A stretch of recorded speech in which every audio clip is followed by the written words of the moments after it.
What's up? We're gonna start in a minute here. 11:45. Give me a quick second. It's 11:41 right now.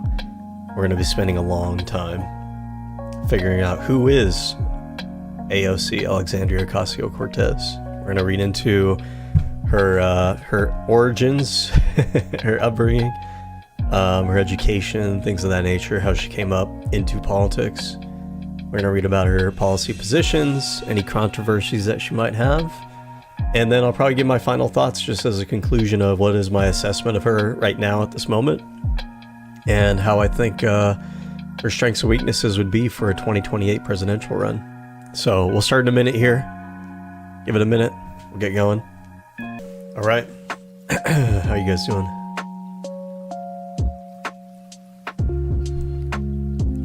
Scary face reveal, right? All right. We're going to read about AOC. We're going to read about her background, her origin. It's like X-Men Origins, but with Congress members. Okay.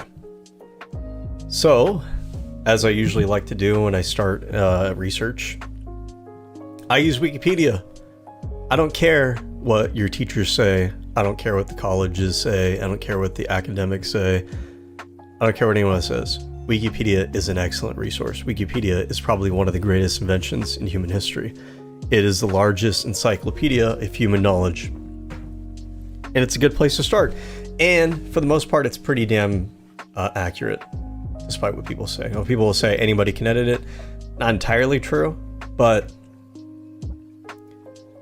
it doesn't really matter where you get your information from. Whoever writes the information that you're getting, whether it be from a book, a textbook, whatever their sources are, it's always prone to inaccuracy or their biases or whatever, right? So, with that said, Wikipedia, I think there's been studies on this. It, for all intents and purposes, it's about as accurate as any other encyclopedia out there. Encyclopedia Britannica or otherwise, right? But it's the most voluminous. How's that word? It has the most volume. It has the most information compiled in one place. Here, hold on. Voluminous, okay? So it's a good place to start. It's always a starting point. Yes, whenever you read things, you still take things with a grain of salt because you never really know 100%, who wrote, what their biases are, what their pitfalls are. They might have incorrect information. A source is always a source at the end of the day. All sources are prone to bias, right? So, we'll read it all with a grain of salt, but it's a good place to start and it gives us a good overview, right? All right.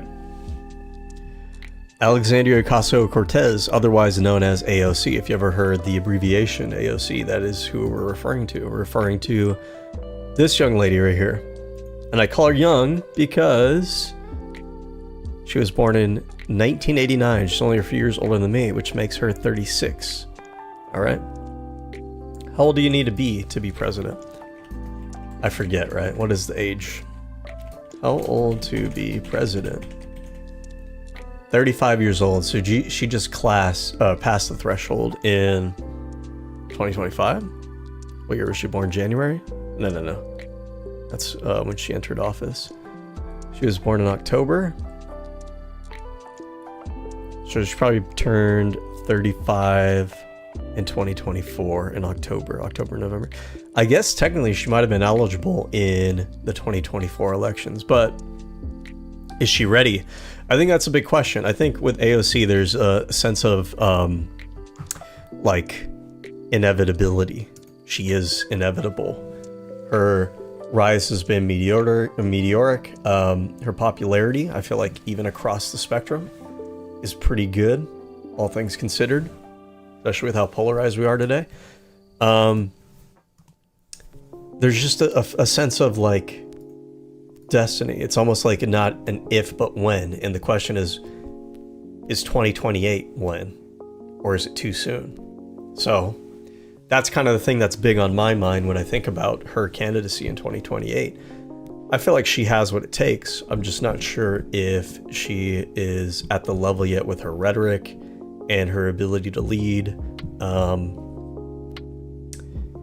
to run a successful presidential campaign in 2028. But if she runs shy of that, I think something that would be incredible is like vice president. I think would work really well. Gives her a foot in the door to start like having that experience. If she were to run again in 2032 or 2036, that'd be right. She'd be more seen more as a shoo-in for the role. But not unheard of for her to run in 2028 as a what would it be, as a representative. She could run as a senator, but we'll get to that. All right. So AOC, born 1989, 36 years old, also known as AOC, is an American politician and activist who has served since 2019. So she's actually been in office for what, 7 years now? Almost 2 presidential terms. She's probably been a little bit more involved in politics longer than that. You know. But officially since 2019. No, she was elected in 2018, which means she was running a presidential, or not, she was running a House seat campaign before that. So let's say maybe like 2017, she's actually been involved in politics in terms of running for office, being in office. She's a member, or she's the U.S. representative for New York's 14th congressional district. So let's look a little bit at what is this district. So we look at the map here, and we're seeing part of New York, but it doesn't include kind of your central, you know, expensive New York kind of vibe. Like you got, you know, Central Park and Manhattan and the freaking Times Square, like all in this region here, right? She's covering this over here, which still is part of New York. And I wonder, this area over here, is this like, where's Brooklyn? Hold on. Actually, does it tell me on here?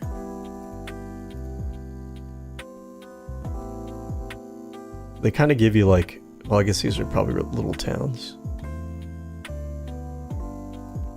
So much detail in these other areas. Bay Ridge, Diker Heights, wow. Bath Beach, Borough Park. People have asked me if I want to live in New York, and I just...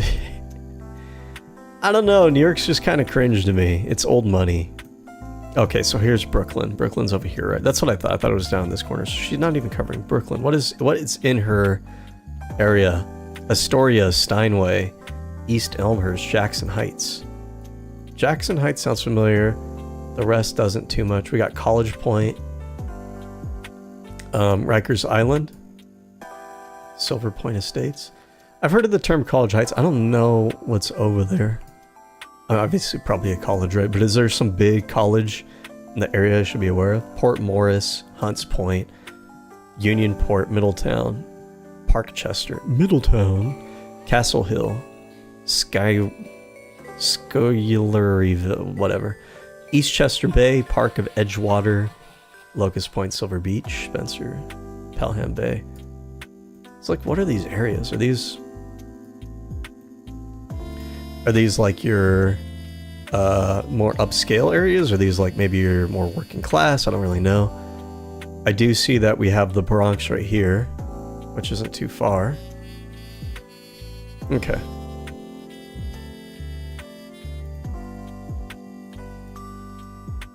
So let's read a little bit about her district. Want an understanding of maybe where she comes from, what she represents, the kind of people who support her now, like actually support her in office. So we have, like, what the fuck is this? I don't know what that map is. Okay. The district includes the eastern part of the Bronx and part of north central Queens. So I'm gonna be honest, I've always heard these names, but they kind of run together. Living on the West Coast, I don't really know the history too much. They kind of all blend together. What is the Bronx versus the Queens? They all sound the same to me. The Bronx. Let's just type. What is the Bronx known for? Okay, the birthplace of hip hop and salsa. So I imagine like pretty significant minority neighborhood. You know, probably some black people, probably some Mexican people, or maybe it's the East Coast, maybe Cuban. The iconic New York Yankees and Yankee Stadium hosted major attractions like the Bronx Zoo.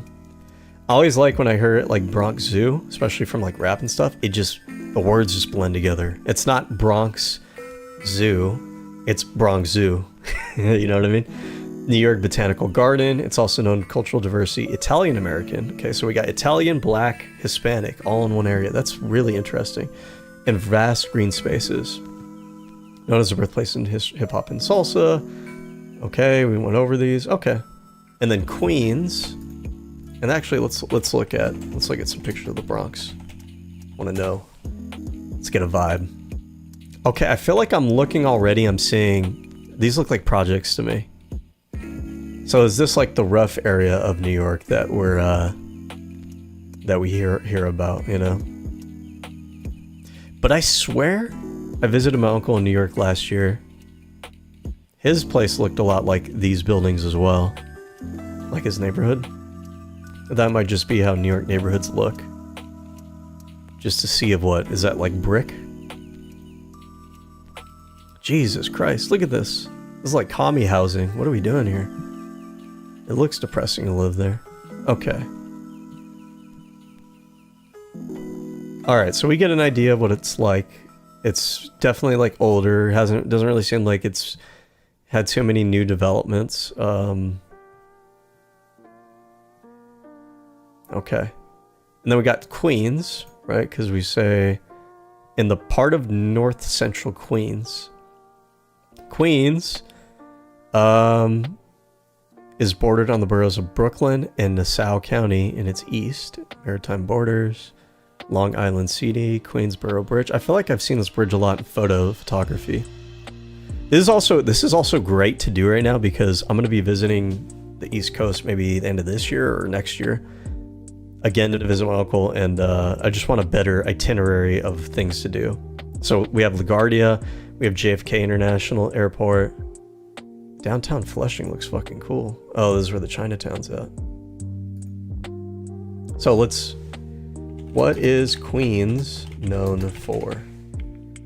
The most ethnically and linguistically diverse urban area on Earth and often called world's borough. Wow, that's incredible. Okay, so AOC very much seems like she's from the like ethnically diverse, like the most ethnically diverse part of New York. Famous for incredible international cuisine, US Open tennis tournament, Citi Field, JFK and LaGuardia airports, cultural landmarks like Flushing Meadows, Corona Park. Okay, I feel like I gotta check this place out when I go down next time. Oh my god, come on now. Oh my god, why does this happen? Did that happen to anybody else? Ah! I hate when that happens. I don't know if that's just me or if that happens to everybody else too. Okay. This monument looks like something I saw at like Universal Park or something. But this looks like, is this where we had the World's Fair? I believe so, right? Ah, okay. Alright. Good to know. Unmatched diversity in culture, transportation hub, arts and music history, jazz, known as the home of Louis Armstrong. His house in Corona is now a museum. Okay. Film. Okay. What else here? The Queens portion includes the neighborhoods of such and such and the Bronx of such and such. The Bronx section of the district takes in part of majority Latino sections. Okay. Obviously very Democratic leaning. We have Staten Island. Oh, this is the districts change over time, so this is okay. Historically what it would have covered, but has her district changed? No, not since she took office, right? Alright. So, she was first elected to Congress in 2018, drawing national attention after defeating a Democratic caucus chair and 10-term incumbent Joe Crowley in the Democratic primary election. I remember that being a big deal. That, keep in mind, she's ousting someone who was the chair of the Democratic caucus in the House. So this is the person who would be like the head of the Democrats in the House of Representatives, right? And he was a 10-term incumbent, meaning that the voters had already voted him in 10 times, reconfirming him. So I have to imagine that he was probably pretty popular. Maybe there was some scandal at the end of his career, I don't know. But either way, she overcame him to take his spot. Kind of goes to show maybe like how, I don't know if charismatic is the right word, but she's very much an important figure, like a figure who garners attention, for damn sure. Check something fast, okay. Okay. So, Carly's defeat was widely regarded as the biggest primary upset that year. Ocasio-Cortez was re-elected in 2020, 2022, and 2024. Okay, so they have elections every 2 years, right? This is House of Representatives. Okay, so when you say 10-term incumbent, he served for what? 20 years? Shit, 20 years.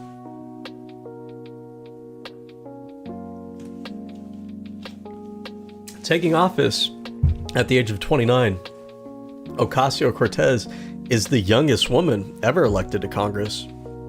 I think the youngest man might be, what's his name? Also progressive, I believe. Youngest man in Congress.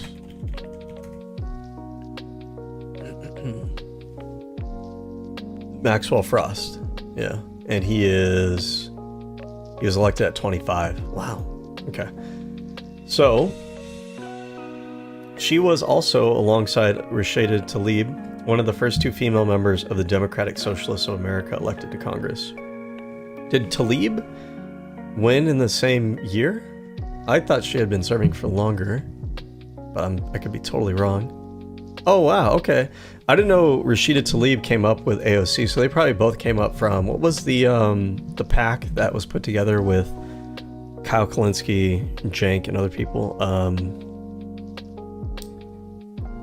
It wasn't DSA, was it?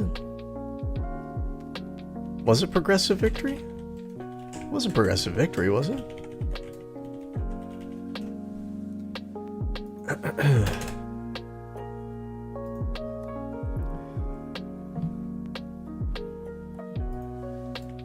What PAC did Kyle Kalinske and Cenk Uygur form? Oh, Justice Democrats. That's right, okay.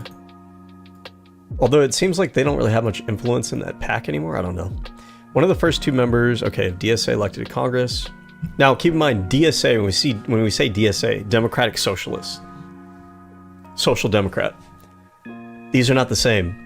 A Democratic Socialist is someone who actually wants to have a socialist economic system. So a system where the means of production are owned by the public.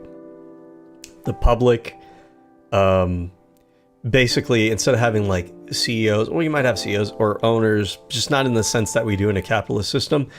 The actual ownership of the companies would be like distributed amongst either the workers of that company or by the government as kind of like a representative of the workers, depending on how they conceptualize their version of socialism. In the Democratic part, Democratic socialist means that you want to move towards socialism as the system of the economic system, or I think nowadays it's evolved to people who want more socialistic programs and policies for the United States. Even if they don't want a fully socialized economic system, they maybe want like a hybrid system with more socialist elements, right? But either way, the Democratic part of that term means that you don't want to have like a violent revolution necessarily. You don't want to, or at all really. You're not a tanky. A tanky is someone who wants like violent revolution, have left-wing politics. You're not like a Maoist or Leninist or Stalinist or anything like that. But you're more of a, we want to have more public ownership of the means of production, more redistribution, more social safety nets, more government kind of regulation of the economy, but we want to do it through, not through force, but through like the democratic process, voting for it, convincing people to vote for it, you know, getting representatives who support those kind of things, and then implementing those policies through the legal, legitimate process. That's democratic socialist. Social democrat is somebody who is comfortable, and I think comfortable is the right word. Some people will say like they are tied to capitalism or they are capitalists in their roots. I don't actually think that's true of most social democrats. I think most social democrats are agnostic, and they just see things as, well, capitalism has been like the most robust and successful economic system in world history. It's the dominant one right now. It seems to work for the most part, but we just want to have social safety nets and government regulations where necessary. So the difference between a social democrat and a democratic socialist is that social democrats are comfortable with capitalism, and they're okay with like the competition of capitalism. Some people are winners and losers in the economy. Some do better than others, right? But they want a social safety net. Democratic socialists, on the other hand, want to actually move towards something that is actually more socialistic as an economic like governing principle, but they're willing to do it through like electoral democratic means. Okay, the distinction might seem subtle, but to summarize it, it's basically like you are somebody who is more in favor of socialism, but you're okay with working towards hybrid systems of getting there. That's a democratic socialist. Or you're somebody who's comfortable with capitalism and you just want to have some hybrid elements just to kind of balance it out. Somebody who wants socialistic system versus somebody who is comfortable with capitalism. Both are kind of in a hybrid area that are willing to work within the system, I suppose. Okay. So she advocates a progressive platform that includes support for worker cooperatives. So that would be like one version of socialism where instead of having the state control it, it's like the workers would own it, but the workers aren't working for the government. They're representing themselves.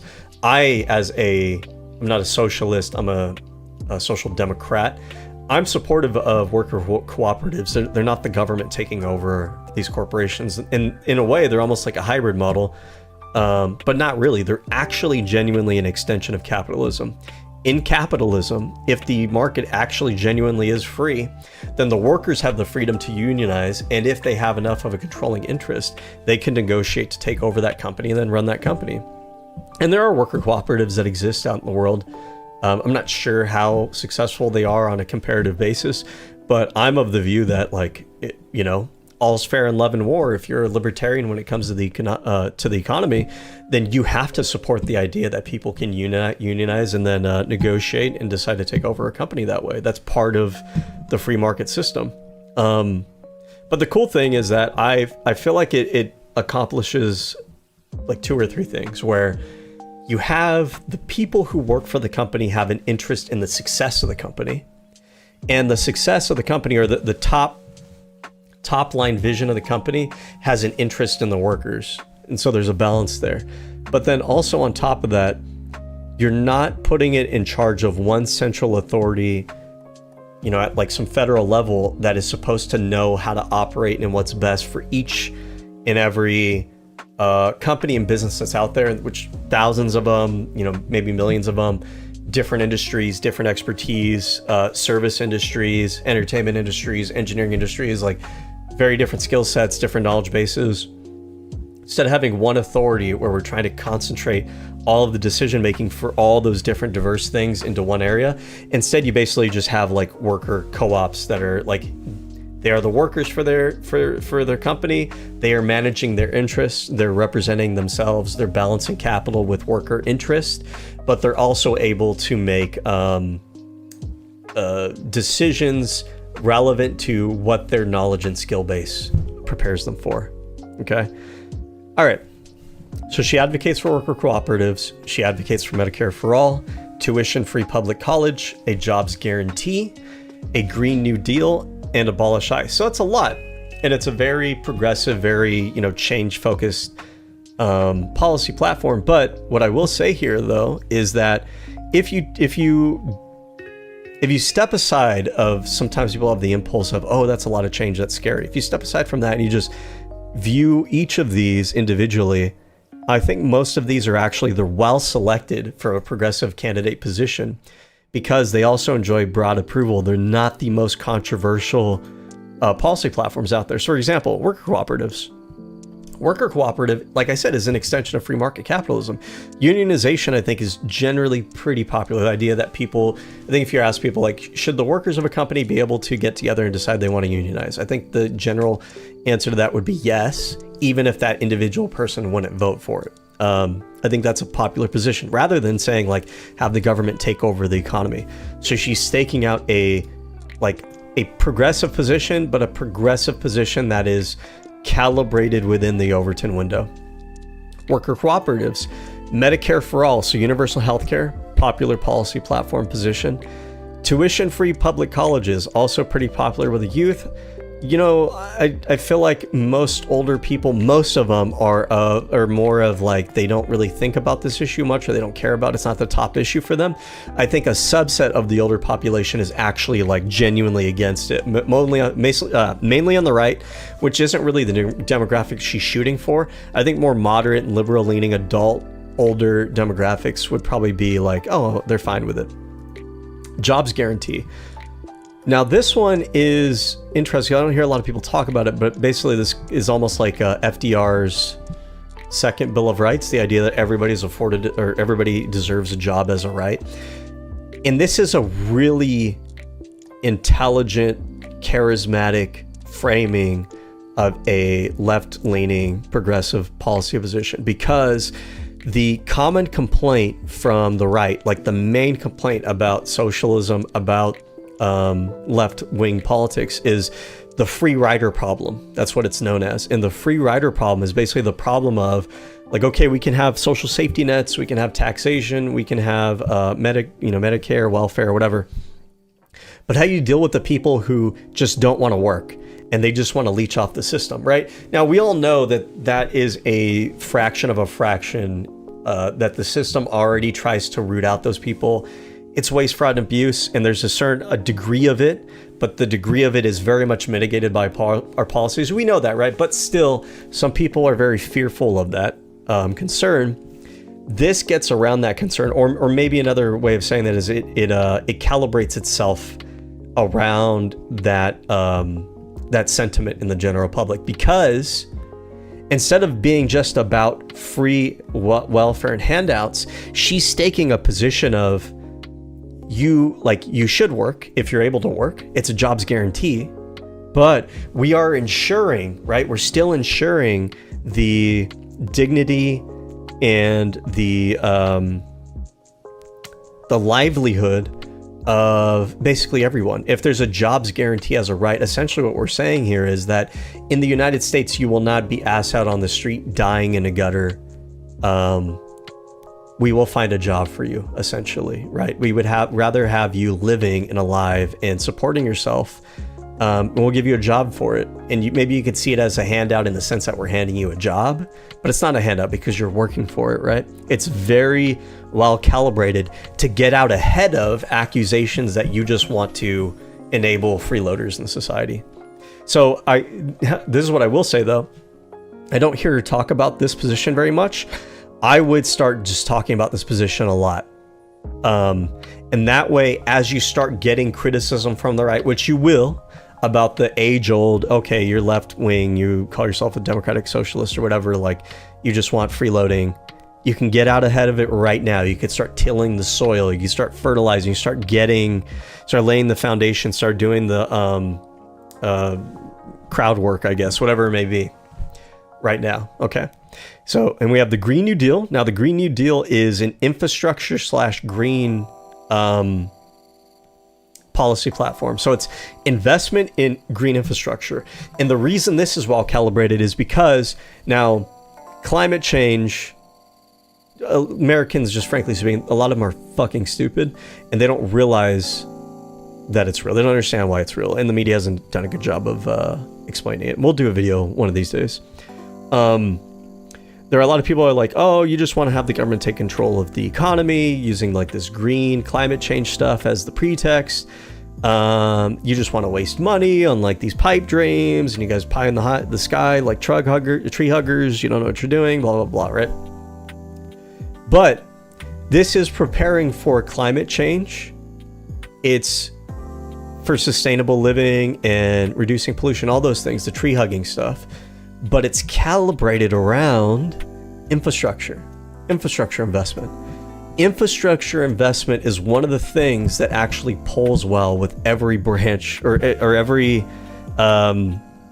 grouping of political ideology in the United States. It appeals to liberals, it appeals to conservatives, appeals to the left, it appeals to the right.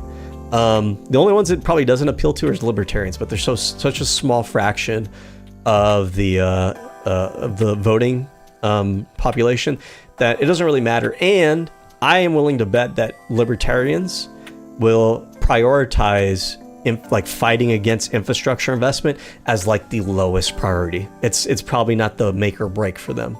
So this is a really good policy position to stake out as a progressive. It allows you to address climate change in a way that is going to pick up some of those moderates. Again, you just got to frame it around creating jobs and infrastructure. Okay. Abolish ICE. Now, this is increasingly more popular, and I credit the indivisible movement, the left-leaning political commentators over the last couple years, over the media. This is something that we have. This is something that if we didn't make an effort to inform the public, to engage in pathos and ethos and logos and all those things, right, to make the case for why this agency is out of control, and if people weren't documenting what they were doing, this wouldn't be a popular policy platform. But now it is, and it allows her to stake out this very progressive, like anti immigration brutality, let's say, platform, without sounding like an extremist, because this issue, abolish ICE, has now become like a majority issue. She is the leader of the left-wing faction of the Democratic Party and member of the Squad, an informal progressive congressional bloc. And so the Squad, if you're wondering, is like around the same time that she was elected, there was a few other progressive minority, mostly like women, who are elected. And so it's kind of a break of the mold of what politics have been used to, and it was very bold. And so this group became known as the Squad, and it's not like an official thing. It's just kind of something that the media and the public gave them. But here it is. It's AOC. It's Ilhan Omar. She's another. I like Ilhan Omar a lot, actually. Rashida Tlaib, I initially kind of liked her, and I don't hate her. I see where she's coming from, but I feel like she suffers extremely from not really realizing how she comes off to non-progressive members of the public. And then Ayanna Pressley, which I'm gonna be honest, like I'm familiar with her. I would have to go back and like watch a little bit, because I feel like she's been out of the radar in the last year or two, and I've kind of forgotten like what she's actually known for. So I don't really have a huge position on that. But this is the Squad, right? Okay. Early life and education. Let me take a swig real fast. That was a lot to say. Hold on.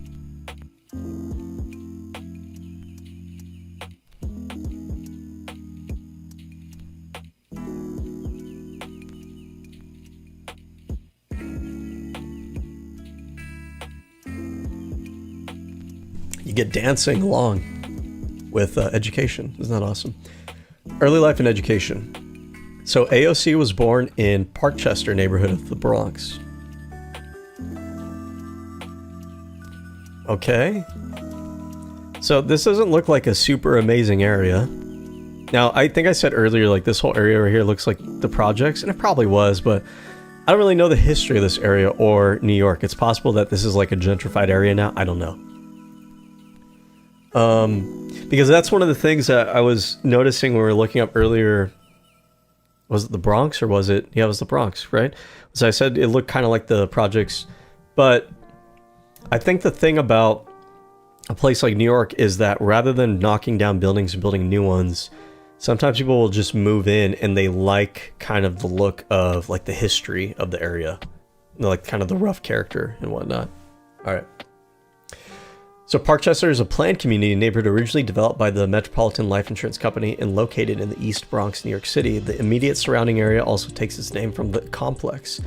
Its boundaries starting from the north and moving clockwise are East Tremont Avenue in the north, Castle Hill Avenue to the east, Westchester Avenue to the south, East 177th, and Cross Bronx Expressway to the southwest, and White Plains Road to the west. Metropolitan Avenue, Union Port Road, and White Plains Road are the primary thoroughfares through Parkchester. Okay, what I really want to know, what is Parkchester known for?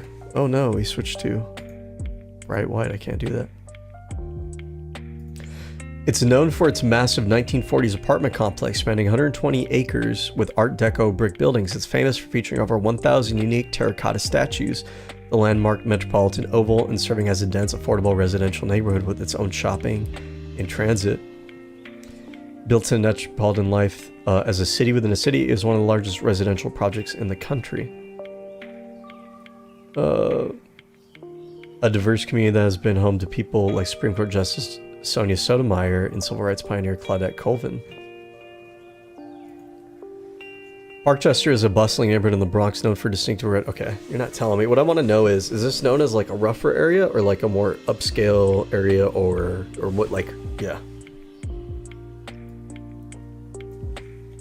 Is Parkchester known as a upscale or what's the word, rough area?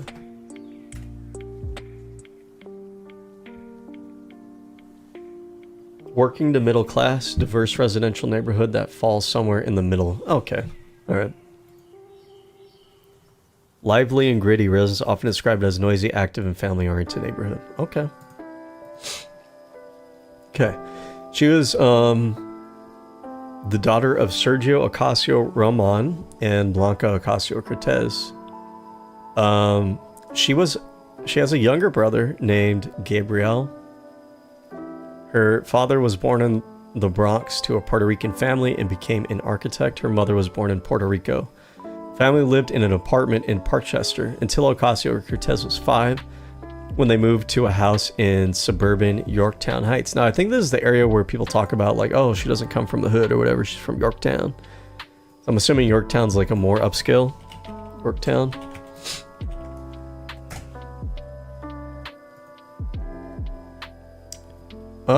It looks like a little bit more suburban, yeah. But yeah, I mean, definitely, like, I see a lot of like mansions and shit. Okay. But like, I guess you could have stuff like this, right? Because this looks like an apartment complex. So it's possible that she, like, this is a nicer area, it looks like, but she might have, their family might have come up in something like this. Like, we can't just assume that she was in a mansion. I don't think she was. I vaguely remember the story around this, but not enough to cite it.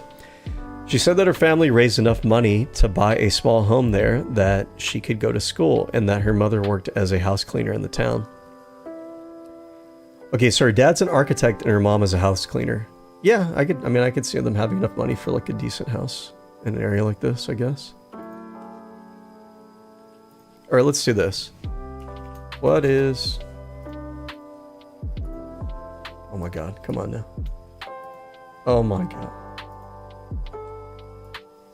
AOC. AOC.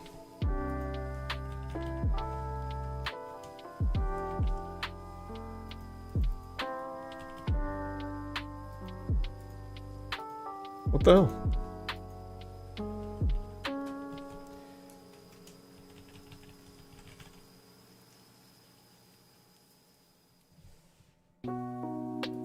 This doesn't want to type for some reason. AOC. Childhood. Home. Home. Is this it? My mom cleaned houses, we cleaned tutors in exchange for SAT prep. Okay. So like, this is very clearly very like modest.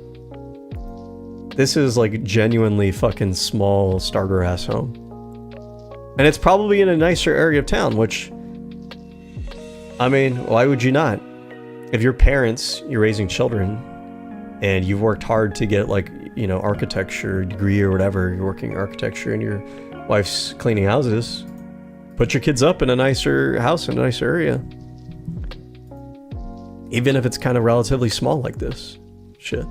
But all of that said, I mean, I think what we can say here is like, yes, it's a nicer neighborhood. It's not like hardcore gritty working class, but this would still definitely be like a like working class. This is not a rich, wealthy person, okay? She said that her family raised enough money to, okay. Ocasio-Cortez attended Yorktown High School, which probably means that she also goes to a nicer high school, yeah. Props to them. Yorktown High School. And the fact that you'd only have one means like this neighborhood is like it's not like a big town or city, right? It's like a smaller, like a neighborhood. Oh, but this is what it probably looks like now. Shit. What year would she have gone to? It would have been like similar to me. Let's just say 2008. That's when the year she probably graduated.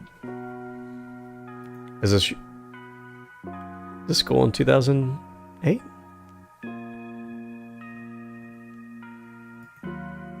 I don't know. Whatever. Okay. Either way, I mean, it just looks like a middle-class high school. She came in second in the microbiology category of Intel International Science and Engineering Fair in 2007 with a research project. So this is when she was probably in her junior year, I think. Maybe it's her senior. On the effect of antioxidants on the lifespan of nematode Caenorhabditis elegans. Okay, I wonder what they did there. So keep in mind, I mean, people will talk about her like she's just a pretty face. She's just, you know, progressive, like no brain. She doesn't know what you're talking about. She doesn't know economics. She's just like a, you know, they talk about people on the left like they're just sociology majors, art majors. You worked at a freaking, you know, barista, whatever it may be. She was someone who is like academically, you know, she was excelling throughout school. These are not just in like sociology and politics and you know, gender studies, but microbiology, this STEM stuff. And this experiment doesn't sound like just a bitch ass, like, oh, I'm going to do a project for the school, you know, science fair where it's like the effect of antioxidants on aging. And it's like, you're just citing a bunch of research you found on, online. Like this is very specific. This is specific to like a species of nematode and antioxidants. Like what high schooler is doing something like this? So credit for her coming in second or whatever, sponsored by Intel. It leads me to believe that this isn't just like a, I don't know, just like a silly, stupid project. What did they do here? I'm very curious. Newly elected, okay, she knows how antioxidants affect roundworm longevity too. She won the prize at Intel International Science Engineering Fair in microbiology. The ISEF isn't your standard panorama field science fair. It's the large pre-college scientific research event. Oh, okay. So these are like, this would be what they put on for the kids, I guess, that they're most prospective in, you know, like college careers in science and engineering, right? This would be like AP type shit. AP type shit. She entered in her senior year of high school with a project on, okay, I'm not going to try to pronounce that again, C. elegans, lifespan extension, with her findings indicating that antioxidants could potentially help prevent degenerative illnesses induced by oxidative stress. Okay, so I'm imagining that she understands what this word means at this age. This is very advanced for a high school kid.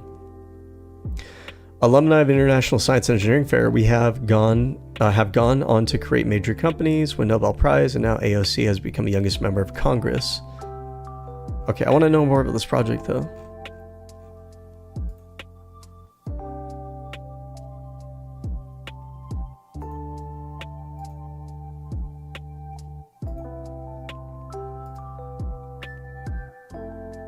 It's from 2026. This is new. Oh, here we go. Oh, they're congratulating her, but do they talk about...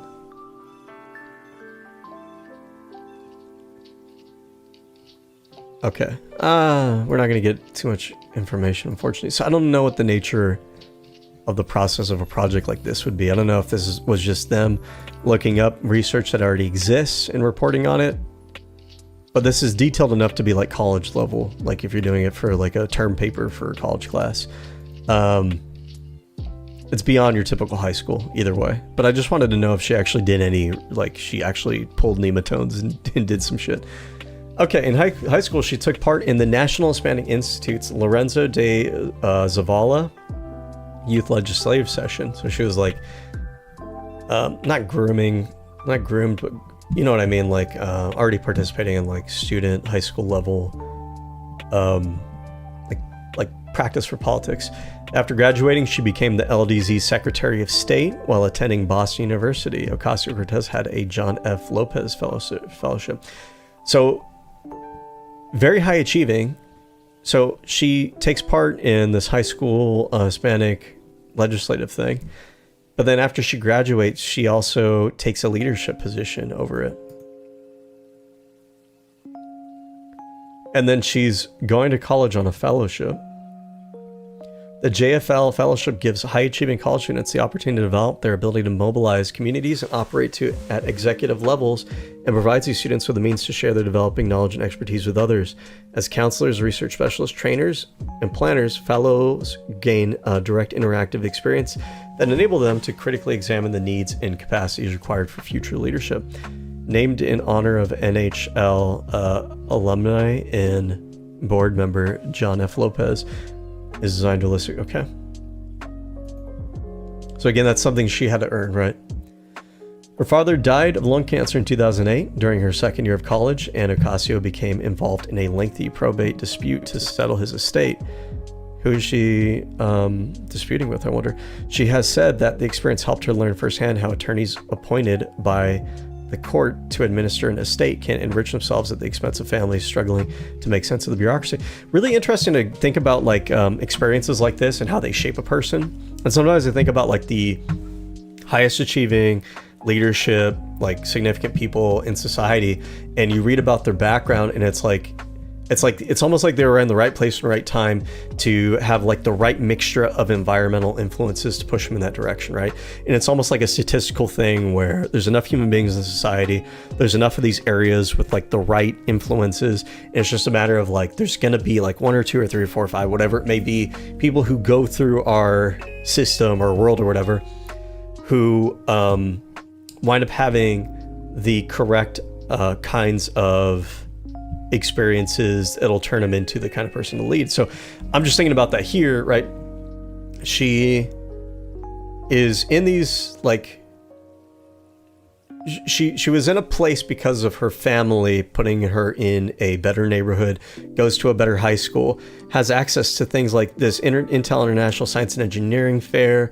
You know, she's probably getting a really good education. She seems like her parents are probably impression upon her academics, and she's in a good setting for it. So she's developing skills in like really how to think, how to analyze the world, and appreciation for the world. But on top of that, she's also participating in like youth like leadership, you know, organizations, especially catering to like mock government kind of stuff. But then she has on top of that, she has this experience with her dad dying, where she's part of like this whole legal dispute. And so this is during her formative years when she's fresh out of high school, you know, she's going to college, and she's firsthand, like how many fresh out of college or fresh out of high school kids have this kind of experience with the legal system to really impress upon them what it looks like in person, in real life, right? And there's a lot of kids out there like that, but those kind of kids who are also part of maybe like a family background in one of the most important cities in the world, where she's going to like, you know, a school like this and getting recognized by Intel and getting like this fellowship through this organization that trains for leadership, like that combination of things, that combination of environmental influences. Because what if she was a kid who had all of these things, her family put her up in a better area with a better high school, and she had access to better academics and youth leadership organizations, right? But she didn't have that firsthand experience of what the legal system really looks like outside of the textbook. Or alternatively, what if she had that firsthand experience of what the legal system looks like outside of the textbook, but she didn't have like the socioeconomic background to leverage it into a academic career? She had the combination of both things. During college, Ocasio-Cortez was an intern for U.S. Senator Ted Kennedy. See? We're going even beyond now. So now she has even more experience because now she's interfacing with, actual like federal level legislators, right? She's like being set up on a track that it's like a destiny for her to get there. It's like the system had so many slots to kind of funnel people into these particular categories. And out of like this trickling ball in like, what's that game? Pachinko, I think is what it's called. You have all these balls, but like only there's a like winning space over here, and it only has enough room for one ball. Well, enough like all these balls by like happen chance and like environmental factors and stuff like that. One of them will eventually fall into that successful category. She was in the right place at the right time. She was like the right person for the moment. Okay. In interviews, she said that she was the only Spanish speaker in the office and the sole person responsible for assisting Spanish-speaking constituents. Ocasio-Cortez graduated cum laude. Okay, and here's another thing, right? This puts her in an important position, right? Because if the Hispanic population is a big constituency and she actually knows Spanish, she's the only Spanish speaker in that office, that gives her a leg up, right? To be someone who stands out more in this professional setting. Then she graduates cum laude. Okay, she is not a slouch. She's doing all these extracurriculars while at the same time being top of her goddamn class. To people who say that she's dumb, she's not dumb. You may disagree with her. She is absolutely not dumb. And you compare this upbringing to Donald Trump, like she had to work for it. She had to actually have a mind for it. She wasn't just born into it. Yes, her background kind of prepared her for it, but she had to step into those roles and then expand beyond them. Okay. So she graduated from Boston University with a bachelor's degree in international relations and economics. When people say she doesn't know economics, again, you might disagree with her economics, but she absolutely knows economics. All right. Okay, so early career. After college, Ocasio-Cortez moved back to the Bronx and took a job as a bartender and waitress to help her mother, a house cleaner and school bus driver, fight for closure of their home. Oh, I wanted to look into, before I forget, this dispute, this probate dispute thing. I'm super curious about this.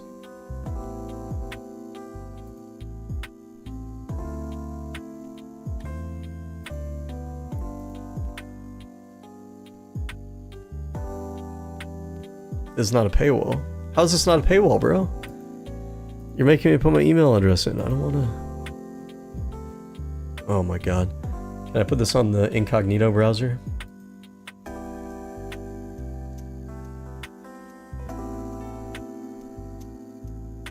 Here, let's do this.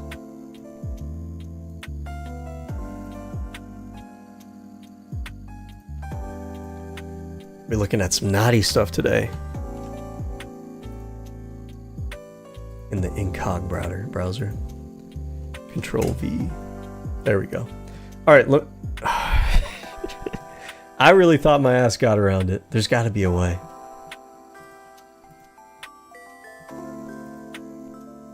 Well, let's see if we get enough from this article. Ah!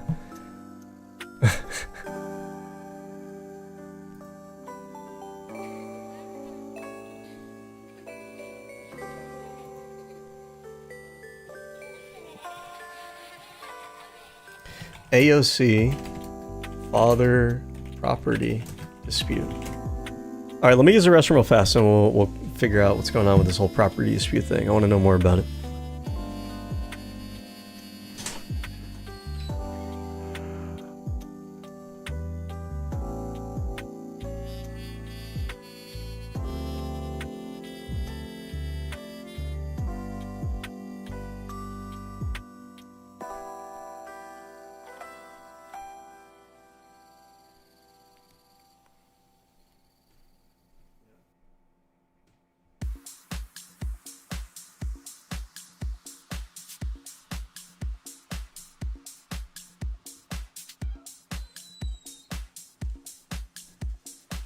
if you're not already, you should like, share, and subscribe. And look, I have a cat. You get free cat pictures every now and then. All right, I'm done. Exploiting.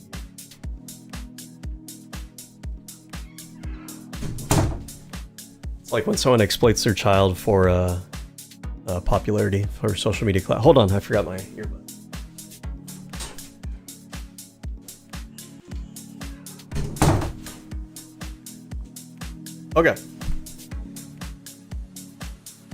Okay.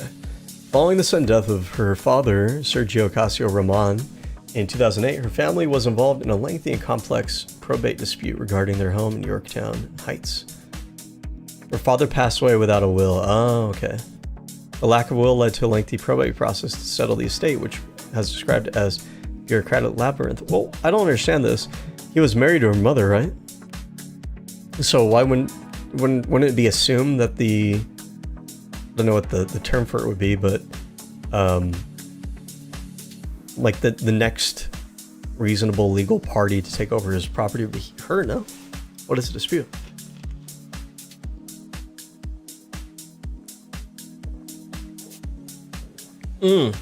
I see. So right here. Her dad passes away from, I'm assuming, this lung cancer that he had. This sucks. This goes to, and wow, this might also inform her positions on like Medicare for all. He dies of lung cancer. When he dies of lung cancer, he has medical bills associated with lung cancer treatment. And so the family probably can't pay for it. And so they were trying to fight to take over the home. These are the kind of things that are caused by the dysfunctional healthcare system in the United States, which, let's keep it $1.50, let's keep it a stack, Republicans will never ever vote for. So to the moderates and centrists out there who play these games with both sides, okay, the Republicans don't want universal healthcare. Don't kid yourselves. It's not going to happen. If you want universal healthcare, you got to vote for some liberals, okay? Stop trying to pretend you're too cool for school. Vote for the people that are going to do the things you want them to do. All right. Early life. After college, Ocasio-Cortez moves back to the Bronx, takes a job as a bartender and waitress to help her mom. That's right. She later launches Brook Avenue Press, a now defunct publishing firm, for her books that portrayed the Bronx in a positive light. Interesting. So there's always someone who is, we don't talk about it much, very much a go-getter, very much a multitasker, very much a proactive person, very much a leader and an organizer. So she's working a job, help feed her family. And she also opens up a business, essentially, a publishing firm for her books. Now, I know it's probably a small operation, but still, I mean, she's a small business owner. Ocasio-Cortez also worked for the nonprofit National Hispanic Institute, but also keep in mind, like, publishing her books, meaning that she is taking it upon herself to make basically like put her ideas out there. She's starting that in a very like professional, motivated. She's putting like publications out. So Ocasio-Cortez also worked for the nonprofit National Hispanic Institute. So again, she's participating in. Now look, she had this relationship since at least high school, but she develops it, right? And she keeps being a part of these organizations. During the 2016 primary, Ocasio-Cortez worked as an organizer for Bernie Sanders' presidential campaign. Okay, and this further gets her into politics. After the general election, she traveled across America by car, visiting places such as Flint, Michigan, and Standing Rock, Indian Reservation in North Dakota, and speaking to people affected by Flint water crisis and Dakota Access Pipeline. Okay, this is interesting to me. So after the general election, meaning Bernie has lost, she decides to travel across the country. Why does she do this, though? Was it part of an organization that she was a part of? Did she get looped into some other political activism by being part of his presidential campaign? Did she do this of her own volition? In an interview, she recalled her 2016 visit to Standing Rock as a tipping point. Saying that until then, she had believed that the only way to run for office effectively was to have access to wealth, social influence, and power. Well, it's interesting to think that one time she had a very, not to say she doesn't have one now either, but a lot of progressives don't even have this concept in their mind.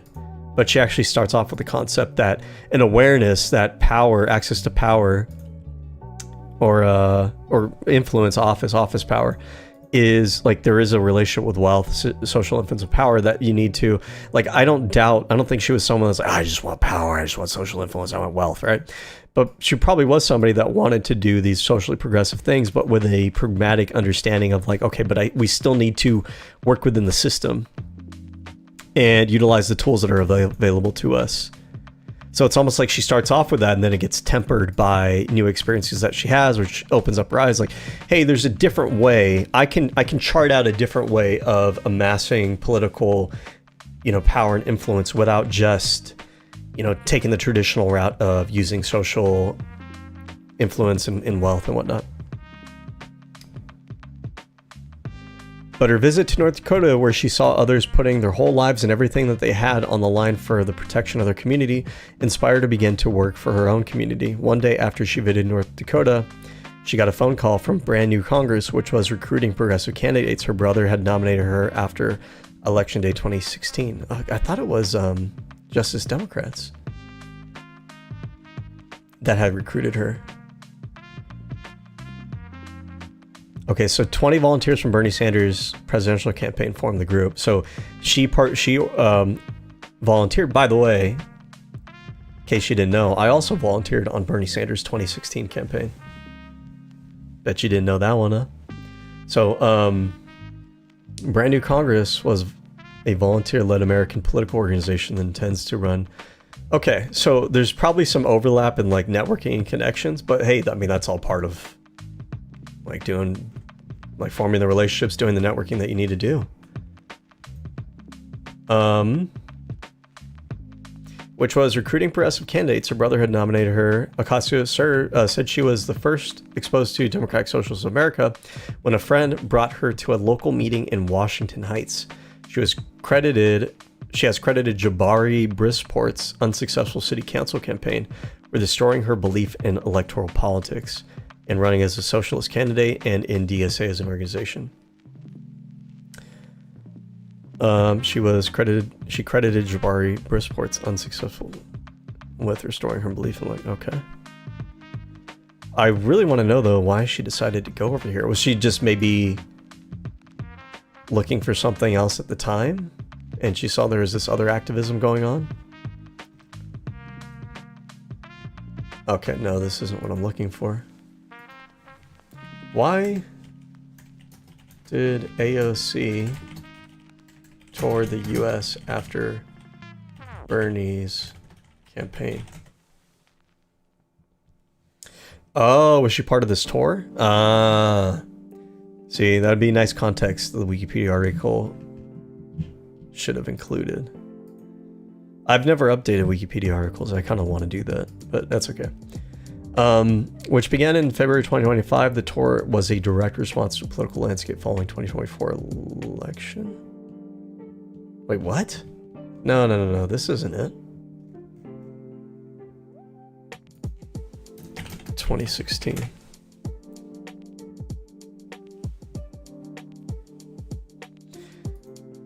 Did not tour the U.S. immediately following Bernie Sanders' 2016 campaign as a national player. Instead, she was a volunteer organizer for his 20, and in the direct aftermath, she traveled to places like Standing Rock.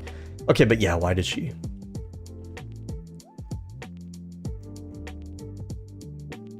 This doesn't really tell me. I don't know why she traveled. Why did AOC travel to Standing Rock after? Traveled to Standing following Bernie's campaign to show solidarity with Indigenous Environment Act protests. Oh, you know what? Actually, this makes sense to me. She's part of Bernie Sanders' campaign. This is a campaign that was in 2016, full of just like grassroots activists and like activist types. She probably made relationships with activists. They probably plugged her into like, this is the next big like progressive activism thing after Bernie's campaign fell through. Let's go. Like a few of us are going. Do you want to? You should come check it out too, kind of thing. I'm making up a story, but I'm going with that story. It's a plausible explanation. She aimed to support Indigenous-led efforts to protect. The trip taken after was a key awakening experience. The experience solidified her focus on linking climate justice, racial justice, and economic inequality.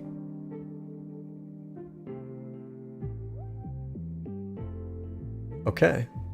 Apparently she wanted to document it as well, because the mainstream media wasn't doing as much documentation of stuff like that. Okay.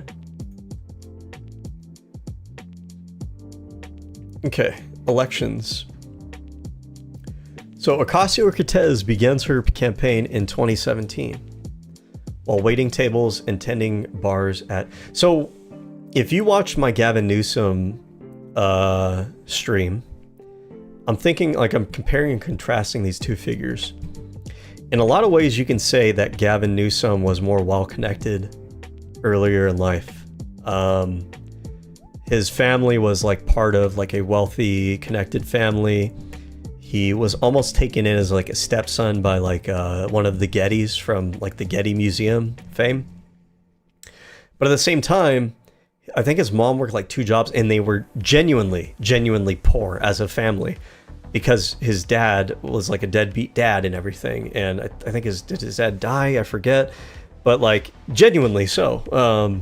Which you might find surprising if you didn't know that. I think a lot of people don't know that aspect of his upbringing.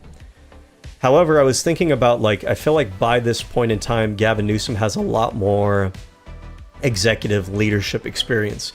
But it's because he's much more set up for that based on his family connections growing up and kind of like the direction that those kind of families direct their children. AOC had to like crawl her way up, not from like the bottom, but from the middle class to get to this level. And I feel like it doesn't detract from either figure. Both of them had like their challenges, so to speak. Different pros, different cons. But for like executive experience right now at this point, Gavin Newsom obviously has more executive experience. However, it's nice to read here that there's a lot of like this is someone who like is not groomed into the kind of families that Gavin Newsom was, and yet she still shows that she has the character to lead, to take initiative, to organize people, and to really like succeed and excel. Okay. Ocasio began her campaign in April 2017 while waiting tables and tending bars at Flat Fix, a taqueria in New York City's Union Square. For 80% of this campaign, I operated out of a paper grocery bag hidden behind the bar, she told Bon Appetit. She was the first person since 2004 to challenge Joe Crowley. I wonder though, if the bar she worked with was okay with her doing this, or she had to, I don't know, try to manage both of these lives at the same time. Okay, so he challenged Joe Crowley, the Democratic caucus chair, in the primary. She faced a financial disadvantage, saying, "You can't really beat big money with more money. You have to beat them with a totally different game." Ocasio-Cortez's campaign undertook grassroots mobilization and did not take donations from corporations. Her campaign's poster designs... hold on a second. Okay. So she faced financial disadvantage, saying, "You don't really beat big money with more money. You have to beat them with a totally different game." Ocasio-Cortez campaign. So I believe that there's some truth to this. I don't know exactly how she meant it. I might have asked for clarification. I wouldn't put it past her to be smart enough to like not take like the bait on the lower level version of this, which is that like money doesn't matter. I don't think she would say that, but this is a good point in the sense that, okay, you're fighting against people who have like big institutional money. Yes, you can raise big institutional money to compete with them on that level, right? But then it's kind of more of a wash, more of an even playing field.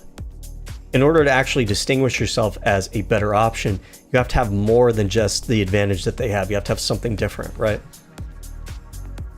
Ocasio-Cortez's campaign undertook grassroots mobilization and did not take donations from corporations. Her campaign's poster designs were said to have taken inspiration from revolutionary posters and visuals from the past. Now, keep in mind, like, these are all things that I think are well calibrated for the type of place she's running in. like the activism symbology is probably really popular with the kind of demographics in the area that she's in. It's a progressive area. It's a diverse area. There's probably a lot of history of activism in those areas that are probably part of those communities' culture and history. And she comes from the community as like a working class member of the community, which I think is important in these areas. Her campaign poster designs were said to have taken inspiration from revolutionary posters. Oh yeah, we read that. The candidate's only face-to-face encounter during the campaign occurred on a local political talk show inside City Hall on June 15. Face-to-face encounter during the campaign. Oh, okay. The format was a joint interview conducted at Arrow Lewis. So it doesn't sound like they had a debate, which NY1 characterized as a debate. Well, was it a joint interview or a debate? A debate in the Bronx was scheduled for June 18th, but Crowley did not. Oh, he sent former New York City council member Annabelle. Wow. What was he thinking? I feel like this makes him look really bad. Is there like a reasonable explanation for why he did this from his side? Was he just trying to look like, oh, this is beneath me, or like I don't even care about it because I feel so confident that this upstart's not going to win? Like, what was the rationale here?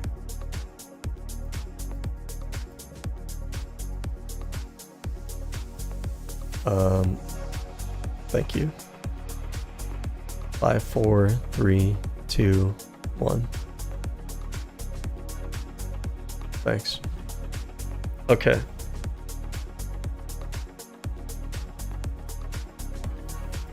And she's ranked as one of the city's worst council members?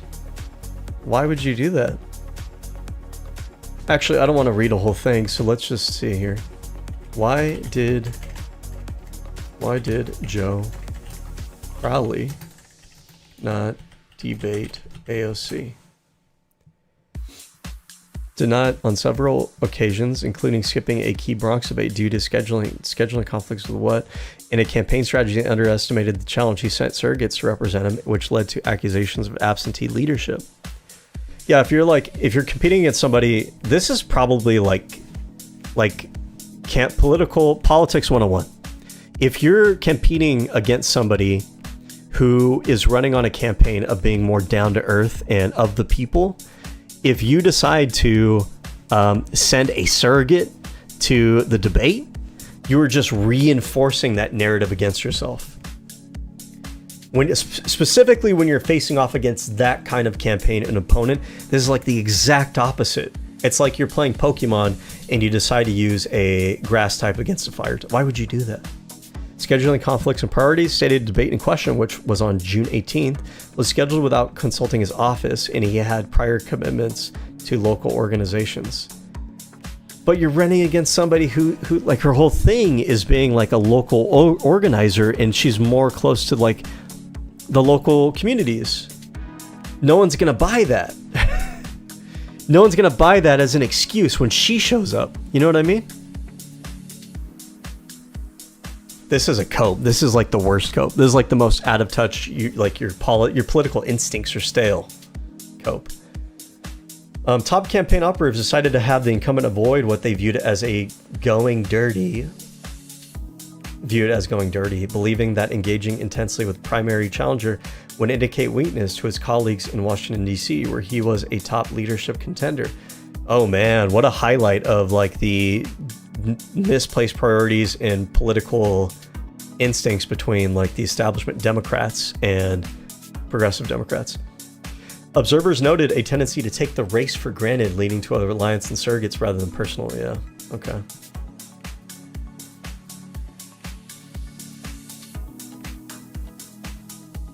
Endorsements. So Ocasio-Cortez was endorsed by progressives and civil rights organizations such as Move On, Democracy for America. Governor Andrew Cuomo endorsed Crowley, as did both New York U.S. Senators Chuck Schumer and Kristen Gillibrand. None of these probably inspire much enthusiasm among I bet the demographics of that district. I bet they don't. I don't want to dive into it too much, but I bet they don't. Various local elected officials and trade unions and groups such as the Sierra Club, Planned Parenthood.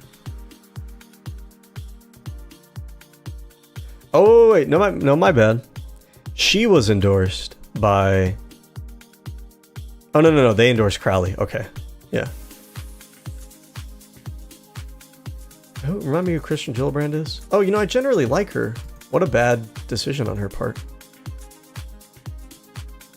Okay. Sierra Club. So I like Sierra Club a lot. I should actually donate to them, I think. I need to look into what they've been up to lately, but I generally like them. Planned Parenthood, Working Families Party, NARAL, pro-choice. Jeez, dude, you gotta come up with a better. Moms demand action for gun sense in America, among others. California Representative Ro Khanna. Oh. Did Ro Khanna come up through Justice? I didn't really realize that. Ro Khanna's one of my favorites. He's been one of my favorites from a long time. And I've been saying for a very long time that he should run for president. And I think that he's positioning himself for 2028. I don't know if he'll be head of the ticket, but I feel like it'll be really good. However you slice it, it'll be really good to have him there. I think he sets a good example of how to conduct yourself. We're going to do one on him at some point. So anyways, Ro Khanna and Just Democrat initially endorsed Crowley, but later endorsed Ocasio-Cortez as an unusual dual endorsement. What the fuck? What? One of the things about Ro Khanna is like he actually does manage to thread the needle between appealing to a lot of different groups. In a way that doesn't come off as like he's trying to backstab and just...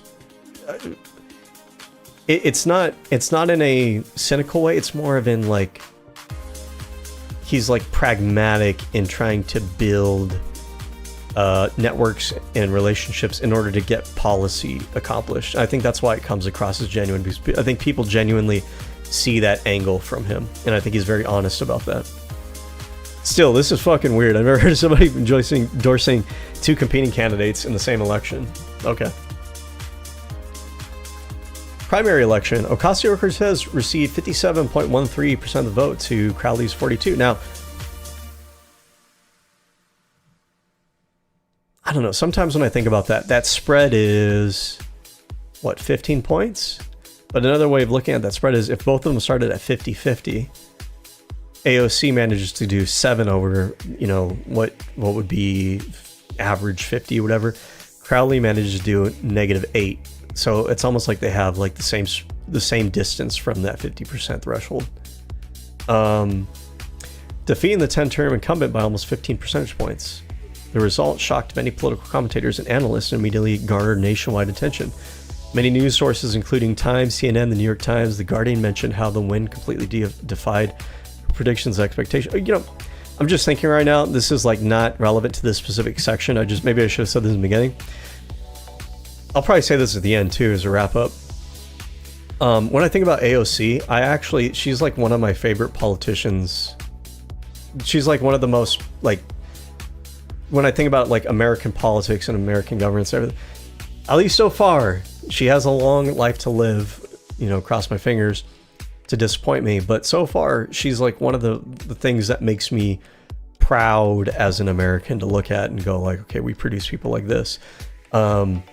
I think that she is like among the generation of like leading women in politics. In this era, we're still very much in an era where males dominate politics, and it's like a transition era where you have like a lot of women who are trying to like carve out a lane in that world. And I know that she's definitely not the first. You have Nancy Pelosi's, you have Hillary Clinton's and everything. You hate them or love them, I don't care, but it is true that in their time they were women kind of, making a lane for themselves when it wasn't even as common as it is today, right? But she's still part of that transition era. I really appreciate that. Like, I have younger nieces, and I think to myself sometimes, like, I think sometimes it very much can feel like politics is something that's for men, designed for men, is hostile to women and everything. And I like that you have somebody like AOC that my nieces can look up to and see like women can do it too. Women have a say. We belong here, that kind of stuff, right?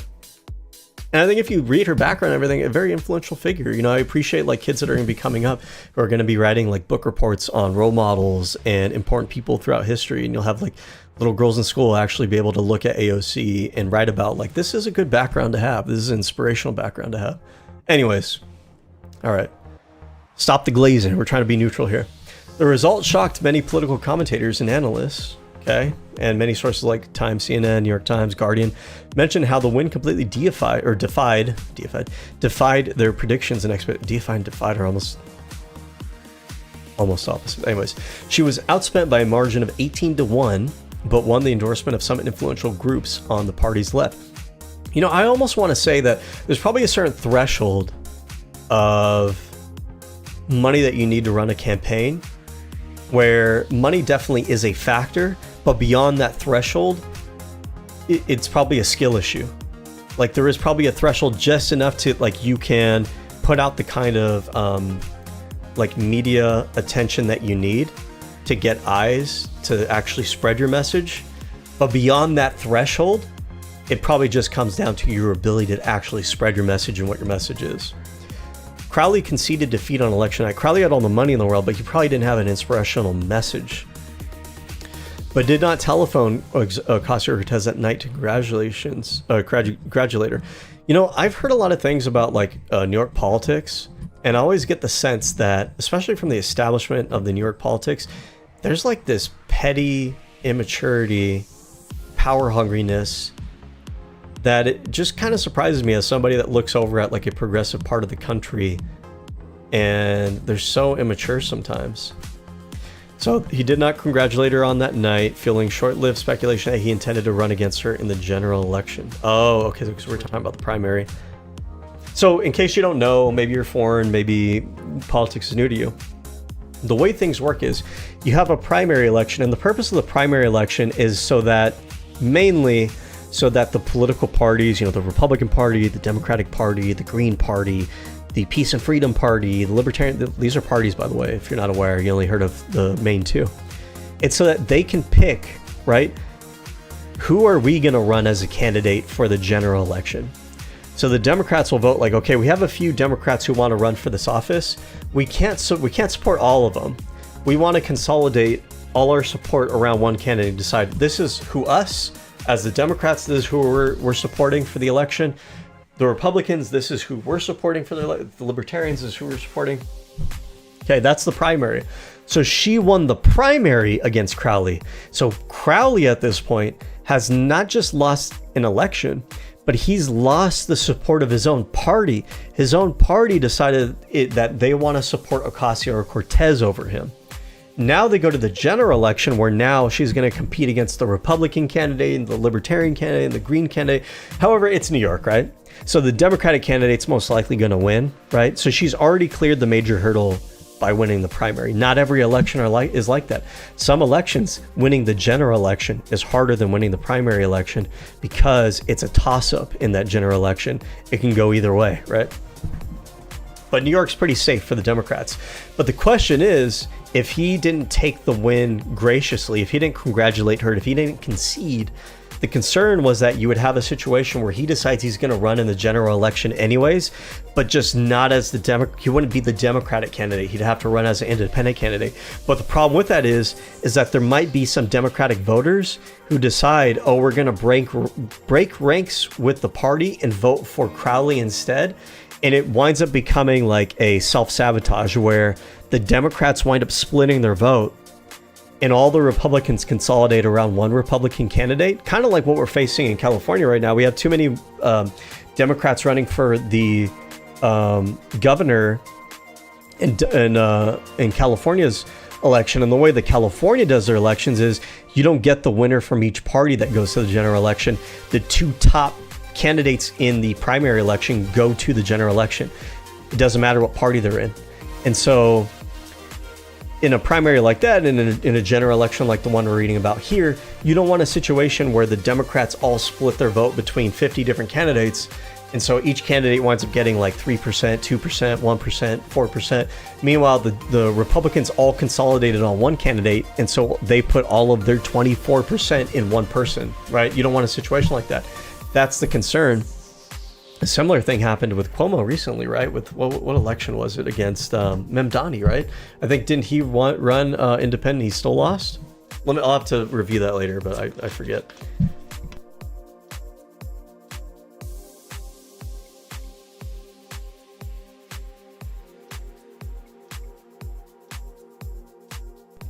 Okay, naturally, Bernie Sanders and Noam Chomsky congratulated her. Several commentators noted the similarities between Ocasio-Cortez's victory over Crowley and Dave Bratt's Tea Party moment supported 2014 victory over House Majority Leader Eric Cantor in the Republican primary for Virginia's 7th congressional district. So the Tea Party movement was in the like early 2000s to the mid, so like the 2010s, right? Where they became more of a dominant force, but they were the outsiders in the Republican Party, kind of like the progressives are. But this Tea Party successfully shaped the Republican politics over the span of like a decade or so.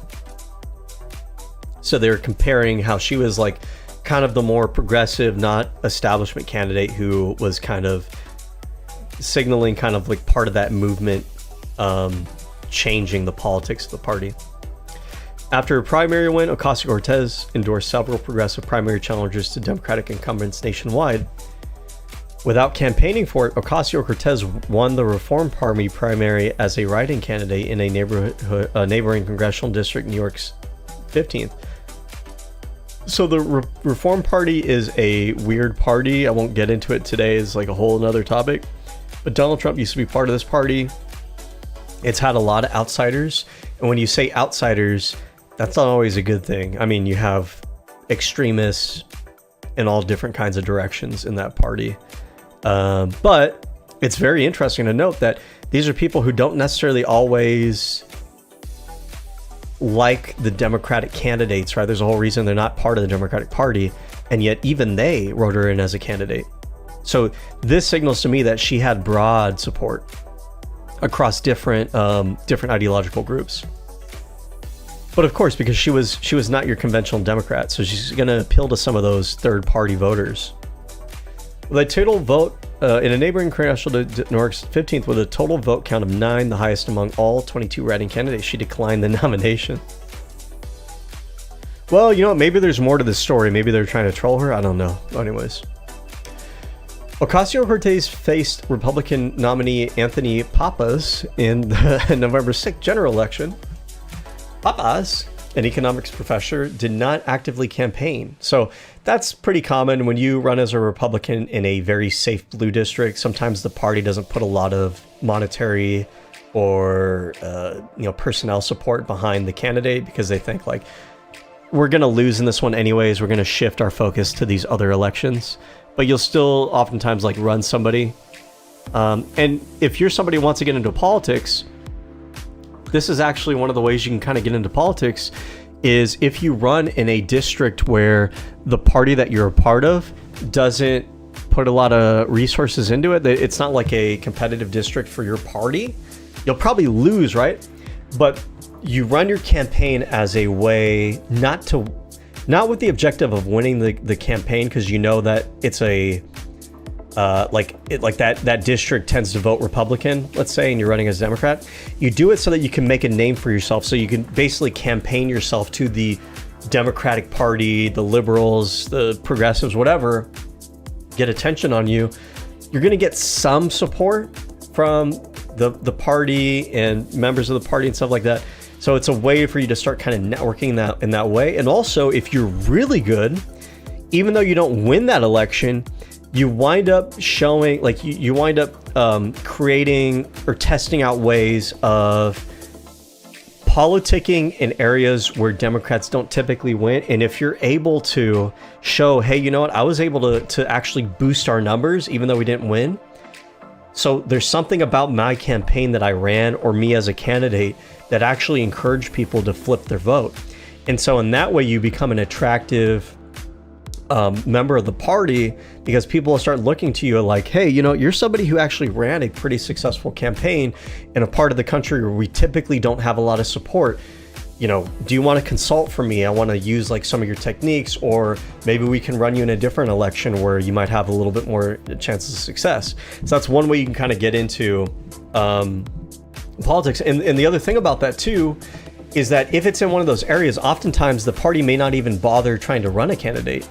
And so you come along and it's like you don't really have to compete with anybody else in the party. to run as their candidate in that election. You're almost like the default, and so it's a very easy way for you to kind of get attention and eyes on you. Of course, you gotta actually take advantage of the opportunity and not fumble it, but it's sometimes an easy way for you to get your foot in the door. Anyways, Ocasio-Cortez, so she ran against this Anthony Pappas guy who really was just kind of like a placeholder for the Republicans, with registered Democrats outnumbering Republicans almost 6-1. Ocasio-Cortez was endorsed by various political progressive organizations and figures, including former President Barack Obama and U.S. Senator Bernie Sanders. She spoke at the Netroots National... And here's the thing, too. Sometimes if you watch my stream, you might get the impression from me that like I'm anti-left, anti-progressive. I'm not really a leftist. I'm not. I'm really not. I'm not one of you guys. I'm going to be honest. I am progressive, but I'm not a leftist. I'm like a progressive liberal. However, there's overlap in some areas. Like someone like Ocasio-Cortez or Bernie Sanders, they might be a little bit further left than me. Not 100% sure, but we have enough overlap where I definitely am very supportive of them, right? When I look at like progressive and left organizations, you know, obviously there's a Venn diagram there. Some of them are like they overlap. Some of them are more left or more liberal than others. But where was I going to go with this? Oh, the point I was going to make is a lot of times, like political commentators on the left, I just get this sense sometimes that they don't have a sense of actual politics. They don't really have a good sense of strategy, of rhetoric, of coalition building. You want to take over the party. You want to be the dominant force in the Democratic Party. You want to win elections. You want to have your actual policy get implemented. Part of that process is if you can actually win primaries, if you can actually win elections, if you can actually fundraise, if you can actually get people out to vote, these things signal to other Democrats, other organizations, whatever, other people, other organizations in general, that you are representing something that is viable. You're representing something that isn't just a loud activist, but someone who is serious, somebody who shows potential, somebody that they can get behind, somebody that you might look at. Maybe you're a leftist and you think Barack Obama is stupid and shitty and, you know, he's not all the things you wish he was, right? Well, think of politics as chess, where you're not there to be in love with these chess pieces. You're there to use them to get the policy goals that you want to get done. Your politicians who represent you, they're doing a job for you. You don't have to be in love with them, but they're doing a job for you. If you're effective as progressives, as leftists, in your rhetoric, in your fundraising, in your ability to win elections, in your ability to get people to turn out, in your ability to get eyes on you, you will signal to other political operatives, even those that don't agree with you, that it is safe for them. It's safe for them to break bread with you, to work with you, to help you out. And again, you are not there to be in love with these people. You are there to navigate this area, to play chess, to exchange handshakes to get things done. You don't have to think of it as Barack Obama using you. You can think of it as you using a Barack Obama. But the whole point is that there is a mutually beneficial arrangement going on there. Barack Obama might be compelled to endorse more progressive candidates as a more moderate figure if he sees that it's beneficial for him to do so, if it's influential for him to do so, if it's safe for him to do so. And alternatively, you are able to use him, that handshake, that networking, in order to get in with his audience, to people that are more moderate than the voters that typically vote for you. But by getting the people that support Barack Obama to see that Barack Obama supports your causes, you're making your causes more popular. You're making your ideas safer for the general public, for more people across the political spectrum to entertain your ideas. People they trust and respect are showing you respect and trust. And so now you're able to leverage that as an audience that you're able to influence now. Leftist, like, you guys suck balls sometimes, just to put it bluntly, at this kind of thinking. Start thinking like this. There's no reason why you can't. There's no reason why you shouldn't. And I believe in you. I don't even agree with you, but I believe in you guys, your ability to actually start thinking this way and start politicking this way. Crowley remained on the ballot as a nominee of the Working Families Party and the Women's Equality Party. Neither he nor the WFP party actively campaigned, both having endorsed Ocasio-Cortez after the Democratic primary. Crowley remained on the ballot.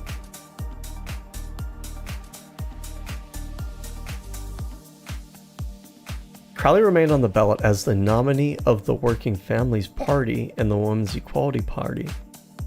Neither he nor the WFP party actively campaigned, both having endorsed Ocasio-Cortez after the Democratic Party. Interesting. I'm a little bit confused by this. I'm not going to bother reading into this too much, but so here's some third parties that are like associated with like left liberal politics, and they had endorsed Crowley as their nominee. However, they didn't actively campaign for him because they wound up endorsing Ocasio-Cortez. How does this happen?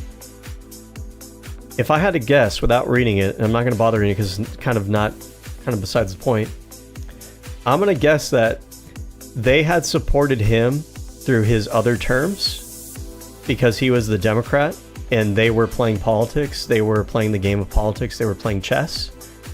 He is the closest to our policy goals as the Democrat, so we've been supporting him. However, Ocasio-Cortez came out of left field, literally. Never literally, but you know what I mean? Figuratively. She comes out of left field, and she's more in line with their goals and stuff, and they actually like her. She actually wins the primary of the Democrats, and they decide, hey, we're gonna do something a little bit unusual. I know we've kind of just defaulted to Crowley in all of his campaigns for like the last 20 years. But you know what? Like, even though we have him listed as our nominee, fuck him. We like Ocasio-Cortez. We're going to support her instead. Ocasio-Cortez called the WEP, which Governor Cuomo created ahead of the 2014 New York gubernatorial election, a cynical centrist group that endorsed male incumbents over female challengers like her and Cynthia Nixon. Interesting. So even though they endorsed her, she was like, you guys are fake. Former Connecticut Senator Joe Lieberman, who won re-election in 2006, on a third-party line after losing the Democratic primary in 2006, penned a July 17 column in the Wall Street Journal expressing hope that Crowley would actively campaign on the WFP ballot line. WFP Executive Director Dan Conter wrote an endorsement of an apology to Ocasio-Cortez for the New York Daily News. He asked voters not to vote for Crowley if his name remained on the... Okay, so there's some drama there. I'm not going to dive into it too much, but it's kind of interesting. It's basically, the drama can be summarized as like inter-party, inter-coalition, establishment versus upstart drama, and it's pretty conventional for, you know, that kind of dynamic. It's a story that, you know, you hear throughout history. Ocasio-Cortez won the election with 78% of the vote, Papa's 14%. Crowley on the WFP and WEP lines received 6.6%. Her election was part of a broader Democratic victory in the 2018 midterm elections as the party gained control of the House by picking up 41 seats. Sakat Chakrabarti, who had been her campaign co-chair, became chief of staff for her congressional office. His departure in 2019 drew considerable speculation as to whether Ocasio-Cortez was trying to implement a more moderate strategy. That's possible, and it's possible too that, you know, being a campaign director is different from being a, like, there's a difference between politics and governance. And sometimes I don't think people really understand the distinction between the two. I think a lot of leftists don't understand the distinction between the two. It's what I've been talking about earlier with the whole strategy in chess playing, right? You guys might think you have the right policy. The right policy is governance. Actually being able to get into office is a game of influence peddling, and that's politics. Governance and politics are not the same. So Sakat Chakrabarti, no disrespect, I don't know how to pronounce his name. He may excel at politics, and maybe he might even be good at governance, right? But his bread and butter, his call, his raison d'etre, his call to whatever, his call of duty is might be politics, might not be governance, right? It might just be that, because it seems like people here are speculating some kind of like something more dramatic and conspiratorial, right? She might be trying to implement a more moderate strategy. And maybe that is the case, but it could really just be something as mundane as, well, he was the head of the campaign. The campaign's a different animal. He may not have even been comfortable with like actual like governance is a different kind of job, different kind of organizing. Could just be something mundane like that. Media coverage. The first media network to give Ocasio-Cortez a platform and extensively cover her campaign and policies was the Young Turks, TYT, a left-wing online news program. Well, I don't even fucking know anymore. What even is TYT anymore? Do they even know what they are anymore? After her primary win, she quickly garnered nationwide media attention, including numerous articles and TV talk show appearances. She also drew a great amount of media attention when she and Sanders campaigned for James Thompson in Kansas in July 2018.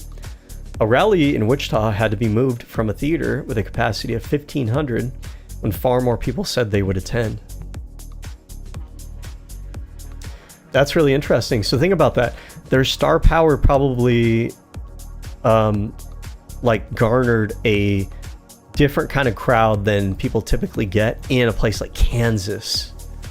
But this goes to show you, and something that I think Democrats and liberals need to take note of is people who vote for MAGA, they're not necessarily traditional Republicans, and they're also not necessarily the traditional anti-democratic voters. And when I say people that voted for MAGA, I don't mean people who like are MAGA. I mean people who voted for like Trump, right? They may not be part of the MAGA movement in a conventional sense. They may not be people who like are deep into it.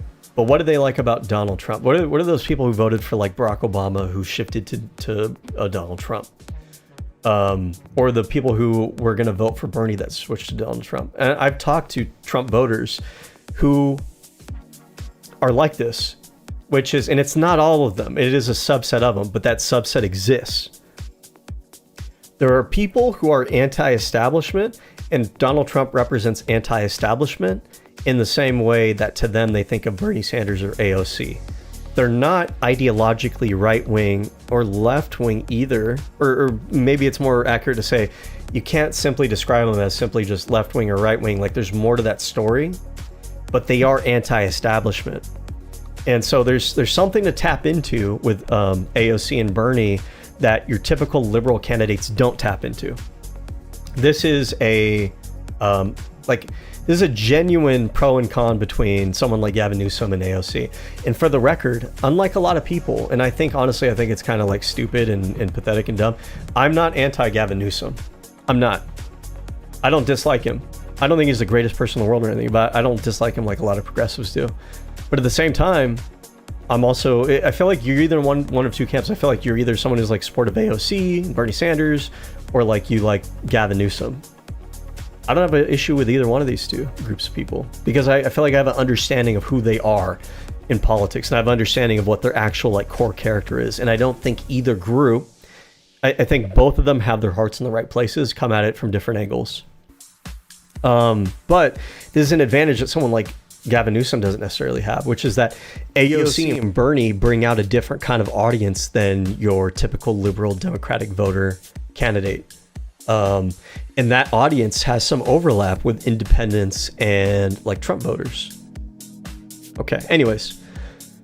In The New Yorker, Benjamin Wells wrote that while Sanders remained the de facto leader of an increasingly popular left, he is unable to do things that do not come naturally to him, like supply hope. Huh?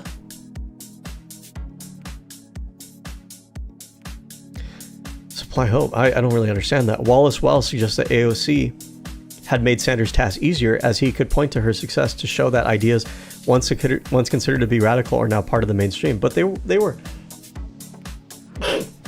Excuse me.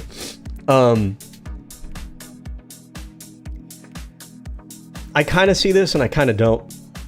I think Sanders, I think AOC does make it easier, but the reason she makes it easier is because Sanders is getting old and AOC is like the future of his brand of politics. And it goes to show that even though Sanders lost the primary in 2016, he was popular, by the way, and that was an influential campaign, and it shifted our conversation. Universal healthcare has become, I think, a nationally popular issue, I think, because of the campaign he ran. But yes, AOC kind of represents like a younger, hipper, future vision for his same political movement. Until she defeated Joe Crowley in the 2018 Democratic primary, Ocasio-Cortez received little coverage on most traditional news outlets. Jimmy Dore interviewed her when she first announced her candidacy in June 2017. This is probably when Jimmy Dore was still pretending that he was a progressive. After her primary win, Brian Stetler wrote that progressive media outlets such as the Young Turks and The Intercept. Well, Jimmy Dore is a tough one. I don't know if Jimmy Dore is a genuine grifter. I can't tell. Or if he is actually just genuinely like brain broken, in the sense that if he's not playing a character, if he's not grifting, then Jimmy Dore's whole thing, his whole problem is that he's like the version of when people say like America bad, where that's like you're overly reductive and stupid. But Jimmy Dore's America bad is like anti-establishment, like establishment bad, right? But it doesn't feel like he has like a principled understanding of why the establishment is bad. It feels like he will dart all over the political map, just being anti-establishment for the sake of being anti-establishment, and wind up following people who are worse than the establishment in doing so. But I can't tell if that's actually who he is or if it's a grift. After her primary win, Brian Stetler wrote that progressive media outlets such as the Young Turks and The Intercept saw the Ocasio-Cortez upset coming in advance.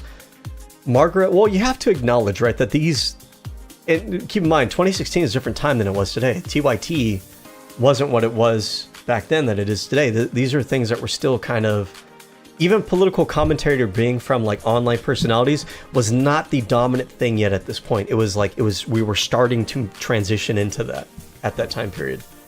So you see that trend happening, you know that it's coming, and AOC definitely kind of represents kind of the, when you say like the class of 2010, the class of 09, class of 08, she's part of that class of people who are the transitional influential effects of this up and coming kind of alternative media apparatus. Margaret and that media apparatus really being like part and parcel to a transition of public consciousness of the Overton window. Margaret Sullivan wrote in the Washington Post that traditional metrics of measuring campaigns' viability, like total fundraising, were contributing to a media failure, and that they need to get closer to what voters are actually thinking and feeling, their anger and resentment, their disenfranchisement from centers of power, their pocketbook concerns. Yeah, but I feel like they all try to make like political propaganda in a neutral sense, catering to those talking points. But I think it really actually comes down to who, when you're making those points, like who actually comes off as like authentic. And those establishment political figures, they don't feel authentic on those issues. They feel like they're just saying it because they know they have to. All right, let me switch up the music here because it's okay, but it's getting a little bit old. Oh, because EDM, of course. Sleepy lo-fi, chill pop, chill hop. Okay, we need that study music. All right, let me use a restroom real fast. I'll be right back. Hold on.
I'm starting to get hungry now.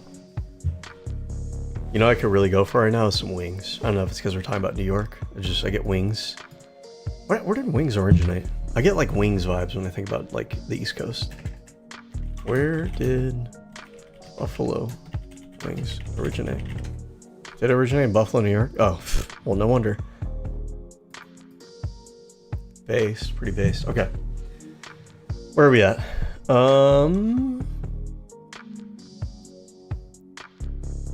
Ocasio-Cortez's campaign was featured on the cover of the June 2018 edition of The Independent in Indy, like Indianapolis, a free New York City-based monthly newspaper. In a tweet, she hailed the cover appearance on NYC's Classic Monthly as an important breakthrough for her campaign. Otherwise, Ocasio-Cortez was barely mentioned in print until her primary win.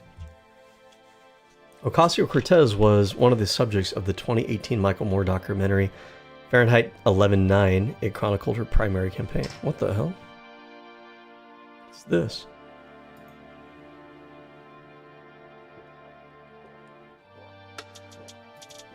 Oh, I do remember this one.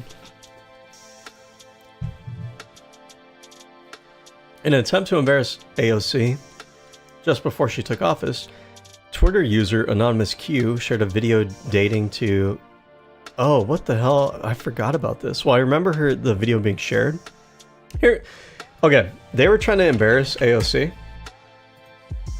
This is how they did. By the way, this is obviously some kind of like Republican campaign operative or some bullshit.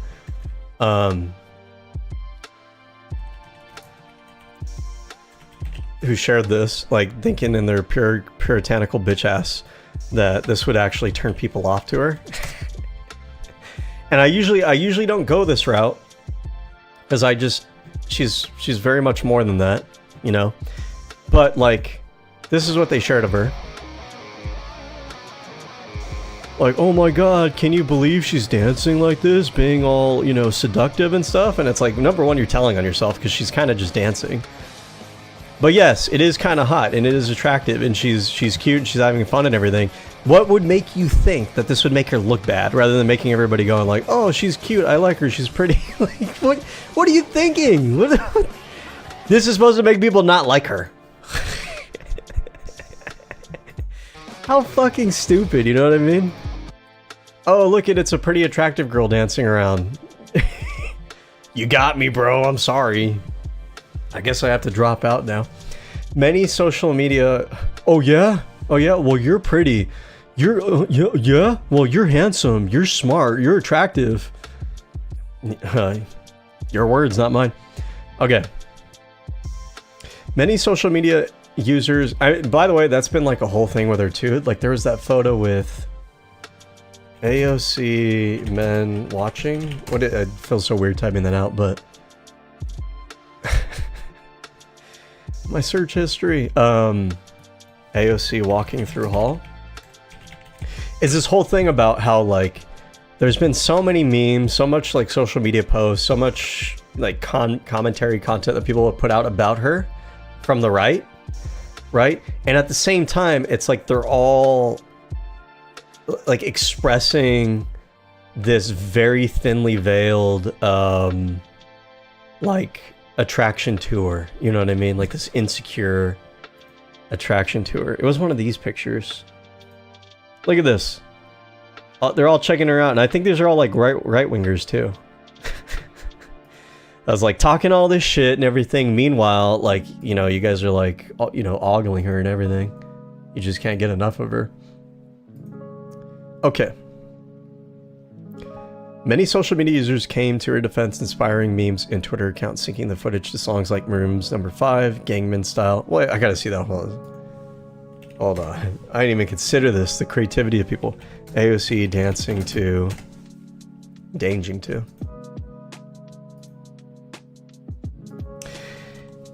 And sometimes I wonder with coverage like this, like I did a video on Gavin Newsom, I want to do it on other people that are probably going to run in 2028. Like, what is fair coverage, right? With Gavin Newsom, it's very professional and everything. With her, like, does this come off as unfair? Because, like, now I'm treating her like, you know, she's just like a ditzy girl dancing around. Like, is that unfair? No, actually, because that's actually part of the pros and cons. She comes off as, like, just normal and relatable and fun. And, you know, And honestly, there's nothing wrong with being like an attractive person running for office. There's nothing wrong with being an unattractive person either, but like it shouldn't really matter. It should matter what their policies are at the end of the day. But where's her dancing to freaking Gangnam Style? Gangnam Style. I don't dislike this song, but I didn't really understand what everyone's obsession was with it. What is this? I don't remember this.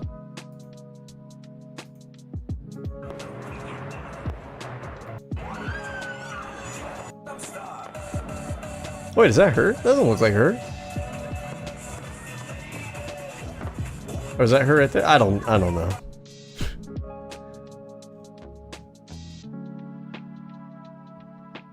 Dances to I'll be the monster. I'll be your monster.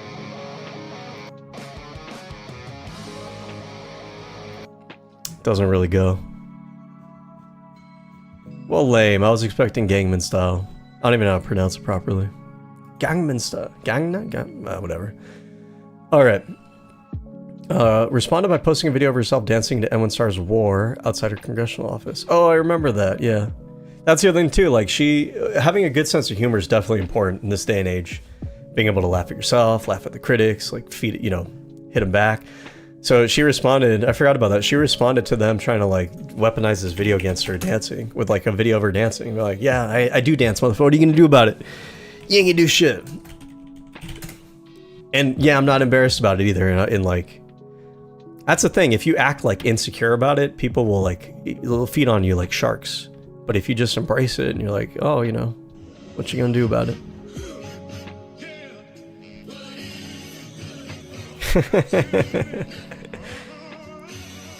And you know what it is about her too that I really like is that I like when I see her acting like that and everything, I feel like it's somebody that I would know in real life. I feel like it could be like a friend from college or like a cousin or something, you know what I mean? It's just very down to earth and relatable. Anyways, in an attempt to embarrass Ocasio-Cortez just before she took office, we went over that. Elizabeth Warren wrote in an entry on Ocasio-Cortez for 2019's Time 100, the documentary knocked down the House. Which this is, if you're into politics, if you're inspired by AOC, if you're into progressive politics, if you want to get into politics yourself, if you're a young woman trying to get into politics, I highly recommend this documentary. This is about like her and a few other, I think, progressive candidates or young women, like winning upset elections, basically. Very good. Anyways, it has a lot of like behind the scenes footage during their campaigns and whatnot. Directed by Rachel Lears, which focused on 4 female Democrats in the 2018 United States elections who were not career politicians. Ocasio-Cortez, Amy Vilela, Cori Bush, Paula Jean Swearingen. Premiered at 2019 Sundance Film Festival. Cori Bush I like a lot too. She's based. Premiered in 2019 Sundance Film Festival, Ocasio-Cortez was the only one of the women featured in the film to win. It was released by Netflix on May 1st, 2019. Ocasio-Cortez also appeared in Lear's 2020 film To the End. See, I was gonna say I think there was another movie that was made that I've heard about, that I've been meaning to check out, that I never watched. Maybe this is it right here. Oh wait, this is by the same person. The film focuses on climate change and features executive director AOC, the Sunrise Movement. Okay. Alright, maybe this isn't the film I'm thinking about. Which, the film debuted at the 2022 Sundance and was presented at Tribeca Film Festival. Okay. Michelle Caruso Cabrera. I like that name, by the way. Caruso sounds cool. Kind of, I don't know. Caruso sounds like a swashbuckling corsair from like the 1700s or something. Challenged Ocasio-Cortez in the 2020 Democratic primary. I don't even remember this person. Who is this? She is CNBC's first Latina anchor and first chief international. She ran as a Democratic. Okay. Why? After Ocasio-Cortez won the nomination, Caruso Cabrera reorganized and ran in the general election as the Serve America movement nominee. Who the hell is Serve America? Big tent political organization founded in Morgan Stanley. Okay. She probably just represents establishment, like institutional democratic politics. Party achieved its first state party in New York with ballot access, but as of it lost its ballot status, probably because they don't have enough support. This is AstroTurf, right? Oh, it's not even AstroTurf because they're probably not even disguising themselves well as, turf. Ocasio-Cortez Republican challengers in the general election included nominee John Cummings, a former police officer. Okay, these are all people that aren't going to win anyways. The American Prospect wrote in October 2020 that Ocasio-Cortez was spending the 2020 campaign running workshops for constituents on workplace organization, fighting eviction, and organizing childcare. Now, I will say about this strategy, I've heard a lot of leftists say that they need to do politics this way. That you're out of touch if you don't. That that's the old way of doing things, is to run a conventional campaign. The reason this works... Now, I'm not going to say this doesn't work as a general thing, but I just don't think it's necessarily a substitute for conventional campaigning. But the reason it works in her case is because none of her challengers were actual, they didn't represent a genuine challenge to her. This lady who ran against her, I'd never even heard of her, okay? AOC has been a beloved, paradigm shifting figure in politics since she entered. None of these other candidates, the Republicans don't stand a chance in this district. None of them stand a chance to her. So she looks really good. She already looks good. She's already the top contender, but she makes herself look really good by being able to say, and she can afford to say, because she doesn't have to run a conventional campaign. She can afford to say, oh, well, everybody else was campaigning.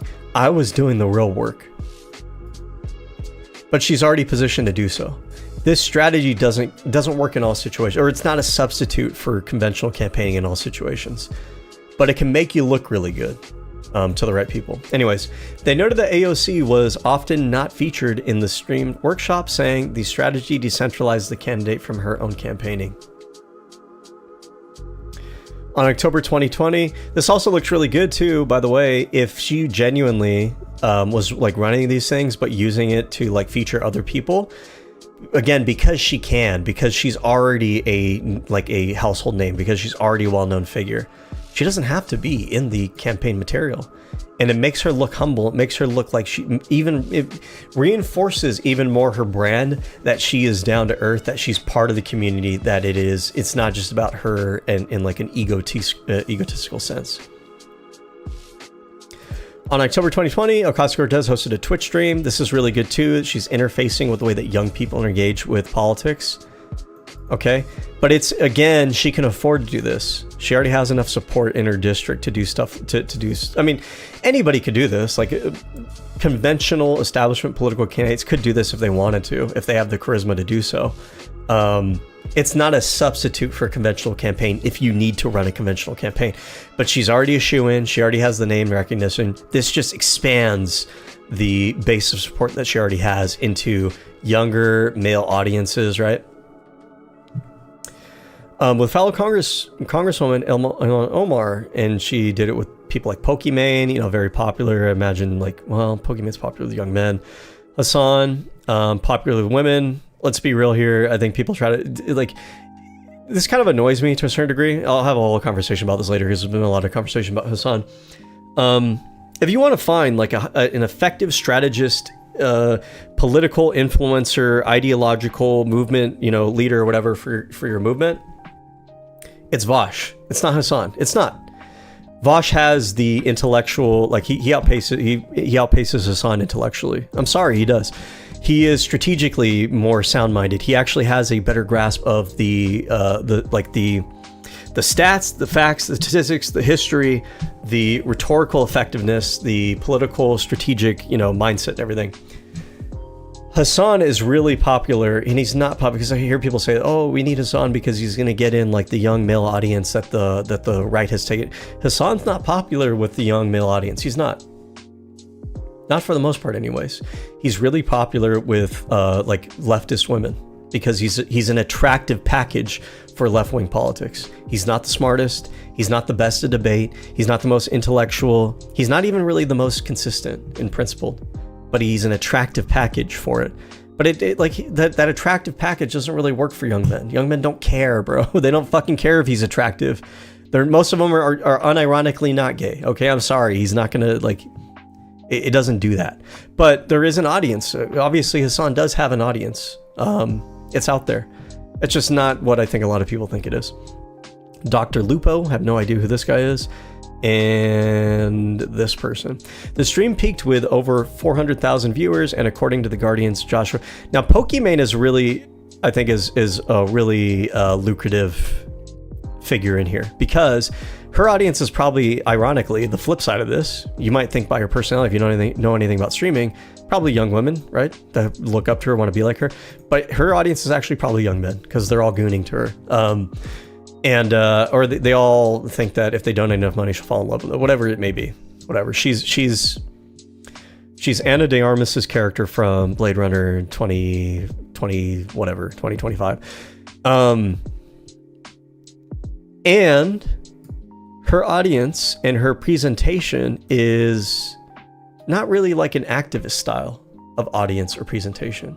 So it picks up people who AOC may not naturally be picking up. And on top of that, Pokimane is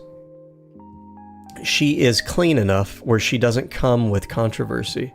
You can associate with her, you can leverage her audience, leverage her influence without having to worry at all, really, about any kind of blowback or cleaning up any kind of PR or any of the controversy surrounding someone like, Hassan. The stream peaked with over 400,000 viewers, and according to the Guardian's Joshua Rivera, succeeded in humanizing her. Yes, among that audience. Ocasio-Cortez again streamed Among Us on Twitch with Hassan Piker, XQC. You see, even better. This is a more normie audience. This is probably a lot of young men. Yeah, I think a lot of young men. ContraPoints. This is appealing to your LGBT audience. She probably already has this audience in the bag. Is there anybody from ContraPoint's audience that should be picked? Interestingly enough, ContraPoints has influence over right-wingers, or at least people coming out of the pipeline, it seems, or open to coming out of the pipeline. And that might be a audience that's worth kind of picking up. Jagmeet Singh, he is very popular in progressive circles. This gives her inroads into Canadian politics, Canadian progressive politics to a certain extent. I don't know how important that is necessarily, but it's not bad, it doesn't hurt. To raise money for food pantries, evicted defense legal aid, and community support. So the great thing is she's simultaneously... See, now this is something that she is probably a natural at that Gavin Newsom isn't a natural at. He's trying, but it comes natural to her. Although she hasn't been doing as much of it lately. I wish she would repeat this and take some time to repeat this, which is young women, you can almost count on them to be very supportive of her. Now, young men, there's a lot of young men who are going to find her attractive, but will they support her politics? They're already predisposed against her politics. If she can go out there and, find some of these content creators who are maybe someone like XQC who isn't necessarily bought into a particular political party, right? Or someone like Pokimane who is, popular with a lot of young men, a lot of like younger people, but is not really super controversial, right? Kind of more normie audiences. These are the audiences that she needs to pick up more of. So this is probably pretty helpful in making her a relatable figure to those people. Okay. But there are other ways to do this. It's not just playing things like Among Us on Twitch. I mean, there's all these programs nowadays. There's all these podcasts nowadays that you can go on. Anyways, to raise money for food pantries, eviction defense legal aid, and community support organizations to assist those suffering economic hardship during the COVID-19 pandemic.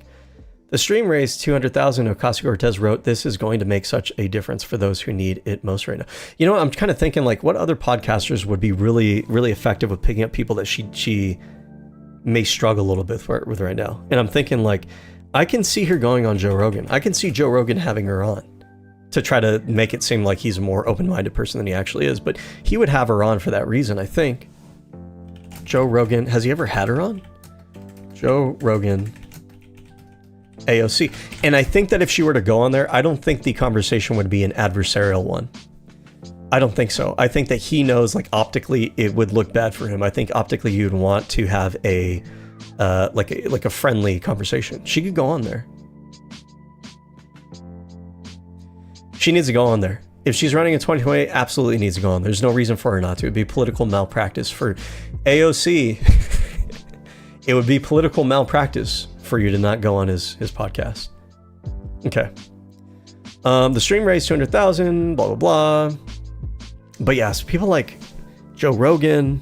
I'm thinking of people that code masculine, code like, you know, guns and Americana and stuff, but aren't necessarily misogynistic, aren't necessarily like dedicated to manosphere, misogynistic, far right, dedicated to the right wing, are open if you get the right person in front of them. And AOC has the charisma for it. So someone like Joe Rogan, maybe some of those crypto bros, maybe? I don't know them all enough to say that with certainty. But yeah, some of those more normie podcasters.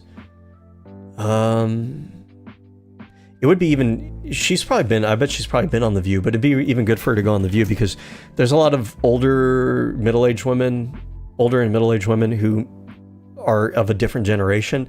And so her just making the effort to go on a place like The View to give her some, in places like The View, Oprah, The View, I'm sure there's certain kinds of like podcasts or magazines that are popular with that demographic. Just the exposure alone. I think that her personality, I think women will generally like her. She just kind of needs, some of the women may not be super duper aware of her. She just needs that exposure. The View, AOC. Have they had her on? They've had to have had her on before, right? Yeah, they've had her on. But yeah, just keep leveraging that. Okay, where was I at? Ocasio-Cortez ran unopposed in 2022. She defeated Republican Tina Forte. Okay. 2024, in May, the DSA debated whether to endorse Ocasio-Cortez. Why would they debate that? Some members argued that she was more committed to the Democratic Party and her positions on Palestine had become weaker. Oh, okay, I see.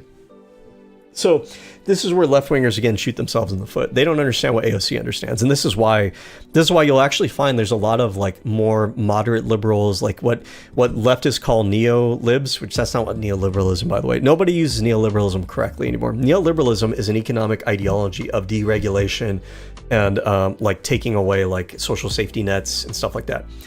Neoliberals are like they're older conservative Republican voters. Or politicians. It's a little bit dead, the movement is.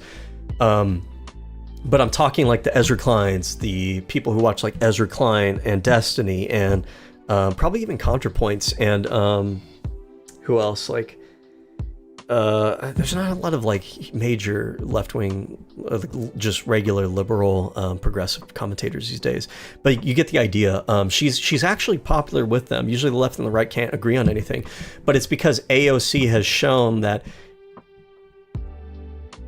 it's really the thing that the left misunderstands a lot of the liberal progressive commentators in that it's not that they're against things like universal health care and helping the poor and social safety nets and green policy. It's that they have a much more like a sense that there needs to be strategic compromise and pragmatism in order to get those things.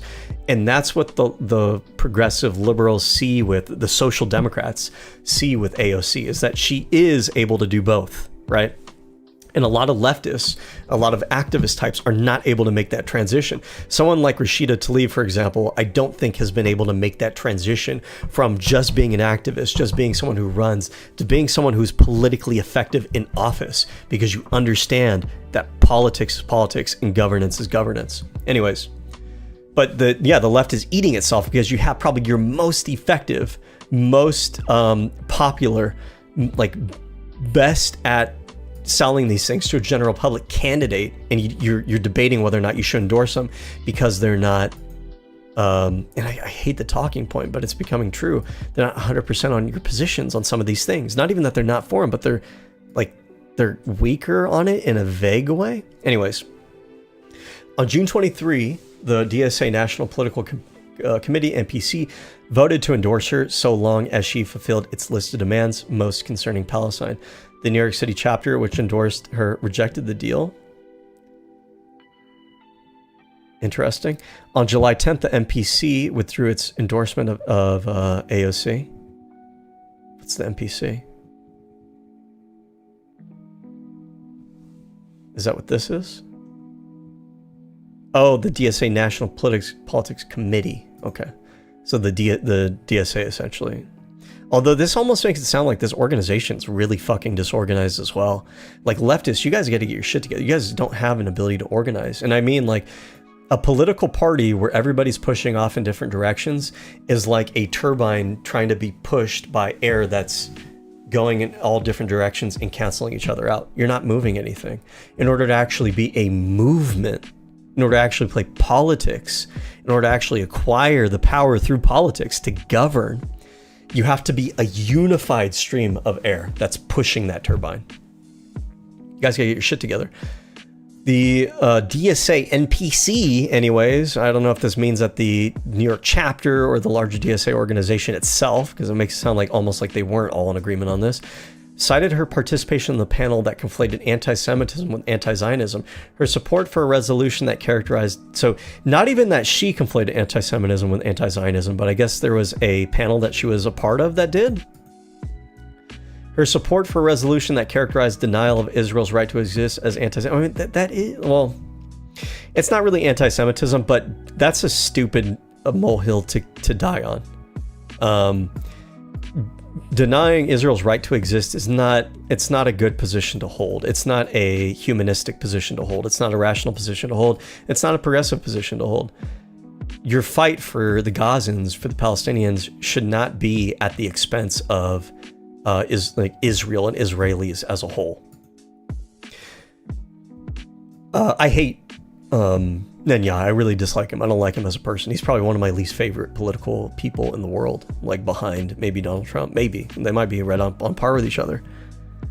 But being against Netanyahu is not being the same as being against all of the entire country of Israel and all of its citizens who don't necessarily support him, by the way.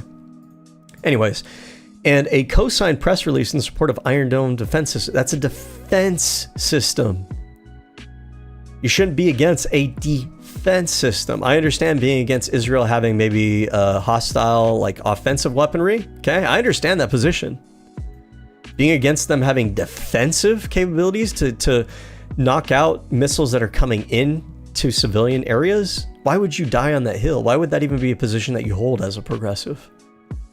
This is one of those things where I will stand on the tradition of FDR and Teddy Roosevelt and the abolitionists and, you know, the feminists and all the different fucking groups in progressive movement over the years and say that you are not a true progressive. I don't give a fuck if you call yourself a leftist. I don't care if you try to aesthetically present yourself as more, you know, down with the cause than I am. You're not a progressive, and I don't consider you a progressive, and you can suck my balls. You're not a fucking progressive if you have the mentality of throwing one group under the bus in order to help out another group. That is not progressivism.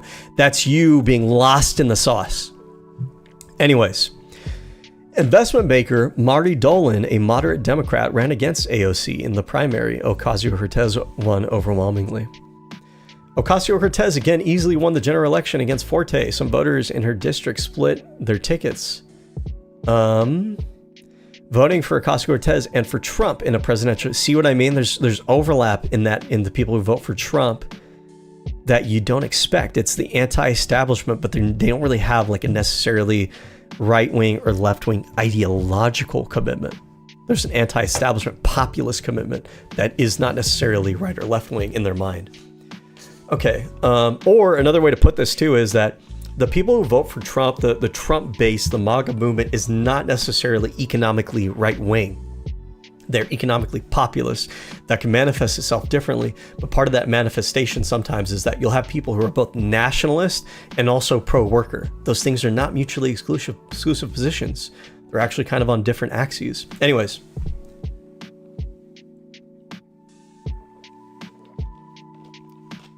A political analyst said that this was because both Trump and AOC were leading with a message of working class pocketbook issues. Ocasio-Cortez asked those who split their tickets why they did so. Some said they both cared about the working class and were less established. What did I tell you? While others cited the Gaza war and the economy. Okay. Tenure. Taking office at 29, Ocasio-Cortez is the youngest woman ever to serve in the United States Congress and also youngest member of this 116th Congress. When the 116th Congress convened on January 3rd, 2019, Ocasio-Cortez entered with no seniority, but with a large social media presence.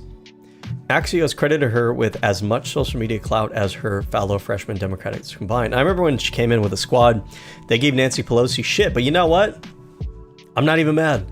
I'm not even mad. Nancy Pelosi had to make compromises to them. They also had to make compromises to her.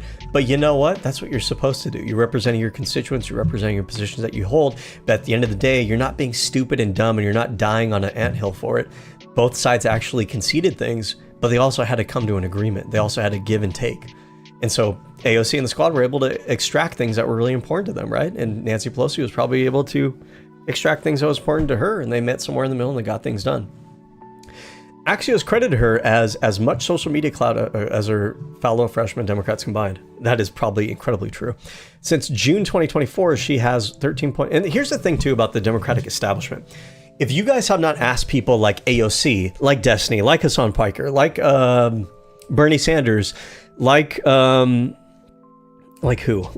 I don't know. People who are good with the social media game, with gaining attention, with shifting the national conversation. If you have not humbled yourself before their fucking feet, at least in the sense, it doesn't have to be in everything. I know that you want to think that you're important, and there's importance to the things that you guys have done over the years, but you have to admit, for the sake of yourselves, that they have something that you don't when it comes to being able to communicate in the modern media landscape. And if you have not asked them, if you have not consulted them, if you have not implemented the things that they're doing that the rest of your cohort of people aren't doing, what are you doing? What the fuck are you doing? It's political malpractice. You're smarter than that. Put your ego aside. Stop being dumb. If you want to die on an anthill because you don't want to admit that they're better at than you, then you're going to die on that anthill. That's the end of discussion. I mean, there's nothing more clever or complex about it. It's that simple. The Democratic Party has been incredibly terrible at politics, the game of politics, the rhetoric game, the media game, for at least the last 2 decades. Okay? Get your shit together. There are people who know how to do it, and you guys don't know how to do it, so ask them. Anyways. Since June 2024, she has 13.1 million Twitter followers. That's more than me, up from 1.4 million in November 2018. So within the span of 6 years, is that right? Within the span of basically one presidential term, a term and a half, she increased her following by like almost tenfold. As of January 2025, she's at 8.4 million on Instagram and 1.8 million on Facebook. Ocasio-Cortez is also the most followed user on Blue Sky. That's cool. With 2 million followers as of March 2025. Blue Sky is basically like progressive Twitter. Her colleagues appointed her to teach them social media lessons upon her arrival in Congress. Good. In July 2019, 2 lawsuits were filed against her for blocking Joey Salads and Dov Hikind on Twitter in light of the Second Circuit Court of Appeals ruling that it was a violation of First Amendment for President Trump to block people on Twitter. What? I feel like they're not telling that story properly. If I remember correctly, I think that was due to the president being like his official government account, because then that's the government picking and choosing speech, right? But her personal account, her account tied to her campaign, that would be a different category. Same thing with Trump. His personal campaign political account can deny people, right? I don't want to get off on a tangent, but I'm like, okay, my understanding of like legal theory and everything would tell me that's actually what happened.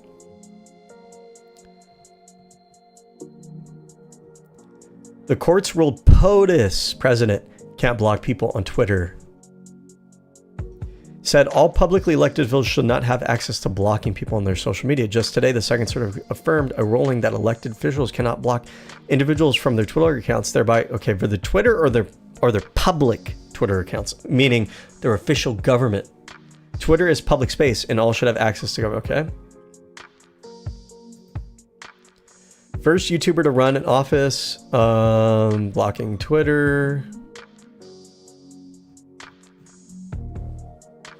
The case requires us to consider whether a public official may Trump's tweets were a matter of public record, and that no matter how strongly he felt against someone or their comments, he cannot block them.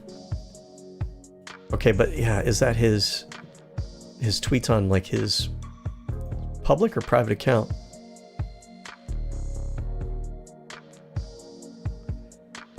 that the comments on Trump's his personal and those of other official in the U.S. government were public forum. Okay, I don't agree with that. I think the distinction should be made between his official government accounts and your personal accounts. I wouldn't be surprised if this kind of shit has been like overturned or will be overturned in the future. On November 4th, 2019, it was announced that the lawsuit had been settled. Ocasio issued an apology. Okay. In a 2019 interview, Ocasio-Cortez said that she had stopped using her private Facebook account and was minimizing her usage of all social media accounts and platforms, calling them a public health risk. Okay. In November 2018, on the first day of congressional orientation, AOC participated in climate change protests outside the office of House Minority Leader Nancy Pelosi.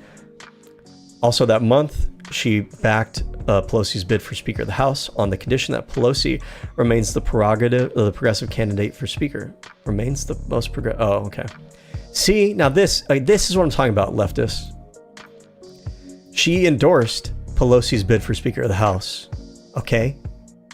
Basically what happened was, you want something from me, I want something from you. Okay, then you're gonna have to give me something. I'll have to give you something. You guys are left. Just here's the harsh truth. You're not in leadership position. You don't have a majority of Congress. You don't have a majority of anything. But there are ways for you to leverage the power that you do have. And it's like this. It's, you want my support for something? Okay, well, I'm going to need something from you. And that's fair. And that's negotiation. And that's mutualism. That's pluralism. That's democracy. When AOC made her first speech on the floor of Congress in January 2019, C-SPAN tweeted the video. Within 12 hours, the video of her speech set the record as C-SPAN's most watched Twitter video of a member of House of Representatives. Now, you know you're a political junkie when you watch C-SPAN. There was actually a period of time, I think it was when I broke my leg, when I would watch a lot of C-SPAN. And I have watched C-SPAN over the years. But it's just interesting because the people who watch C-SPAN are not normies. These are like political, like intellectual, people who have a lot of time on their hands. People, like old people sometimes, people are like really into the meat and potatoes of politics. So for it to be their most popular video is not surprising, and just goes to show that she's probably pulled in audiences that C-SPAN usually doesn't get. In February 2019, Speaker at a congressional hearing with a panel of representatives from campaign finance watchdog groups, Ocasio-Cortez questioned the panel about ethics regulations as they apply to both the president and members of Congress.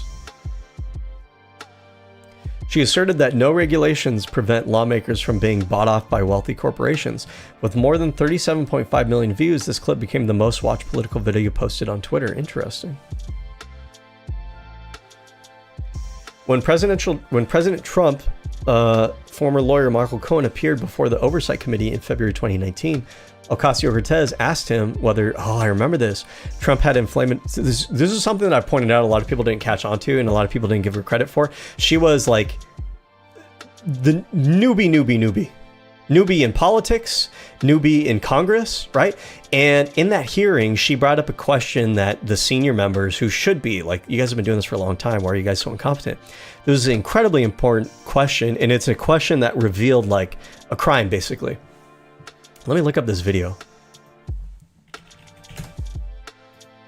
But it stood out to me because it's like, okay, I had already had a good impression of her, but it really stood out to me that not only was she charismatic, not only was she smart, she was cunningly smart. She was smart enough to ask the right questions in the right way to the right people and to single out like legal, like legal technicalities, strategy, that sort of thing. She really is, by the way. This is not an exaggeration. She's not just like a pretty face. She's not just funny and popular and charismatic. She's actually genuinely smart. Genuinely smart. Okay. This is AOC. AOC, Michael Cohen, Michael Jackson.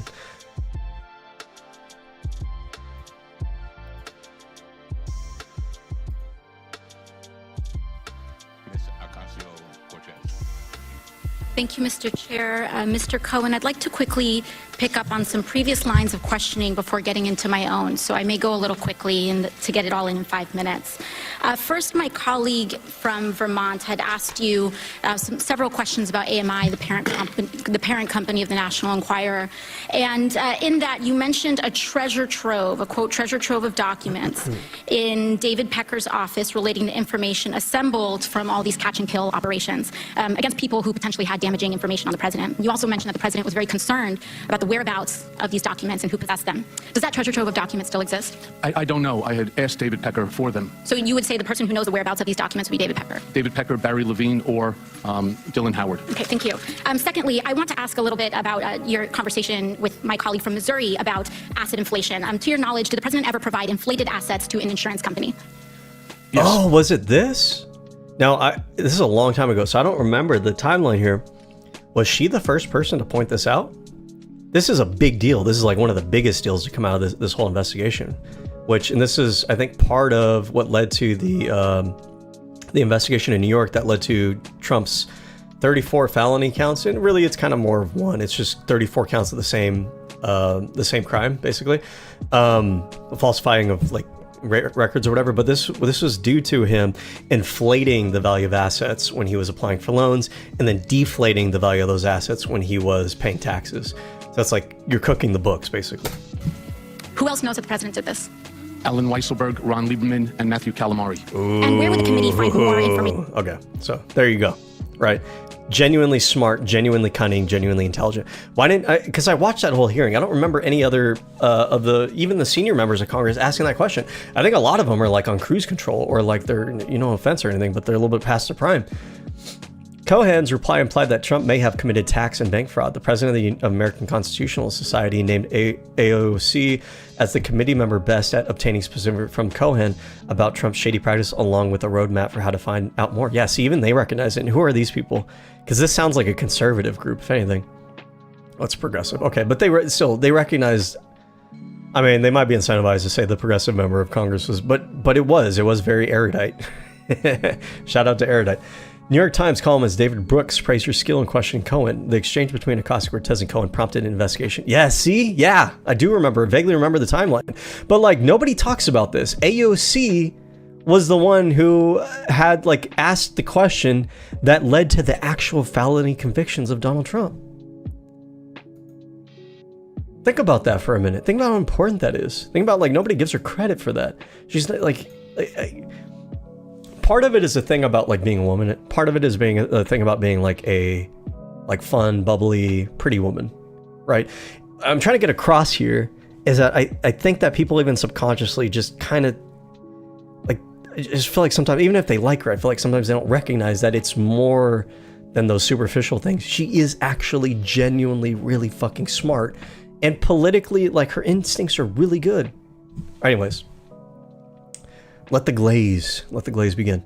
Okay, the exchange between, who referred in August, blah, blah, blah, and compelled his son Eric Trump to testify. Further developments as a result of the exchange saw James from a civil investigation and lawsuit against the Trump organization regarding potential financial fraud, which resulted in a fine of $354 million and a ban of Trump doing. Okay, so this one, I'm aware of this story. I wasn't aware of its connection to her line of questioning in that committee. I knew the Letitia James one, but I didn't know this one. So that's interesting that like it's even deeper than I had imagined. Media coverage. According to reports in March 2019, Ocasio-Cortez continued to receive media coverage early in her congressional tenure, on par with that of 2020 presidential candidates.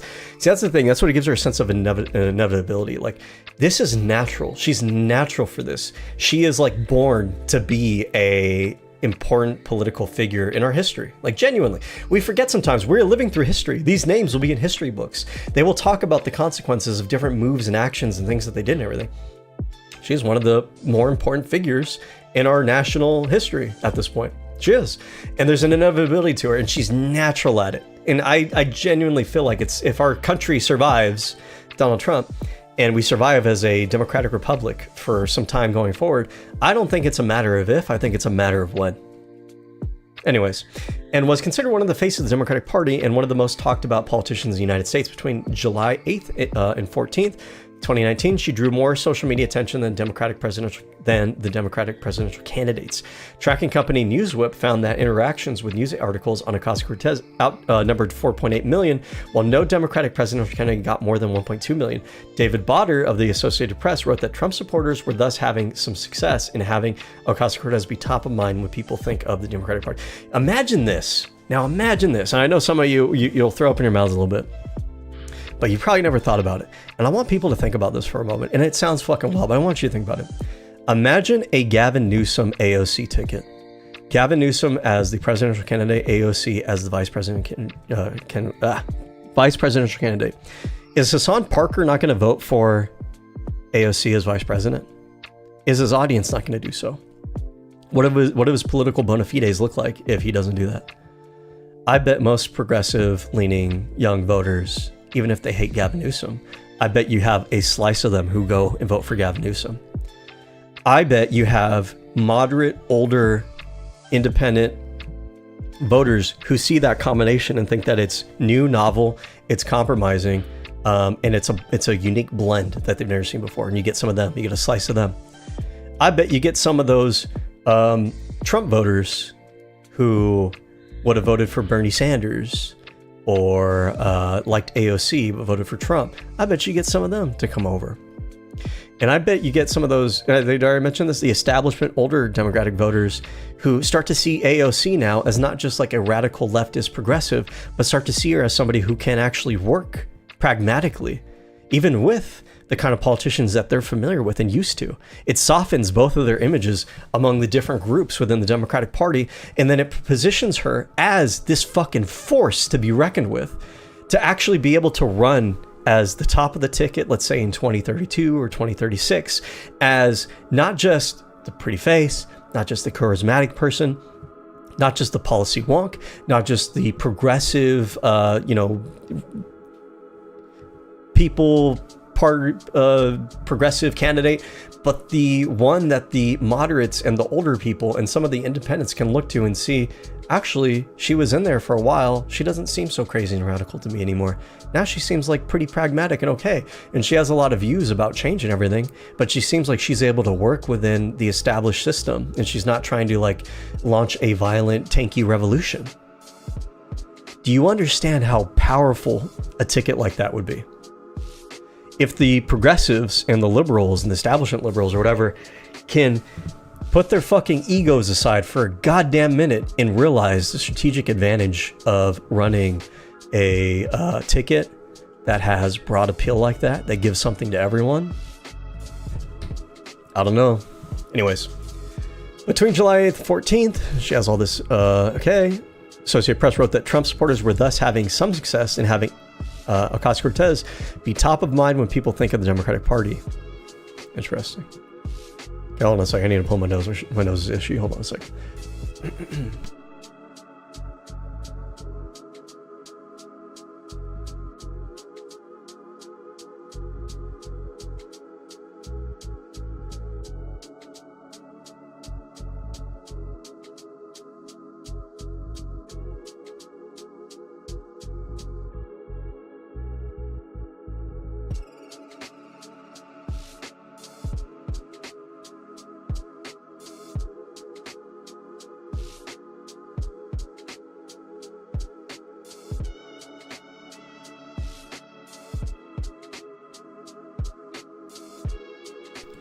Okay.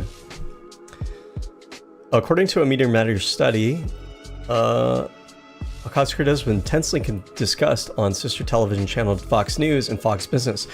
This is another thing where Fox wants to give her bad attention because they hate her. They absolutely hate her. The powers that be in the Republican Party hate her because I don't think their voter base, I don't think the people that they generally politic to, I don't think they actually view her as the demon that they want her to be. She gives a really soft face to liberal, left-wing, progressive politics in a way that I don't think any other figure could have.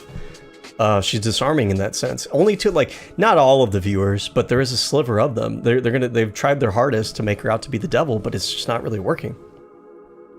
So anyways, The Guardian's David Smith wrote that this is evidence Fox News is obsessed with Ocasio-Cortez. And by the way, by them platforming her like that, she's very charismatic, so they're almost like doing her a favor by presenting her to our audience when they probably do a better job just kind of hiding her off. Portraying her as a radical socialist who threatens the American way of life. Brian Stetler of CNN Business found that between January and July of 2019, she had nearly 3 times as many mentions on Fox News as on CNN and NBC. Stetler wrote that the attention Ocasio-Cortez is receiving has caused the perception, particularly on the right, that her position and policies represent the Democratic Party as a whole. In March 2019, Time magazine said Ocasio-Cortez was the second most talked about politician in the United States after Trump and called her the Wonder Woman of the left.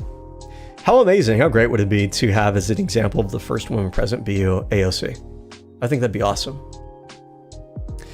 Anyways, in March 2019, PolitiFact reported that Ocasio-Cortez is one of the most targeted politicians for hoax claims, despite the fact that she just entered Congress as a freshman. Here's the other thing too, like I'm a 4chan whisperer. I'm familiar with the mindsets there, of the talking points, of the culture there.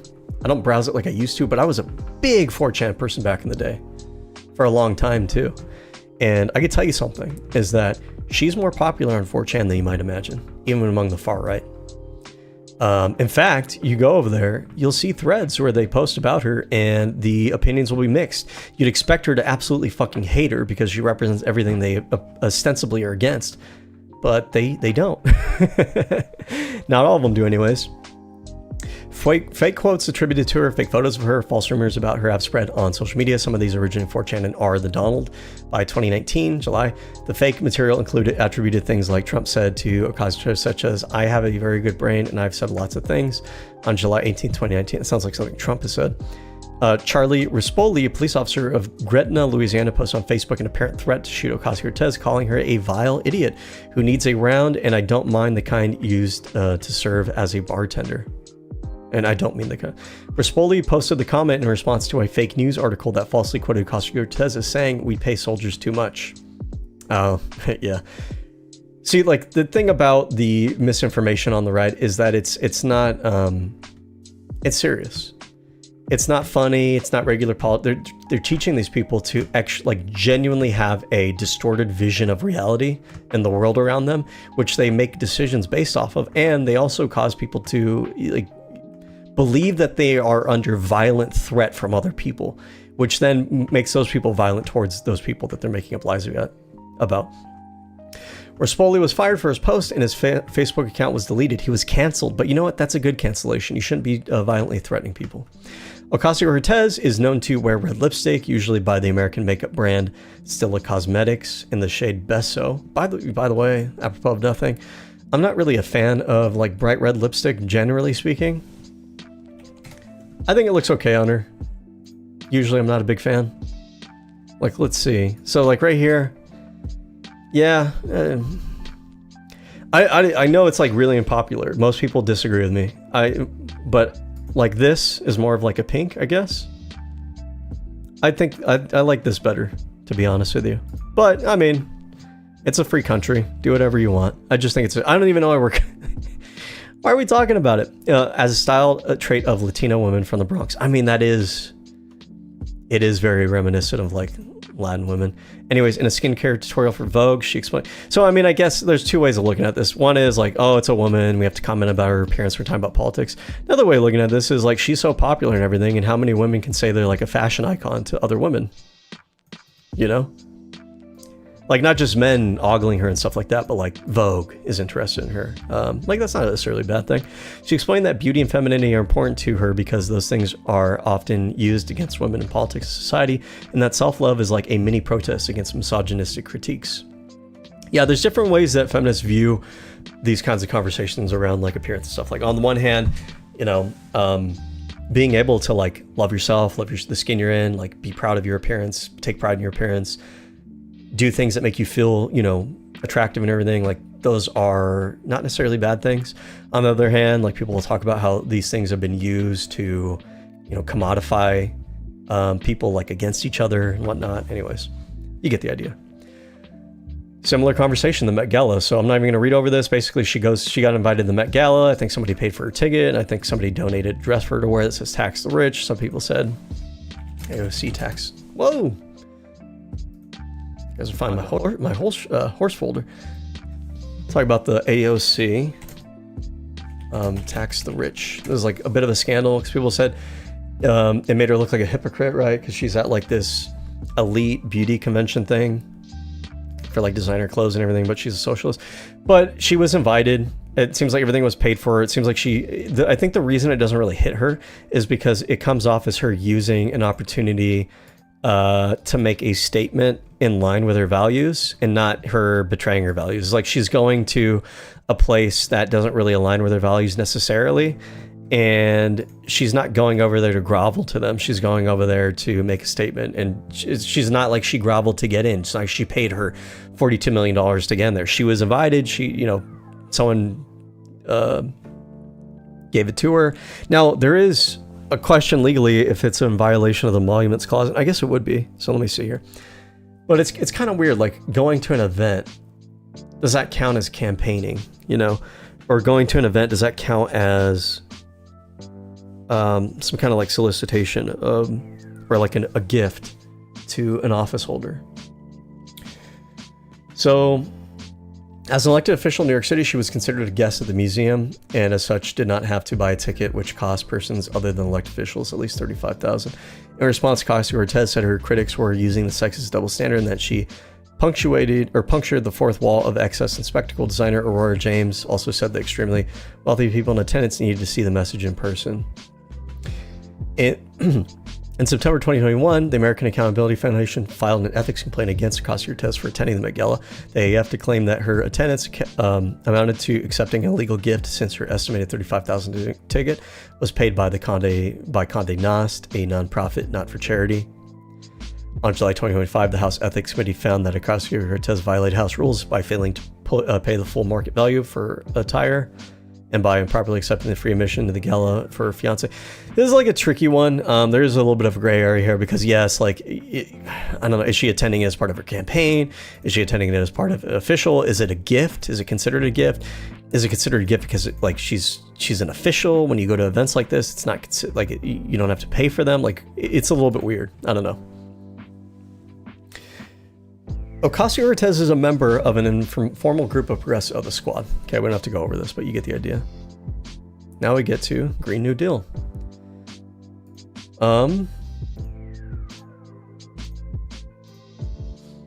So Ocasio-Cortez submitted her first piece of legislation, the Green New Deal, to the House on February 7, 2019.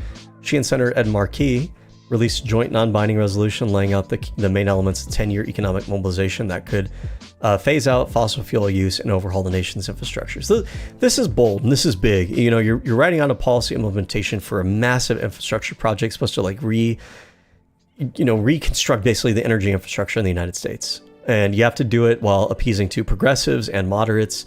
And, it has to have an awareness of industry and economics and jobs, and also like the progressives are trying to appeal to. So if this is a decent proposal, and I don't think it wasn't, then I think she deserves a lot of credit for being a very young member of Congress to push for something that I don't think it ultimately got passed, but I think it probably influenced legislation that went forward, like the Big Beautiful Bill and other things. And it probably will in the future. Like this is big. This is the kind of stuff that you don't necessarily expect like a young up and coming congressperson to put together, be a part of.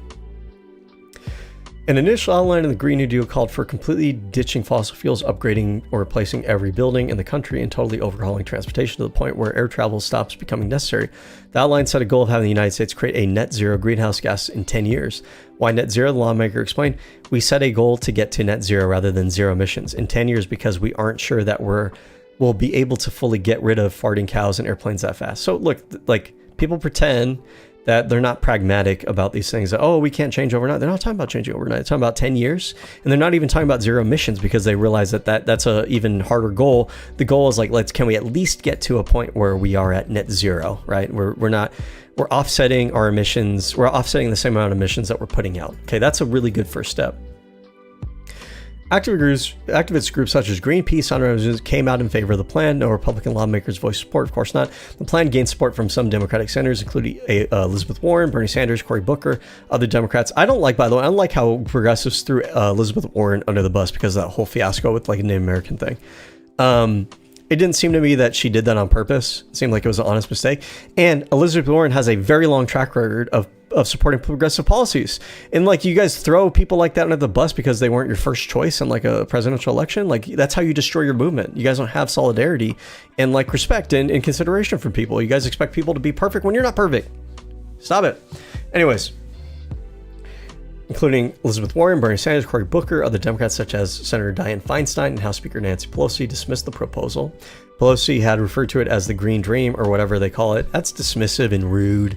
And she probably had to capitulate on this eventually when she realized that these people are more popular than Nancy Pelosi had accounted for. But like, this kind of stuff is the kind of stuff that I don't appreciate about someone like Nancy Pelosi or Dianne Feinstein. I think they have some credit where credit's due. Again, just you need to go back and like read the history of these politicians. For their time, they pushed things forward and they had a hand in a lot of things like that. But it's almost like, you know, you're old and out of touch now, and you don't have respect and empathy for the next generation that's coming up behind you. And you show it in like the most petty, immature, petulant way possible. This is like childish and dismissive. Nancy Pelosi could have said, hey, you know what? Like, I respect they put this together. There's a lot of stuff here. Some of it I agree with, some I don't disagree with, but generally I'm not really in favor of the proposal. I would like to see maybe more pragmatic solutions. But instead, it was just total, like, immature dismissiveness. Like, oh, it's beneath me. It's lame. On March 26th, Senate Republicans called for an early vote on the Green New Deal without allowing discussion or expert testimony. So see, the Republicans here are doing something that the general public's not aware of. Like, this is shady politics. They're, instead of doing like debate and discussion and testimony on it, which would probably cause the bill to be like tweaked and modified to, you know, if people were to bring up like issues with it or concerns that they have, it gives you an opportunity to kind of iron it out, make it a more robust, like complete balanced policy before they vote on it.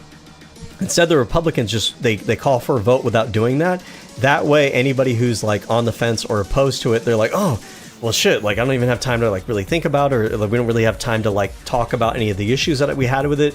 Like, oh, if you're gonna like force me to make a vote today on it, like, well, I guess I'm gonna have to vote no, right? That's kind of the shady thing that they're doing here.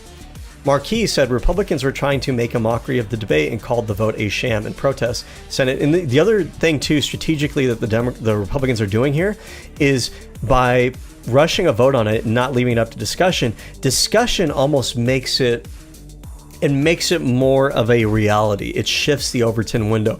It allows people to start fostering new ideas of, well, you know what? Now that we're talking about it, some of the ideas aren't necessarily bad, or maybe I'm not on board with the whole thing, but you start to sow seeds of new ideas, new, like, appealing to people on new grounds that they weren't before. And so Republicans just killing it in its crib, it kills the momentum and the influence of it. That's what they were trying to do anyways. In protest, Senate Democrats voted present or against the bill, resulting in a 57-0 defeat on the Senate floor. In protest, Senate Democrats voted present or against the bill. 57-0. Well, why would they? I don't really understand that. Why would they want to do that? Huh. I don't get it. In March 2019, they're making some kind of statement. I don't really get it though, but you know, I'm gonna be honest. That's on me. On March 2019, a group of UK activists proposed that the Labour Party adopt a similar plan, Labour for a Green New Deal. The group said it was inspired by the Sunrise Movement and work Ocasio-Cortez has done in the US. There's another great thing about her is she has so much credibility with progressive activist movements, is that they'll be open to work with, like, and to adopt her positions and policies and make them more popular and garner and foment support for what she's doing, for what her vision is. That's worth its weight in gold. Because part of a politician's job is not just to implement the policy that they're voted for or that they can, but it's also to try to influence and build political capital for policy. Harassment on July 2020, on July 20, 2020, July 20, 2020, July 20, 2020, yeah. Representative Ted Yoho and Roger Williams accosted Cortez on the Capitol steps, where Yoho as overheard by journalists, called her disgusting and told her, "You are out of your freaking mind," for recently suggesting that poverty and unemployment were driving a spike in crime in New York City during the COVID-19 pandemic, amid her ongoing advocacy for cutting police budgets. Okay, so she was probably on the part of like defund the police kind of things. I think she shifted on that. Probably wasn't a very popular position. I think there's a way to thread the needle on that policy that I think they just kind of, the progressives kind of did a bad job on, which is, it's not necessarily about, like, the slogan shouldn't have been defund the police. The slogan should have been reform the police, because it's, reform always almost has the connotation of you're not against this thing, you want it to do better. Defund is going to polarize a lot of people who are just so supportive of the police, who are generally popular among the general public, that it's going to be a non-starter for them. Reform, there's some of those people who are open-minded enough to go, you know, I support the police, but yeah, they can, you know, we can improve things, we could do better in certain areas. I'm okay with that, right? That's the right way to frame it. Yoho had addressed, let's change the music here. This is like, what's going on?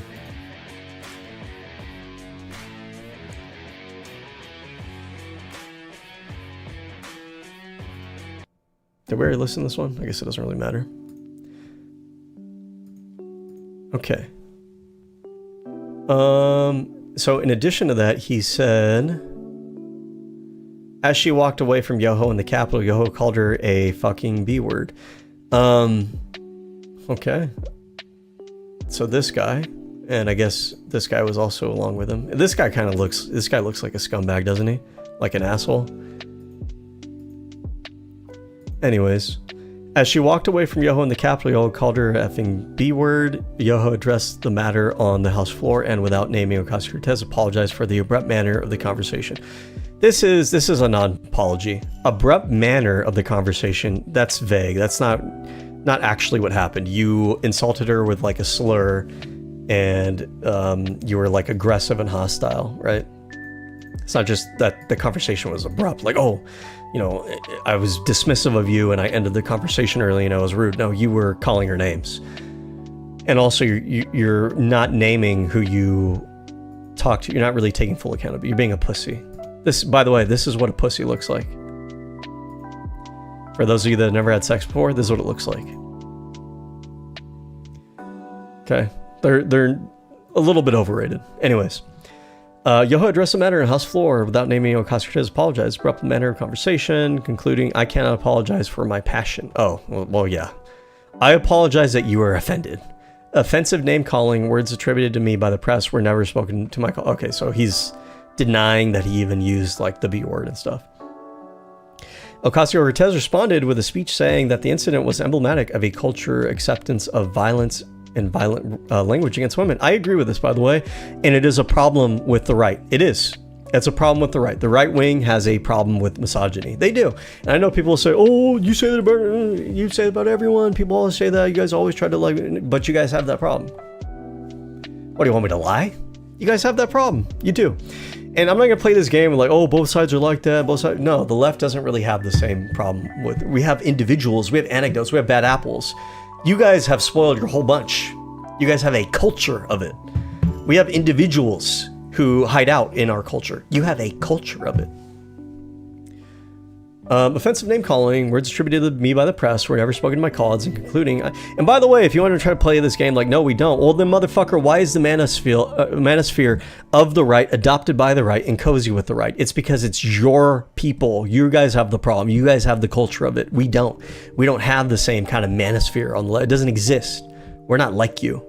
Offensive name calling, word attributed to me by the press, okay, blah, blah, blah. In using that language in front of the press, he gave permission to use that language against his wife, his daughters, women, his community, and I'm here to stand up and say that is not acceptable.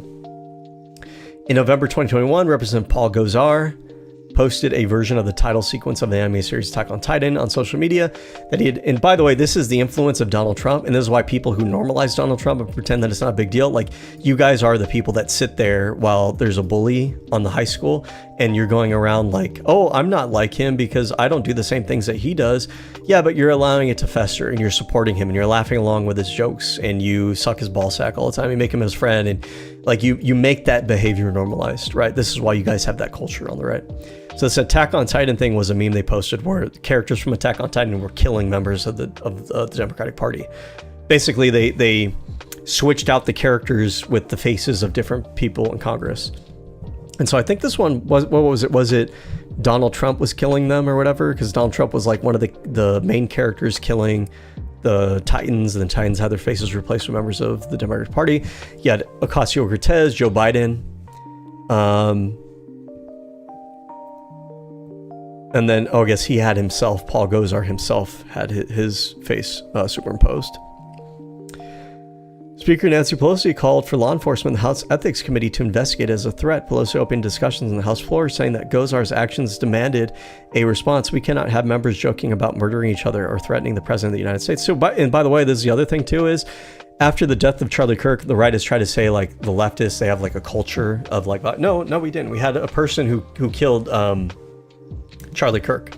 One person. Again, but you guys have a culture of it because you guys have your leadership engaging in this kind of thing, actually posting like violent depictions of stuff and rhetoric and encouraging violence and everything. And you guys don't say anything about it. You guys vote for these people. You endorse these people. You guys break butter with these people. You form coalitions with these people. We're not making coalitions. We're not electing the murder of Charlie Kirk to anything. We didn't make him spokesperson of anything. We didn't show toleration or acceptance for his views or what he did. You guys do that. That's the difference. And it's why it's a culture. There is a culture of violence on the right. People on the right, you guys are violent. You guys want to kill, murder, and slaughter people. And I know you guys try to pretend when you're around other people, that's not the case, but I see the way that you guys talk when you're in your communities with each other.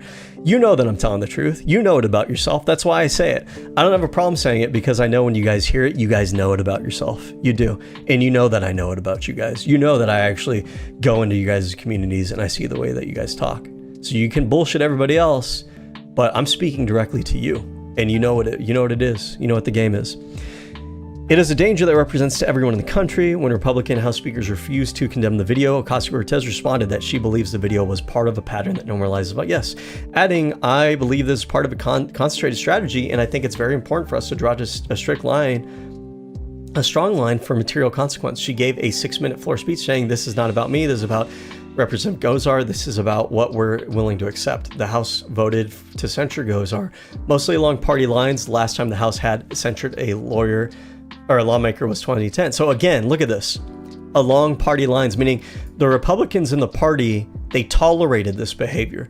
This wasn't, you go look at Democratic leaders, Democratic Party members, they condemn anytime like there's violent rhetoric or violence from people on the left.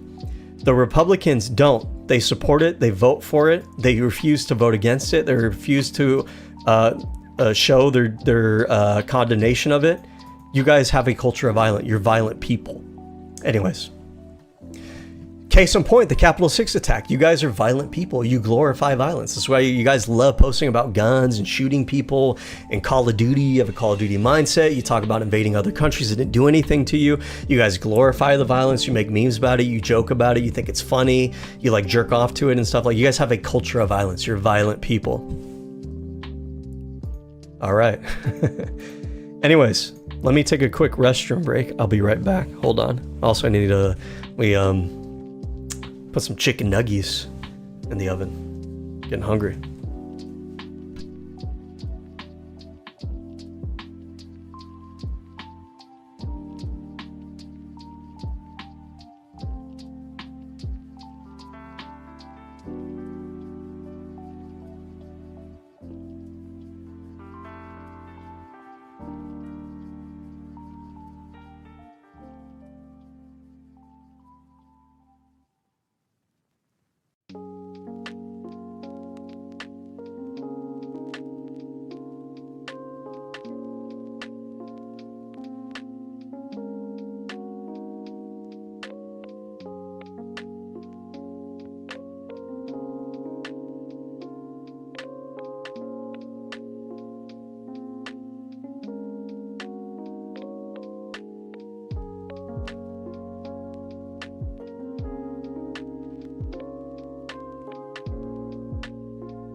What's the difference between a tender and a nugget? I feel like they're the same thing. They're just like one's bigger than the other. Anyways, let us pick up where we left off. Okay, in a nearly 90-minute Instagram live video made on February 2021, Ocasio-Cortez said that she had previously experienced sexual assault and recounted her experience of fear during the 2021 storming of the United States Capitol when she was in her office. By the way, let's just be real. Let's just be honest. Let's not play this game. Try to pretend like we're tough and we're objective and everything. Being objective is acknowledging the truth. And the truth is, if you're gonna be honest, if the people who stormed the Capitol on January 6th got a hold of her, they probably would have sexually assaulted her, and worse. They probably would have. Be real, be honest with yourself. Kind of guys to break into a building, to try to overthrow an election, to try to take politicians by force, the type who are willing to engage in physical violence, kill people that they disagree with and everything, they absolutely would have raped her. They would have. To say that they won't is massive cope, irresponsible cope, and the kind of culture that breeds violence and misogyny. Again, when you allow that kind of thing, you allow that kind of culture to fester. She said she hid in her office bathroom before being startled by a Capitol police officer who entered her office suite and shouted, "Where is she?" before ordering her and her staff to evacuate to a different House office building. Ocasio said the officer did not self-identify and said she first believed the officer's voice was that of an attacker. She described sheltering in place in Representative Katie Porter's office and preparing for what she believes would be an assault by rioters on her offices. She said, "I had a very close encounter where I thought I was going to die." She later said in an interview with Dana Bash that she didn't think she was going to be killed. When Bash asked whether she was, or she thought she was going to be raped, she answered in the affirmative. Yeah, of course. Okay. Katie Porter, this reminded me of the California governor's race. I'm probably going to wind up endorsing her. I want to look into it a little bit further, but there's a whole scandal with, what's his face? Eric Swalwell, which I used to like a lot, but if the allegations are true, I can't support him for office. So Katie Porter might be the next person up on that list, which I was already kind of between those two. We'll do a stream where we look at the different candidates and kind of see who we want to support in that election. Anyways, she said, Trump's second administration. Ocasio-Cortez gave her first major convention speech in a primetime slot in the 2024 Democratic National Convention. That's interesting. So we have this time period between the Capitol riot on January 6th and Trump's second term. So basically between like the 4 years of Biden's administration, not a whole lot that's worth mentioning on a Wikipedia article. I guess it's maybe just because things are a little bit calmer. Now, I can tell you, I believe she had a role in both the Green New Deal, which didn't eventually pass. But I think that influenced also the Big Beautiful Bill, and she probably deserves some credit for that. So that's what happened during Biden's administration. And let me see, I'm actually curious, did AOC support the Biden border bill? No, she has generally not supported the Biden administration's border and security bills and has been a frequent critic of their immigration policies. Okay.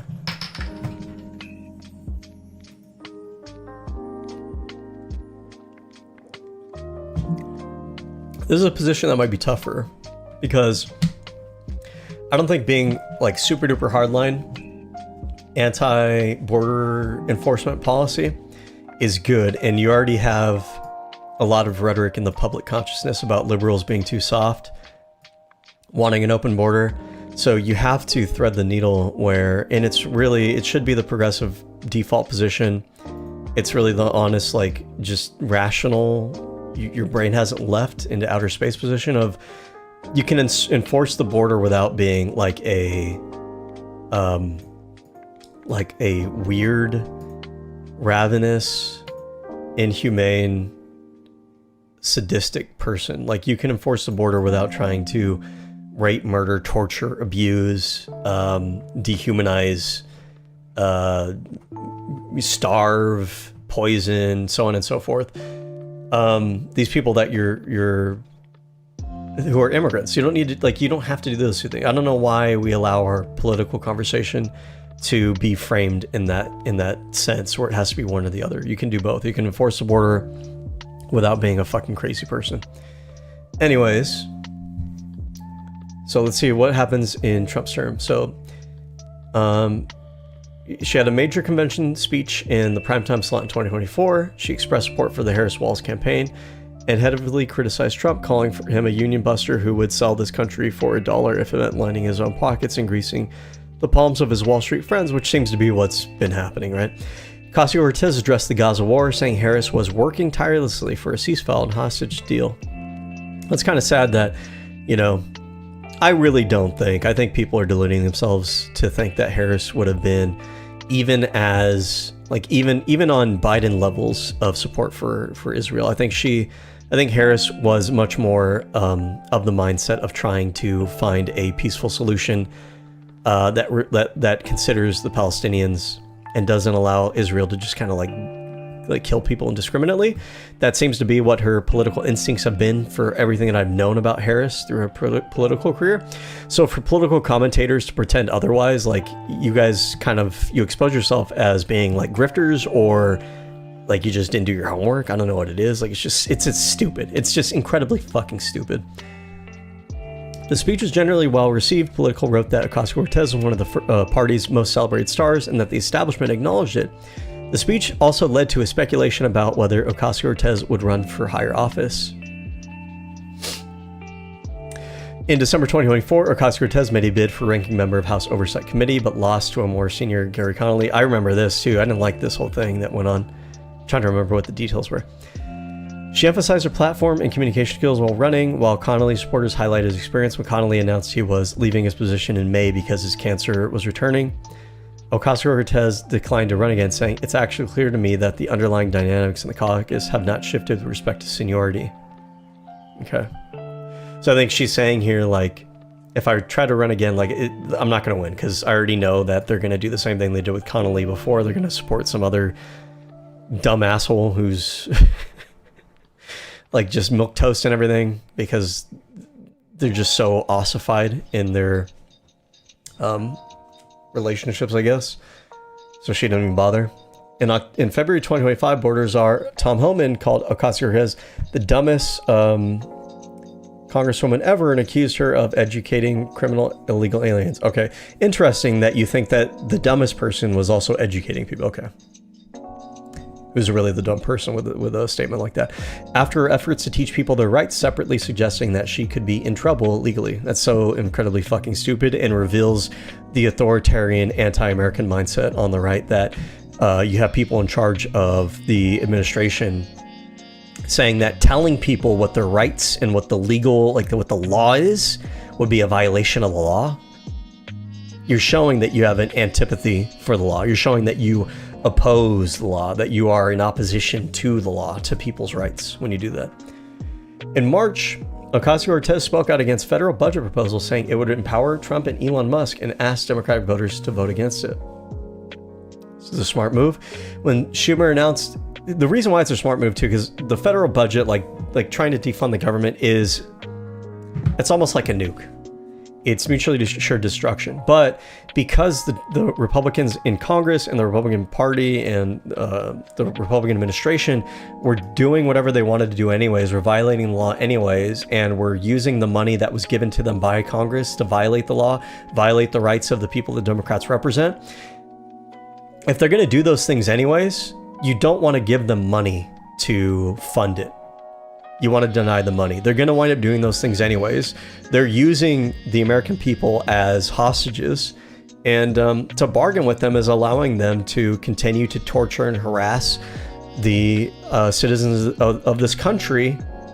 By defunding them, you are making it so that they don't have the ability to do those things anymore. They have to have the funding, the money to support these illegal actions that they're engaging in. That's it. That's the only real strategic tactical option that you have. And in a game like this, where you don't have ideal options, you take the option that's more tactically advantageous. Several House Democrats, including Ro Khanna, urged Ocasio-Cortez to primary Schumer in the 2028 New York Senate elections. Later in March, I think that would be a good step for her. 2028, yeah, it's coming up. Question is whether What do I... 2020, 2026? No, it would be 2028, right? Okay. Maybe, well, maybe they didn't have... Senate elections every 6 years, right? So the last time would have been 2022? Yeah, she wouldn't have the ability to. How often do House seats? I thought House seats were like 4 House seats coming up for election. It is lower house. Okay, no, that doesn't really tell me what I'm looking for.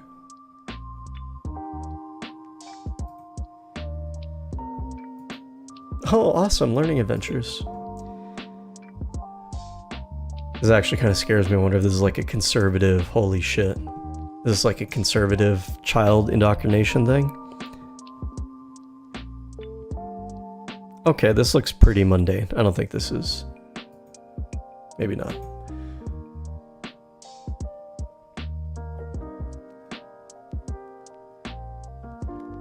Every 2 years. 2 years seems excessive. I feel like we should do like a 4-year thing.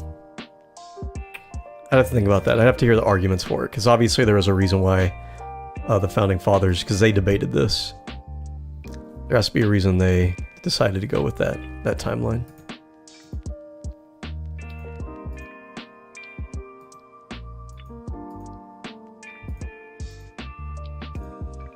The rationale might have been something like they wanted this branch to be responsive and then the other branches be a little bit more deliberate, and that way you have balance. But I'd have to see what the arguments are.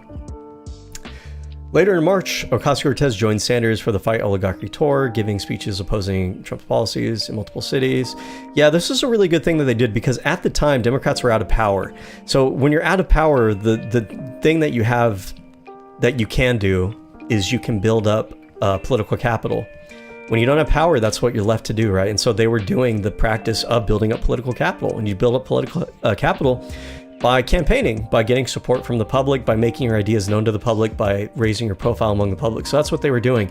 And it's sad to me that other Democrats weren't doing this. She was doing it. Gavin Newsom has been doing it. But the larger Democratic Party just doesn't have the sense to do shit like this. They're out of power and they're not spending that time really doing what they should be doing. She said that Trump's tariff policy was disastrous and market manipulation. Also because there's an absence, and this is something that the establishment doesn't understand. Like, they're genuinely fucking stupid for not understanding this. Like, it's at the point where oftentimes we mock and we belittle leftists for being like immature and lacking strategy and pragmatism and everything. The fact that the establishment thinks of themselves as like the adults in the room, the pragmatic ones and the realistic ones, and they don't have a messaging apparatus while they're out of power. And furthermore, they've left that vacuum for the progressive wing of their party to fill it, and they don't have a response for it, which means they're letting the progressive wing dictate the conversation and embrace that leadership role, that guiding principle, that vision of the movement of the party out from under their feet. Shows that they themselves have an issue with being actually genuinely stupid sometimes. Genuinely low IQ behavior, frankly speaking. Other issues. Ocasio-Cortez reacted, and by the way, part of the reason I say is because these are like the establishment people. These are the moneyed people. These are the people from the upper echelons, from the high class society, and they're educated. And they came from Harvard. Genuinely low IQ behavior. Genuinely. Ocasio-Cortez reacted to the 2021 Texas power crisis by organizing a fundraiser to provide food, water, and shelter. This is so politically strategically minded, so politically effective, so like how do I say it? I'm gonna check on my nuggets real fast in the fryer, but I'm gonna explain to you why this is so incredibly smart in a second. Hold on.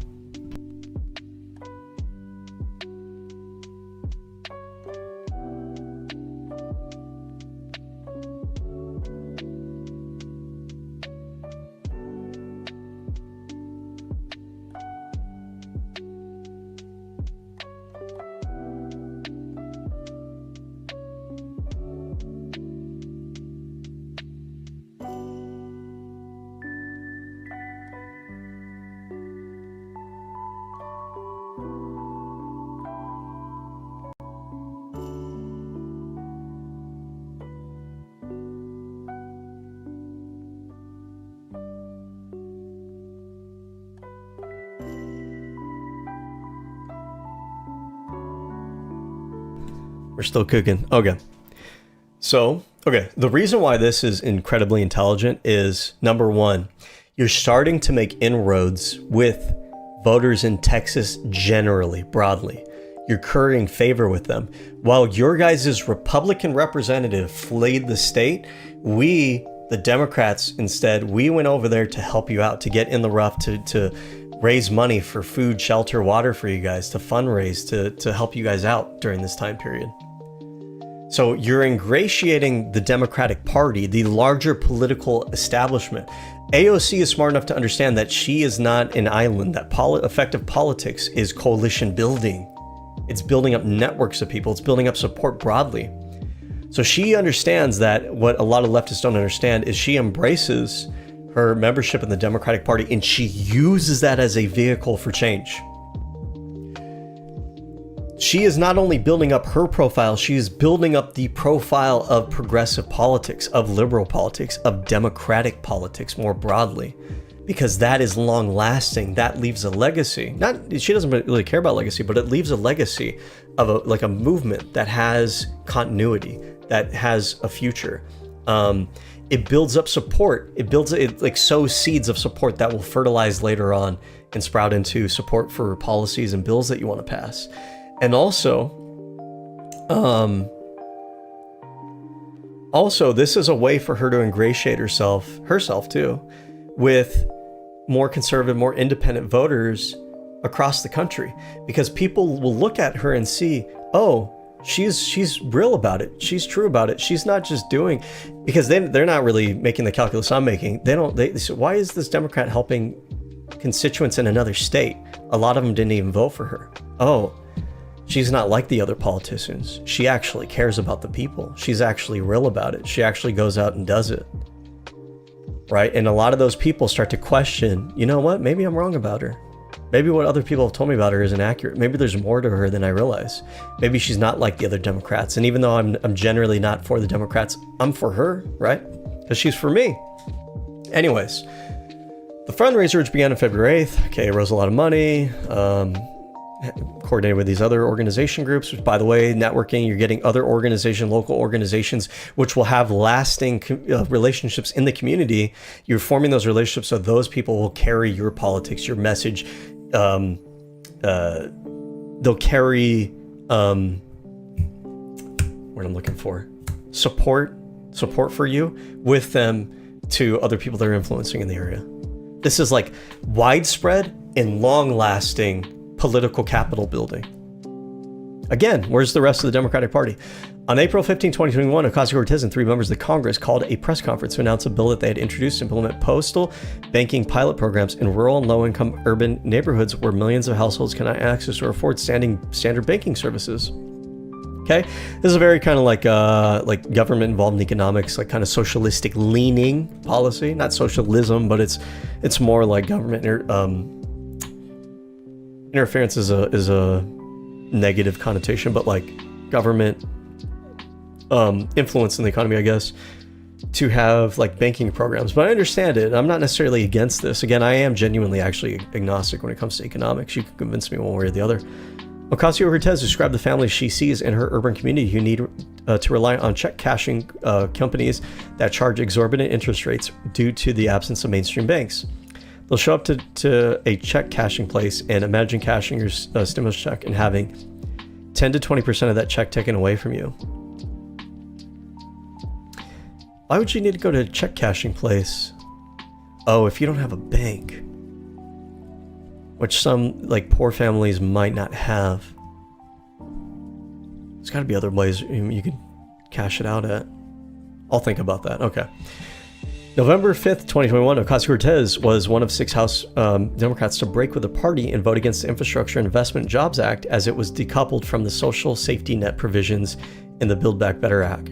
Okay, so I see what's happening here. So they got a little bit fucked because they're trying to pass certain social safety net provisions with the Build Back Better bill. This is during Biden's administration.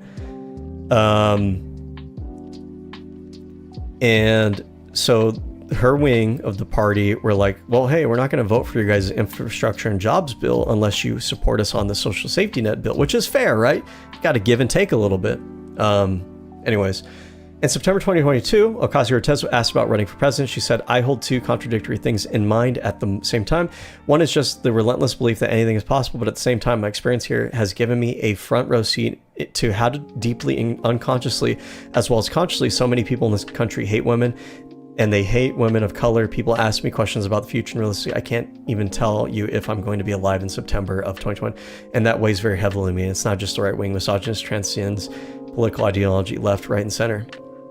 This shows like a high level of maturity and clarity in her understanding of, like, people will view her as a pie in the sky idealist. She's an idealist, but she has a mindset for like what's realistic and pragmatic and the world that exists around her outside of like what she wants it to exist, how it actually exists, right? So I don't necessarily think that she can't win. It might be a matter of like, when is the timing correct and everything. And, but to consider these things is to be realistic. It's to be honest with yourself. It's to be able to actually navigate the world that is actually in front of the game that's actually in front of you. In May 2023, Ocasio-Cortez was part of a bipartisan group including Matt Gaetz, Brian Fitzpatrick, Raja Krishnamurthy, that introduced the Bipartisan Restoring Faith in Government Act. The act bars members of Congress from owning or trading individual. Okay, so this is like trying to ban stock insider trading. So this should have passed, honestly. This should have, Congress members should have to put their investments either into like into index funds or a blind trust when they're in office. It's not that you can't invest. It's not that you can't, try to grow your retirement. It's that you shouldn't be able to make individual trades on businesses or organizations or stock trades because you have a conflict of interest. So, you're able to maintain an index fund tracks the entire market, right? So it's not picking losers and winners in the economy. It's kind of just dispassionately putting your investment in the entire US economy as a whole. So that is where like you can have members of Congress do that.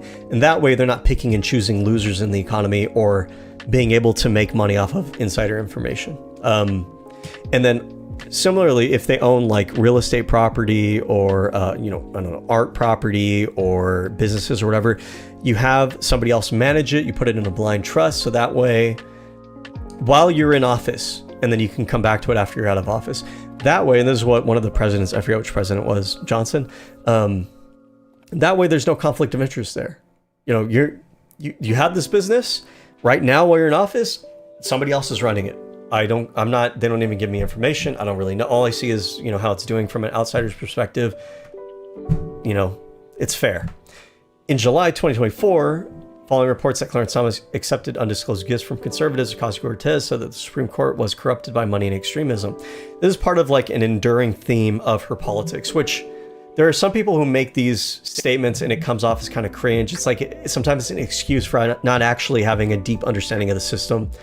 You can just kind of say, oh, it's all money and corruption of money. And it's like, well, yes, but that's only like a part of the conversation. When she makes those claims, it feels more, it doesn't, to me, it doesn't read as like naive and stupid and dumb and overly reductive, because I feel like from everything else I know about her, she has a robust understanding of all the different factors that go into politics and governance. And so like, yes, I agree that money does corrupt politics, but it's not the whole story. And not everything comes down to corruption of money. Some things come down to differences in ideology or bigotries that people have or influence, but not everything is just money. Money's just part of the conversation. In June 2024, okay, yeah, we read that part. In July 2024, Ocasio-Cortez supported and co-led the Defiance Act, which would allow people to sue creators and distributors of non-consensual deepfake pornography of themselves, something that had previously been done to her. Okay, this is an unpopular opinion, but I'll be honest with you, I don't really know where I stand on this, because deepfakes they're not technically you. And I'm very much for like a free speech guy, and I'm also not a kink shamer, and I'm also a kind of person who believes, like, I'm not principally anti-AI. I think AI is fine as long as, like, it's not ripping people off or not paying its sources, for its influence and stuff. So that's where this one becomes a little bit of a weird one, because I'm not really against like AI generated porn. I don't really care, and I don't care about the porn that people consume. People are like, I'm actually pretty vanilla compared to most people. Most people are like gooners compared to me. But like, you're free to do that. It's not my cup of tea. It's not my thing. But you're free to do. You're a free person to do that. But the deepfake is of a person, so you're using their likeness. But you're a public. So usually, using a person's likeness is illegal. So, for example, you can't just take a cartoon character from one show. Oh, not a. You can't just take a person like an actor and make a movie. I'd imagine you can't just make a movie of them using like an AI version of them in that movie without their consent and permission. But that rule doesn't always apply to people who are considered public figures. So if you're like a government official or something, usually those rules don't apply, because we have to have the ability to like express opinions, mock, whatever, our government officials. So it's a weird gray area. I don't really know for sure on that one, but I could be swayed either way. It's a conversation I'd like to hear more about, people argue and talk about. On July 1st, after the Supreme Court ruled on Trump v. United States that presidents have immunity from criminal prosecution for official actions, for basically everything, because what is official action is not properly defined. Ocasio-Cortez announced she would file articles of impeachment against justices. Oh, super based. So this is an extreme position to want to impeach a Supreme Court justice. And it can come off as, oh, the legislative branch is trying to power grab from the judicial branch, even though the ability to impeach justices is part of the balances, the checks and balances of that system. The way you get out of making it look like you're just trying to do a power grab is if you have a legitimate rationale behind why you want to impeach justices. This impeachable like offense that's cited here is, for a lot of people view this Supreme Court ruling as literally the worst Supreme Court ruling in the history of the United States, the most dangerous, the most counter like constitutional ruling in the history of the United States. And it reeks of corruption because it feels like they're doing it in order to save the president of their own party, because otherwise such a ruling just seems so extremely authoritarian, anti-checks and balances, that it betrays basic rational thought. So by her staking out the impeachment of justices to this specific issue, it kind of pulls people back. Even moderates can kind of step back and go, oh, well, maybe even if I don't agree with you, I can kind of see where you're coming from on this issue here. That was a pretty bold ruling by the Supreme Court. I don't know if I agree with it. I disagree with it. I'm just saying, I think even moderate people can kind of see why people would have a huge issue. She said the court was corrupt and that Congress must defend the nation against authoritarian capture. And this is like, the part of this is like, it's so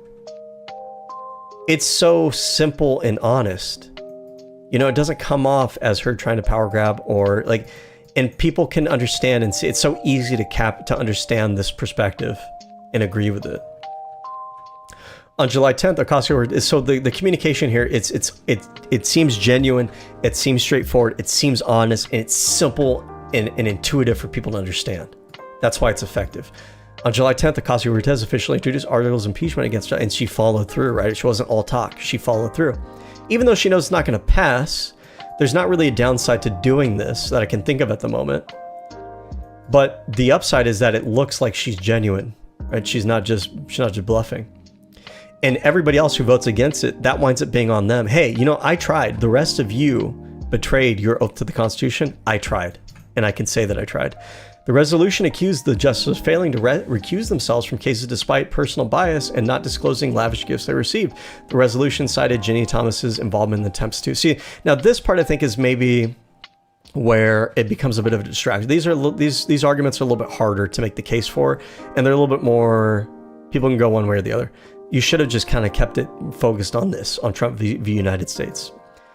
In a statement, she said the corruption in the court had become a constitutional crisis that threatened democracy. Legal experts said the case would likely fail, but was still important because it drew attention to justice. Also, this establishes her as a leader. She's taking the bold leadership to be the one to say it and try to do it, even though she knows it's unpopular, even though she knows it won't win, right? it's optically effective, it's political capital building effective, and it'll be on her record for forever, right? That she was the person who did it. If anybody tries to go back and says you're not really about it, I was the one that tried when everybody else failed. Okay. In February 2026, Ocasio-Cortez attended the 62nd Munich Security Conference. Okay, yeah, so this is recent. Why is she going to this? To raise her profile. Same reason Gavin Newsom went to it. It's like, okay, there is an insurgent political party in our country that is trying to coup the United States government. They're not really legitimate. The rest of the world doesn't view them as legitimate. Spoiler alert, if you weren't aware of this because your political commentators don't talk about it, if you weren't aware of this because you just haven't really been paying attention, if you're not aware of it because you just can't read the social cues properly, let me just let you in on a little secret. Right now, the rest of the Western world, the rest of the modern world views the United States as a rogue nation, and they view it as being under a insurgency of a corrupt and authoritarian and hostile political terrorist organization known as the Republican Party. They will not say this in public. They will make overtures to it. You'll see certain behaviors that they will engage in that signals to this, but they're not dumb about this. They're not unaware. They understand what's going on. And so she and Gavin Newsom going there is to try to assure these other countries that there is a political organization in the United States that can take the United States back from the forces of evil. And it's to raise her profile as being one of the leaders for this. Is she going to be the leader in 2028 to pull us away from MAGA Trumpism, or will it be Gavin Newsom? So it's an important thing for her to go to. Now, she kind of fumbled this a little bit, but it's not going to break or end her career or anything, but it exposes a potential weakness. Now, what will make or break is whether or not she will address that weakness by honing her rhetoric, honing her understanding of geopolitics, and being able to, next time people ask her about these things, have strong, well thought out stances and rhetorically effective stances. And I believe in her. I think she could do that. But anyways, what happened was she was asked a question about geopolitics and she didn't really have a strong, good answer that illustrated that she knew what she was talking about, or that she was able to actually take leadership and stake out a definitive position. And I'm not sure if it's because maybe she didn't know enough about the topic, or because she didn't know how to thread the needle and stake out a lane that was authentic to her while simultaneously being something that is that has broad appeal, right? But either way, it's a room for improvement. So let's read. She argued that liberal democracies, but here's the other thing, is that we hear about that one scandal and issue, but we don't hear about all the rest of her speech. So what we're actually going to do is, I haven't listened to it myself. We're going to listen to it. AOC Munich speech. We're going to see all the other things that she talked about, because there's probably a lot of really nice, compelling things that she said that are worth talking about. So she argued that liberal democracies must deliver material gains for the working class. By the way, this is what the abundance liberals are about. I know the left, you guys think that they're just like secret closeted conservative, like capital, whatever. This is actually what they're talking about. This is actually what's motivating them right now, is that they understand what AOC understands from a strategic, history-defining perspective of, in order to win, we have to not only have the right positions, we must convince the general public that they can trust us and that we'll do what we need to do by actually delivering actual gains that they can feel, not just saying what we want to do or saying what we could do, but showing that we can actually do it and you'll actually feel it and it'll actually affect your life. And that requires you sometimes to make compromises and to prioritize your goals, because you can't get everything at one time. Okay. To resist populist authority, and this is true, right? Because what the people are looking for is they're looking for an alternative to the stalemate, the stagnation, and the corruption and the lack of progress. And if your liberal, progressive, leftist movement is unable to actually deliver results, which is not just a combination of the establishment, it's a combination of progressives and leftists as well. It's not enough for you to have the right positions. You must actually deliver for the people to believe in you, for the people to actually support you, for them to come out to vote for you. Otherwise, the people will vote for the people they think actually will get results done. And in doing so, they'll vote for like these right-wing authoritarian movements which promise the world and have leaders that come off as strong and other people respect and bow down to and stuff, right? You have to offer a realistic solution that's alternative. which critics at Jeff Bezos' Washington Post called class war rhetoric. Ocasio-Cortez said that we are in a class war right now, and I would not have said this maybe 5 or 10 years ago. But people like Bezos and Elon Musk, they shot them, like they did it to themselves, because for a long time they were trying to navigate and thread the needle between being for their own interests and trying to appeal to and appease the masses. With the election of Trump and their acquiescence to far-right MAGA politics and the corruption that's associated with, they have come out and explicitly decided where they planted their flag, and it's his decision. Bezos, you decided. You decided to stake out a position oppositional to the rest of the country, to the working class, to the liberals in this country. You decided that. You decided that. The class war was declared by you. And the rest of us, we're not, like, you decided to do that. We're paying attention, and we know you did that. You can't run away from that now. I'm sorry, you can't. You made your bed, you're gonna have to lay in it. But that class war is upon us now. So that class war rhetoric is not just AOC declaring war on you, it's AOC acknowledging that she and the rest of us have been declared war on. You declare war on us, and we're not going to go lightly. We're not going to go laying down. It's not going to fucking happen.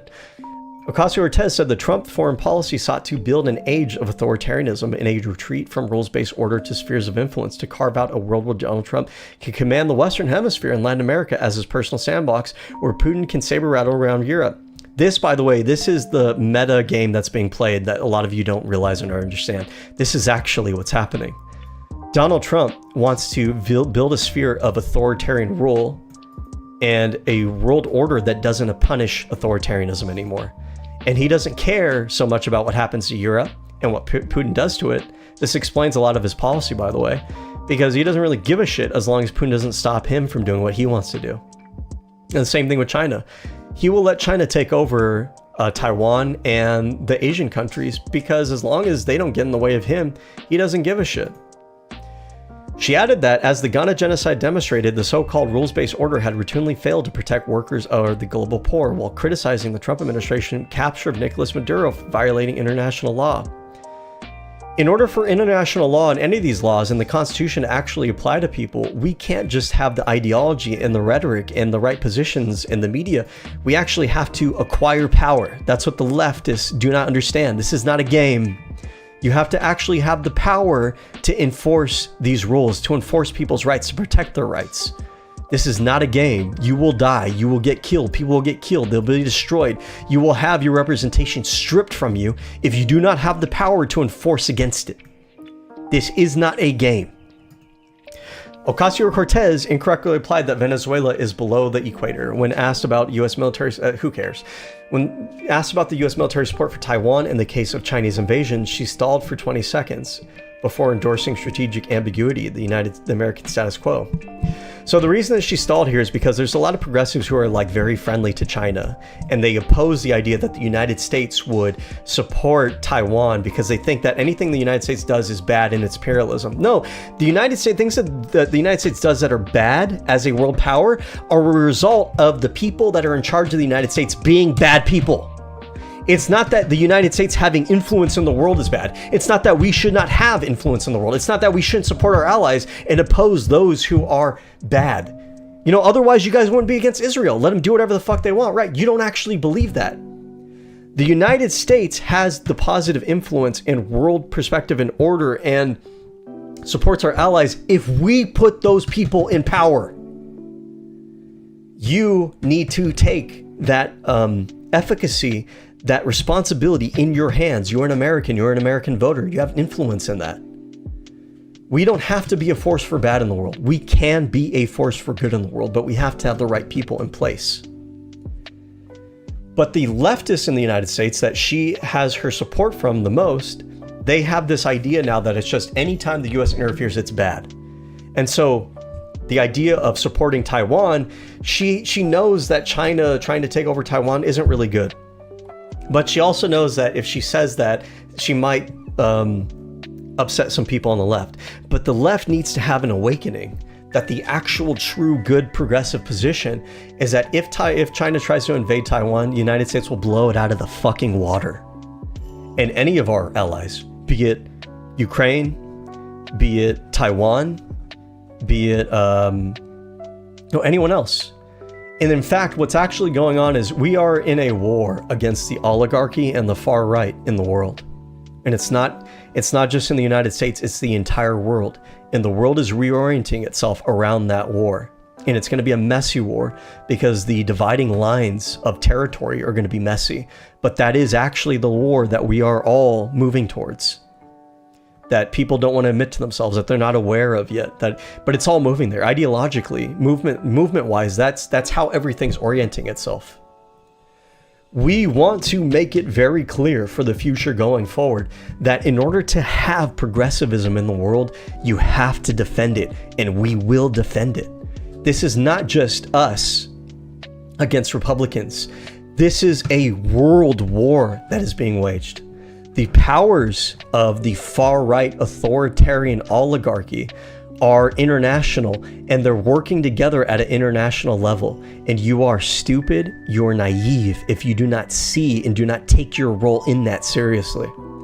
Taiwan is at the forefront of this. Ukraine is at the forefront of this. The Republican Party in the United States is at the forefront of this conflict. All right, I'm gonna get my chicken tendies. I'll be right back and we'll continue on.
I like them a little bit crispier, but it's okay. It's not too bad. Okay. So, like, here's the other thing about this, because you might hear me say that and think, that's kind of... It's a little bit out there. I don't know if I buy that, right? But let me ask you this question. Do you think the rise of far-right authoritarianism in the world has been increasing or decreasing? It's been increasing, right? All across the world. Not just in the United States. Now, let me ask you this question. Do you think that movement is going to go away just because they lose a few elections? Do you think it's going to go away if you guys really start to win and start to take offices and pass more policies that they don't like and not the policies that they want? What do you think is going to happen? You think they're going to go away? And let me ask you this question. Do you think that they're the kind of people that are willing to fight and die and have a revolution over it, over control of your society? And I think all of us need to be honest with ourselves and admit to ourselves deep down, they will fight and die. They will kill and maim. They will steal elections. They will corrupt elections. They will work across international lines. They will launder money. They will do whatever it takes to maintain that control. They will not go quietly. They will not leave it alone. They will not let you have power. It's all building to something, and we're not going to skate out of it just by winning elections. They're not going to want us to keep winning elections. Okay. Now, her policy positions. And I think actually before that, let's watch her speech at Munich. Gives me some time to actually eat a little bit. Oh, she has a channel.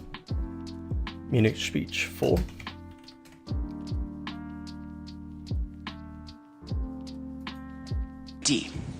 The immediate reason he did was because in 2016, he organized a protest against what he thought were too many refugees being settled in the northern part of Essen, his part of Essen, the poor part of Essen, where he said schools were already struggling, where affordable housing was already scarce, where food banks were already overwhelmed. He said North Essen couldn't cope. The SPD, the Social Democrats, banned the protest, so he left. The deeper reason... Notice, I think they're talking about the rise of like Nazi Germany, Hitler and stuff. Why are they using that? Why are they talking about this? This is an international conference of leadership in the world. Because the idea that we're seeing a rise of Nazism, or more accurately, the kind of authoritarian nationalism that we had in World War II, people around the world, leaders, intellectuals, they all recognize it. It's not just leftists that are trying to bad talk Trump and the Republican Party. The rest of the world sees it. Everybody sees it. It's actually a thing that's happening. And we need to figure out how we're going to confront it. He left, he said, was that he felt that the Social Democrats had betrayed its base, working class base, people like him. He didn't feel at home anymore. They had become Don't the make elite. the same mistake. And so for him, the establishment liberals and the socialist leftists in Nazi Germany also couldn't form a coalition to fight off the Nazis, and they let the Nazis take control and power. Do not make the same mistake. This is not a game. there is something going on that means that the center-right and the center-left have become practically indistinguishable. The choice is no longer left and right. The choice is kind of between the people and the elite. Germany is kind of a special case because the Social Democrats have not just mimicked center-right economic policies, they've actually governed with the center-right many times. They're in government with the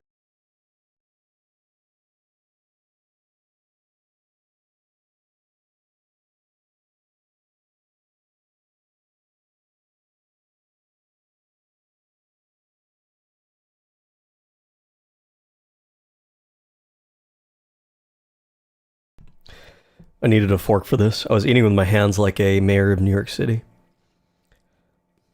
Which I don't mind, by the way. Just saying. them now. Alexandria Ocasio-Cortez, you are a Democrat. You are a member of the House of Representatives. Has the left betrayed the people? Has your party betrayed its base? Yes, you know, what was the name of the individual from your story? Guido. Guido. It's funny that you asked this question because... Is the mic Is the working? microphone on? Okay, thank you. Thank you. It's funny that you asked this question about Guido, because in many ways I relate to him. I share many aspects of his story. I was first elected when I was in 2018, and I was a waitress in New York City. I had no health insurance. I could not pay my rent, and I consistently saw a party that championed special interests, the elite, and a Democratic Party that was very much kind of telling working people that everything was fine when it in fact wasn't. And after I was elected, I remember I was crossing this threshold, and there was this closed-door meeting of many high-ranking Democratic Party officials, people that you see in the news and all of that. And they derided behind closed doors at that time, a long time ago. They derided many of the populist demands that I had run my campaign on. And I had defeated a 20-year Democratic incumbent that was part of Democratic Party leadership.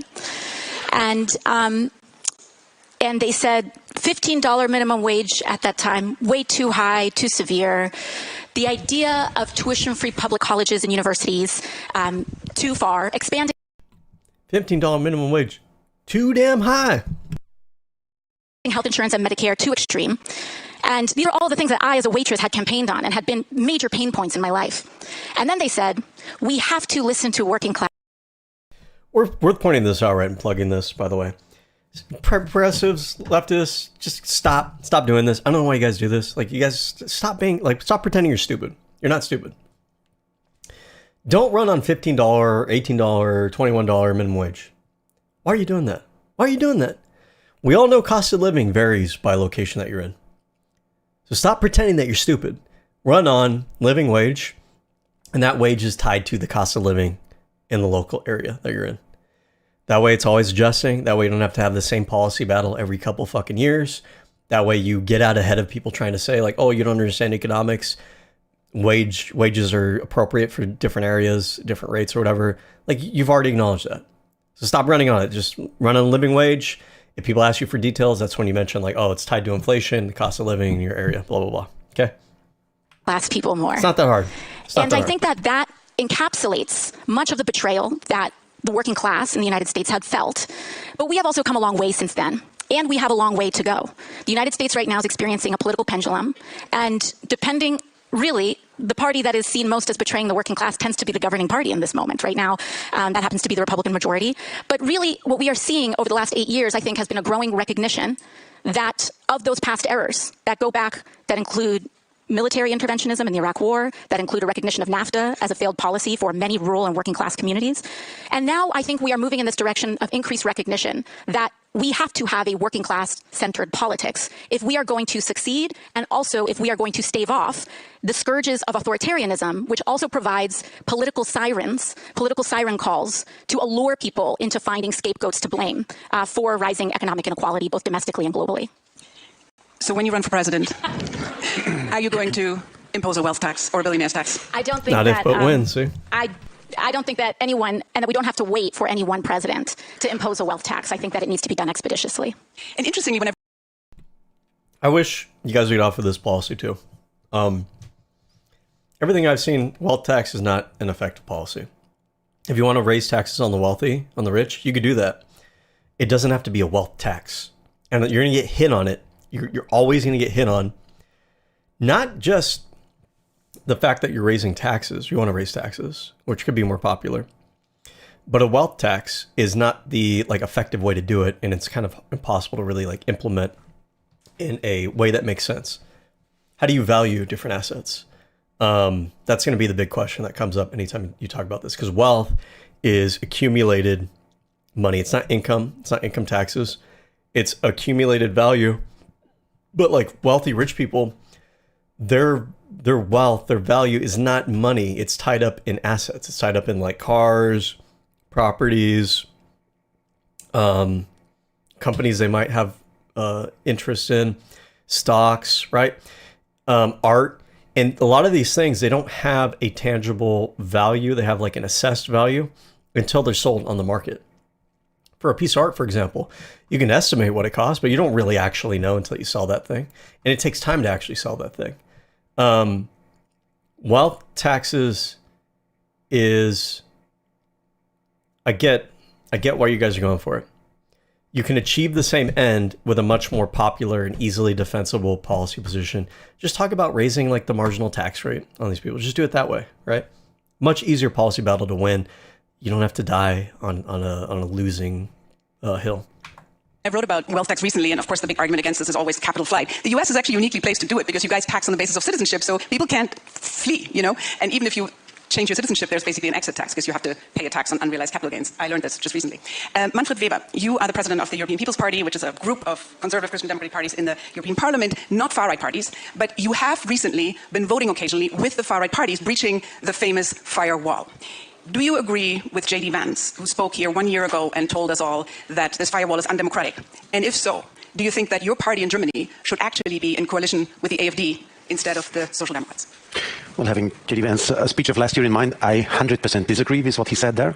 And my party, the European People's Party, is the party of Schuman, of Adenauer, of de Gasperi, of those who founded the European Union. Afterwards, people like Václav Havel, of also Walesa from Poland, So after the reunification, that is in a way the heritage of us as European People's Party.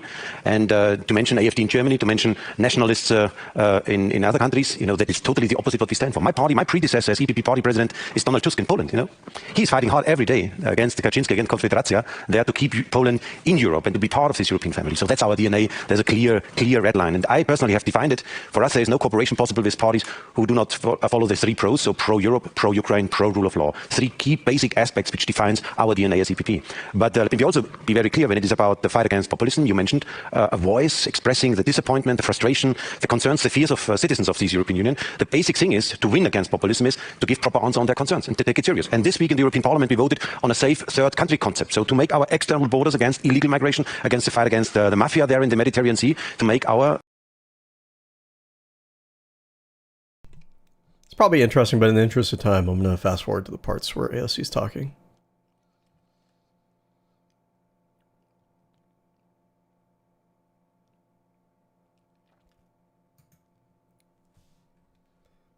Resilience by layer of protection could be vibrant civil society that can also do an excellent job because most of those populist politicians are very sensitive to public opinion. It's an interesting point that you raised there because it's sort of this idea of democratic resilience in a way, which in a way, if we think holistically about security, it's not just defense budgets, right? It's about people voting and people feeling safe, people feeling secure and happy and represented by their governments. And I wonder to the extent that maybe this is something I can throw to you, Alexandria. Defense budgets have been rising everywhere. You guys have been spending a lot on defense for a long time, but a lot of governments now have very serious debt problems. And so there's a trade-off, right? I mean, if you spend more on defense, you spend less on other things. In France, for example, shocked to find out recently that the interest payment on debt annually is now bigger than the entire education sector. So you have a situation where all budgets are going down, only defense is going up. And it does raise the question, should we not invest in democratic resilience by providing good public services and spending money on that in order to actually protect our democracies internally as well as externally? Yes, that's absolutely right. I think one of the connections and relationships that is under-discussed, particularly in the security space, is the fact that I believe we're seeing in across economy around the world, including the United States, that extreme levels of income inequality lead to social instability and drives, in a sense, in authoritarianism, right-wing populism, and very dangerous. There's another important rhetorical thing that she does that effective, political communicators do is there's a common, she could talk about different issues that's important. She can adapt to different conversations. It's important to be adaptable in that way. But there is a common thread, a common theme that's easy for people to take away and understand her as a brand of, right? So you think of AOC, you think of universal healthcare, you think of anti-corruption, you think of anti-money corruption in politics. Those are her main things. You think of Bernie Sanders, you think of universal healthcare, right? Same thing, minimum wage, increased wage. You think of Donald Trump, you think of what? Anti-immigration, America first, that kind of thing, whatever.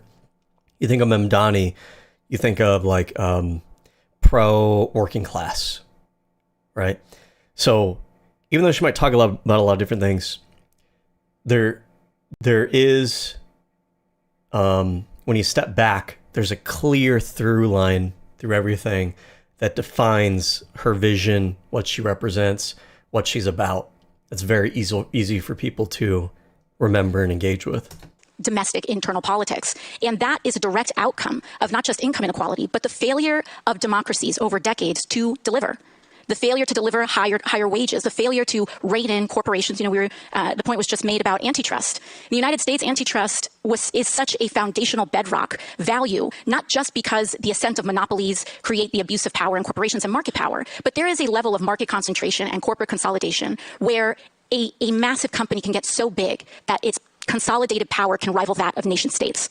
And democracies, we have elected leaders. And in massive corporations that then begin to consume the public sector, gobble up the spending, they start to call the shots. And we're starting to see this with some of the billionaire class throwing their weight around in domestic politics and in global politics as well. So it is of utmost... This is another thing, this generation of tech oligarchs or whatever, it's they're... Everybody's low IQ. Everybody's stupid. People that you don't expect to be are. if they were smart, they'd just maintain the influence and the power, whatever, machinations that they're doing in subtle, subversive, low-key ways in the background. But they've made themselves so front and center that they're overstepping the thing that the Republican Party's been good at for past couple of decades, which is selling a certain demographic of the population on their policy, on their politicians, while pretending to serve that constituency, actually being a front for big business interests. Now the big business interests are just overt and in your face and obnoxious about it.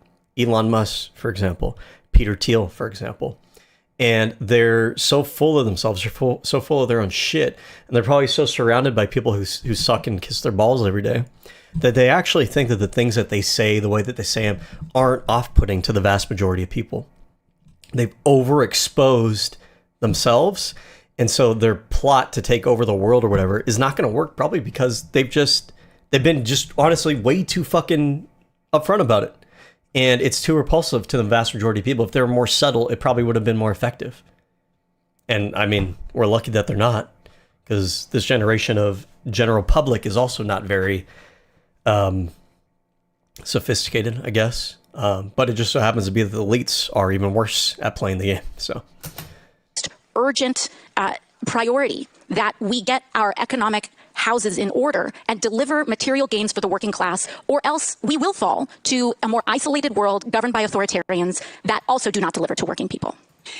And, it's interesting. So this idea of, in Europe, we are now spending more on defense budgets. But, like I said, there are these trade-offs. I mean, we are in a situation where the group of pro-Russian... All right, I don't think I need to watch the whole thing, but we get the gist. Okay, so moving on. So let's look at policy, political positions. So she has been described as progressive, left-wing populist, and far left. Ocasio-Cortez is a member of Democratic Socialists of America and embraces the Democratic Socialist label as part of her political identity. In an interview with NBC's Meet the Press, she describes Democratic Socialism as part of what I am. It's not all of what I am, and I think that that's a very important distinction. In response to a question about Democratic Socialists' ultimate calling for the end of capitalism during a firing line interview on PBS, she answered, "Ultimately, we are marching towards progress on this issue. I do think that we are going to see an evolution in our economic system of an unprecedented degree, and it's hard to say what direction that takes." So she's kind of ambiguous on this. There's always that question when someone calls themselves a democratic socialist, like, are they genuinely committed to like the end of capitalism and we have to have like socialism, government, like control of the economy?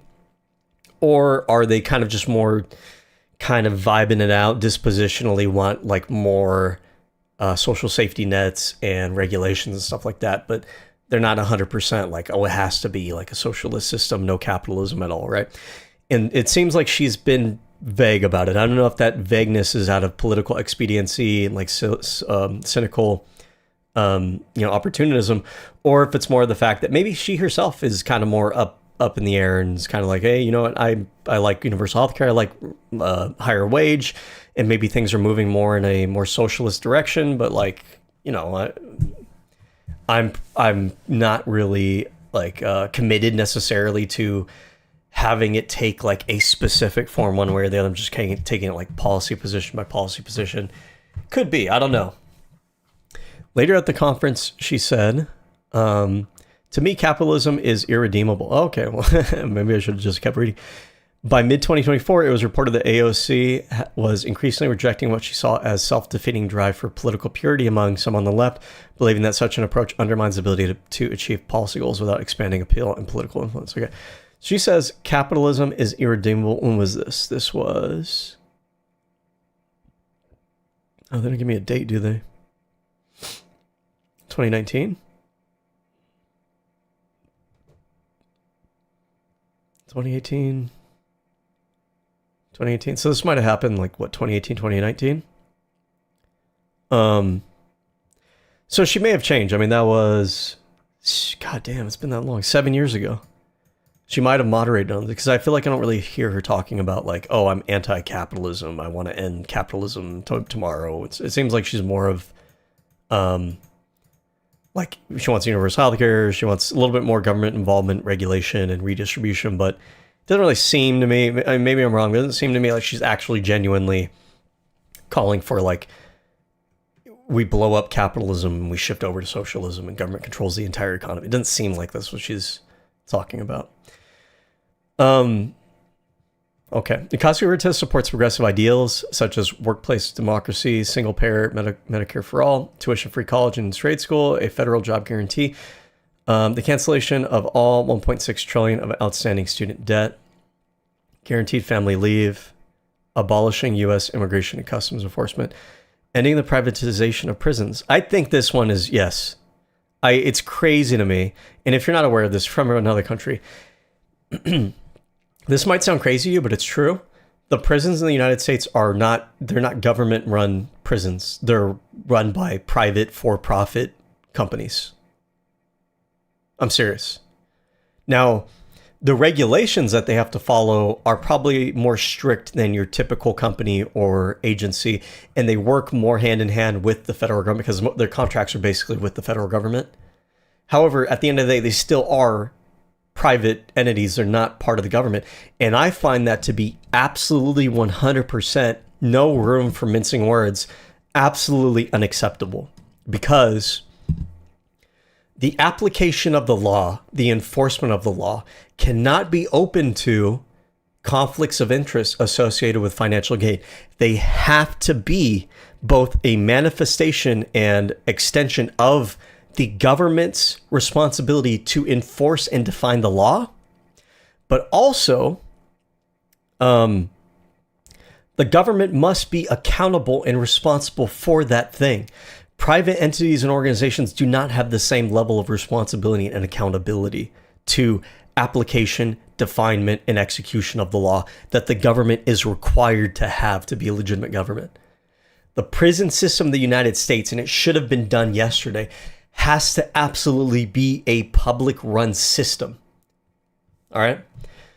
So she also for enacting gun control policies. I don't know what this means necessarily. I'm a gun supporter and a gun control supporter. I support both. You know, you can have ownership of guns and also have regulations so crazy people don't have them. I would need to know, and maybe she doesn't have a really well thought out, fleshed out policy on this, but I want to know like what specific gun control policies you're talking about. An energy policy relying on 100% renewables. And I agree with this, but I don't think that's something that you can just transition to overnight. It's something that takes time. You have to have like a multi-decade, multi-generational, plan for this. But I feel like if I were to ask her, she's a smart person. I feel like to assume that she doesn't think that is to assume that she's stupid. I don't think she is.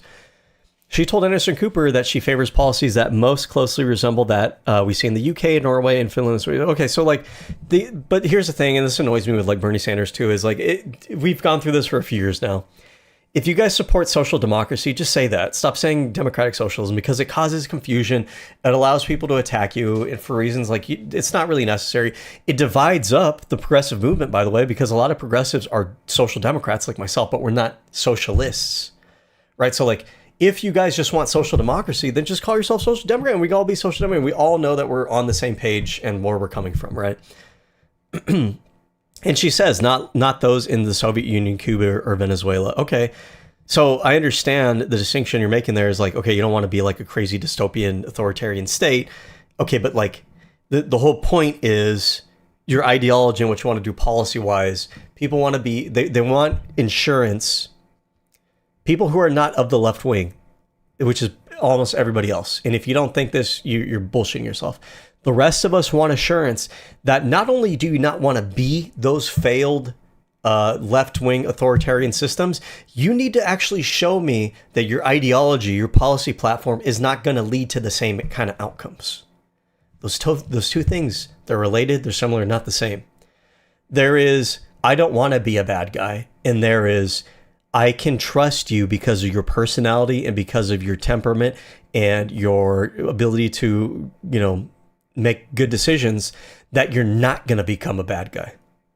Just because you don't want to be one doesn't mean that you're not going to make bad decisions that are going to lead you there. I need to know that you guys understand why these systems turn into the kind of systems that they are, and that your version of whatever your socialism, democratic socialism, whatever your version is, doesn't make those same mistakes. And that's fair. That's super fair. And if you're on the left, you should know that you need to have an answer to that question. You've needed to have an answer to that question 30 fucking years ago. I say this for your own good. It is unfucking acceptable that you guys don't have an answer to that question after dozens of or fucking decades at this point. This has been the same line of attack you've faced as a movement forever. And it's like, it's such an obvious one to most people because we see the failed socialist communist movements of the past. It's fair for people to ask you, how do we know you're not going to wind up doing the same stupid shit? Do you understand why those systems ended up that way? Do you understand why you're not going to wind up doing the same? Do you understand why not just you, but the movement that you foster is not going to grow outside of your control into that kind of like, you know, negative version of what you're going for? That's a fair question to answer. And you have to, I mean, to be politically effective, to be politically viable, you have to have an answer to that question. What are you doing? Come on. College is over. The dog days are over. Get real. You're an adult now. If you want to actually have an effective political movement, put your fucking, tighten your belt and actually get some shit done, okay? Be realistic. Be strategic. Be, you know, be smart. Ocasio-Cortez has rejected state socialism, calling it undemocratic and easily corrupted, but has expressed support for unionization and worker cooperatives. Okay, see, like, this is stuff that, like, I don't even consider anti-capitalist. I don't consider these to be anti-social democracy. Like, I am super in favor of these things. If you can form a union, if you can form worker, I think that's awesome. I think that's awesome. I think it's super great. And I think that's part of the free market. I think that's part of the checks and balances in a balanced free market. She has argued that free market economics and democratic socialism are compatible, citing cooperatives as a model. Okay. Yeah. I mean, I agree with this. And if this is genuinely how she feels, like, this is very much in line with my thought process on things. But like that whole social or democratic socialist thing, it's confusing. And you can't blame other people from that confusion because that word has a history and a meaning. And that meaning is whether you like it or not, whether you are informed on this. This is just the truth. The history and meaning of that term is that you don't just want to have a system with, you know, very universal health care, higher wages, robust social safety nets, unionization, work co-op. It means you want to transition to state socialism. That's what that term means. It means you want to transition to it democratically. That's what democratic socialism means. If you don't mean that, then don't say that. Identify yourself in a more easy to understand way. That's not a good form of, for someone who is exceptional at communication, that part of your communication is not exceptional. It's failing. It's confusing. It's like deliberately confusing, I think. And yeah, I don't know. Get your shit together. Ocasio-Cortez supports raising the marginal tax rate on top income earners to fund implementation of her policy goals. I agree with this. This is not a wealth tax, by the way. In case you don't know, a marginal tax rate on income is not wealth. It's not a wealth tax.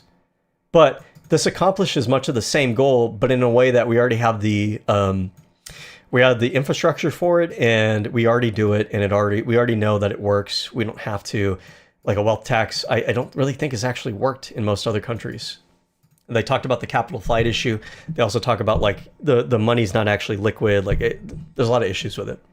And at the very least, if you're going to advocate for it, you need to have like a response to the obvious criticisms of that policy. And I just haven't heard that from these people. She was among the 46 House Democrats who voted against final passage of the Fiscal Responsibility Act of 2023. Where's my music? Get my music going. Whoa.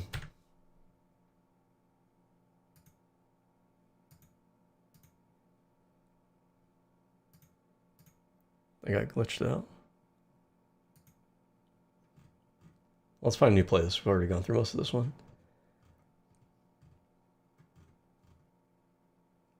Dark melodic techno background. Fuck it. I might like it.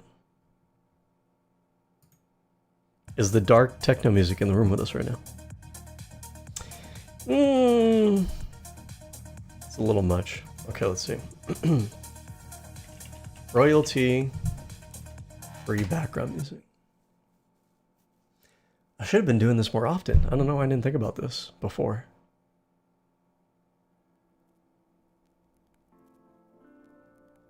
Does that say breathtaking copyright?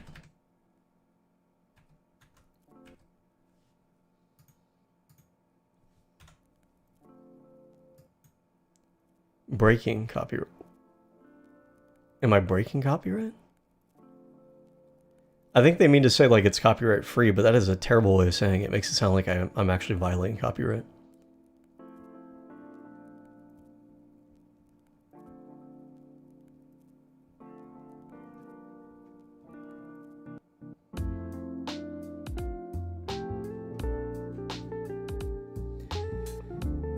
Okay. Good enough. All right. So, she was among, in the Ocasio is called for reducing defense spending.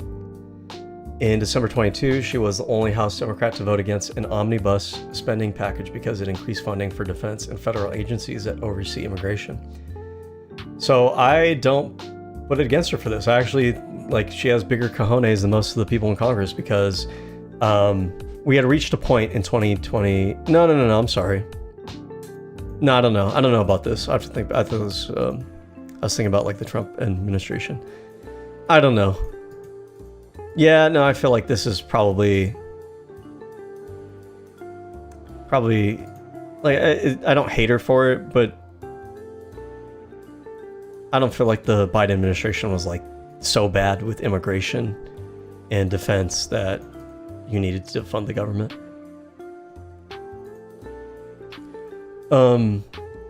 Suspended the debt limit until January, bringing an end to the crisis.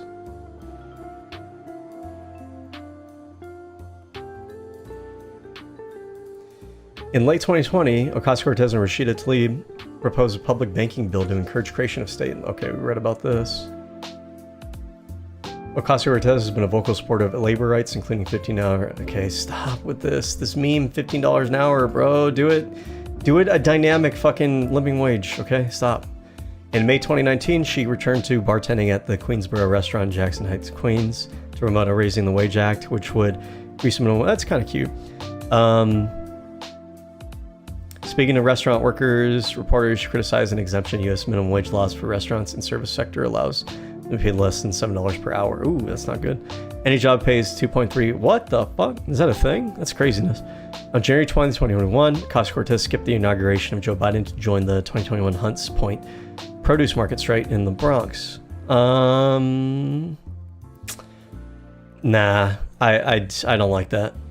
I mean, how important was it for her to be here? Because this is not a good look. Like, if you want to be part of the party, you don't have to support them on every fucking thing. But come on, the inauguration of the Democratic president beating fucking Donald Trump? Come on, you could have showed up to that.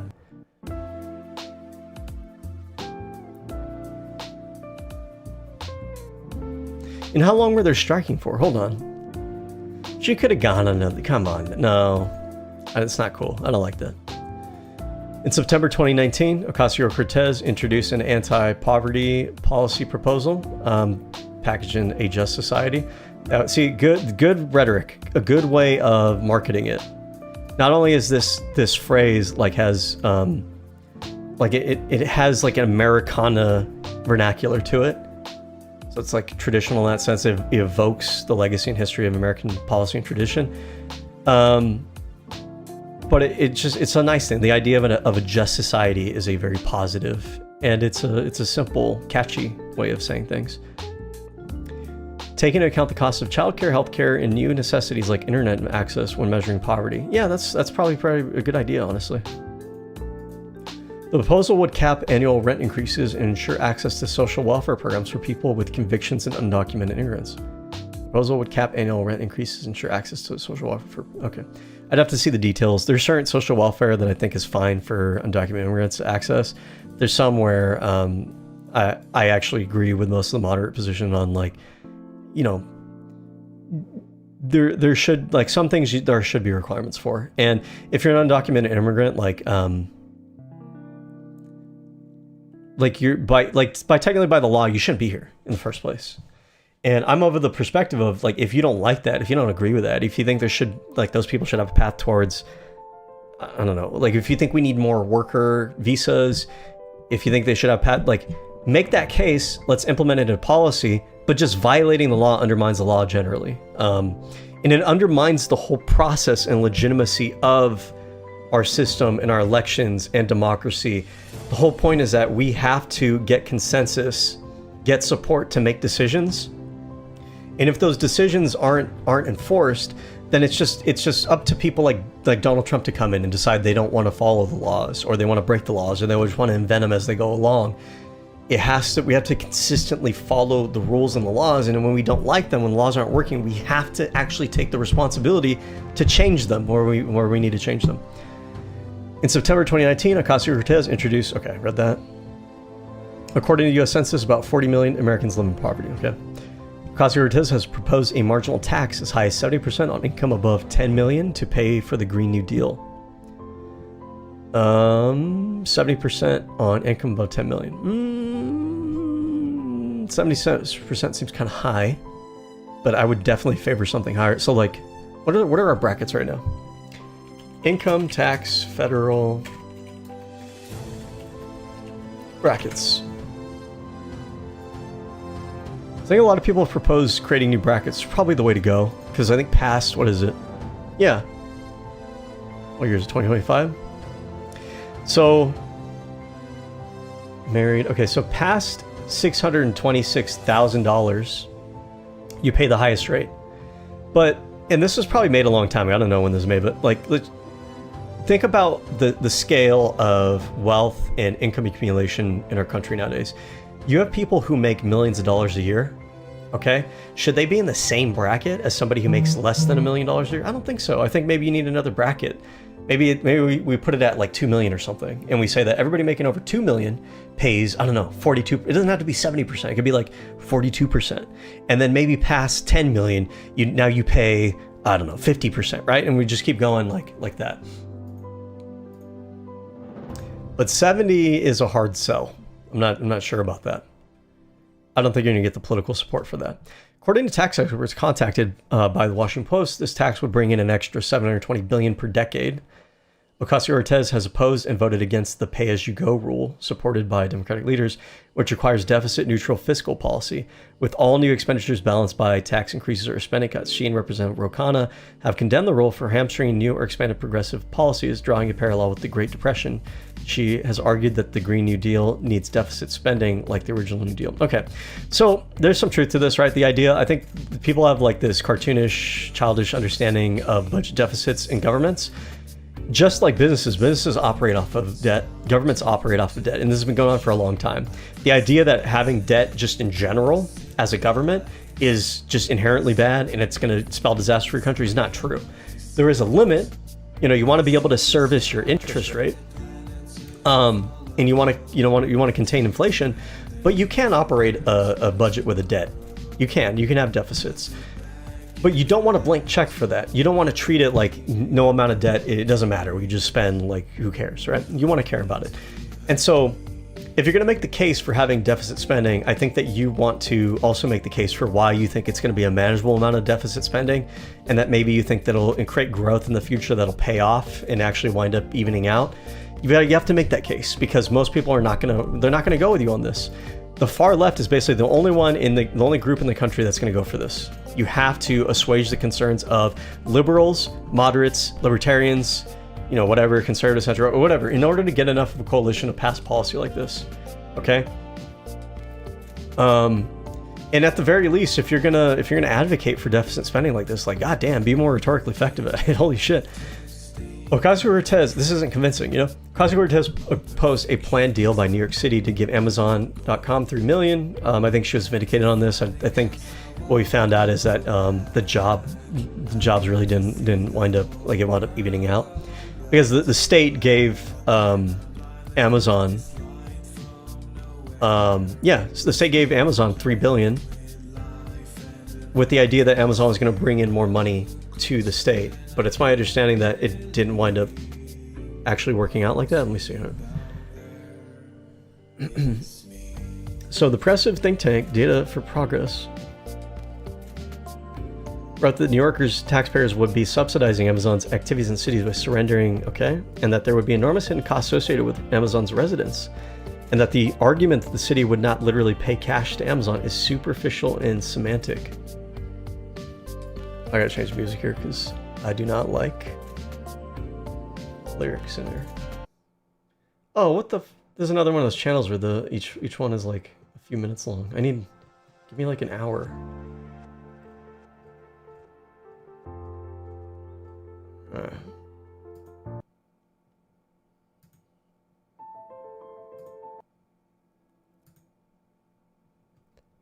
Loft music. This is 11 hours. Copyright free. Okay.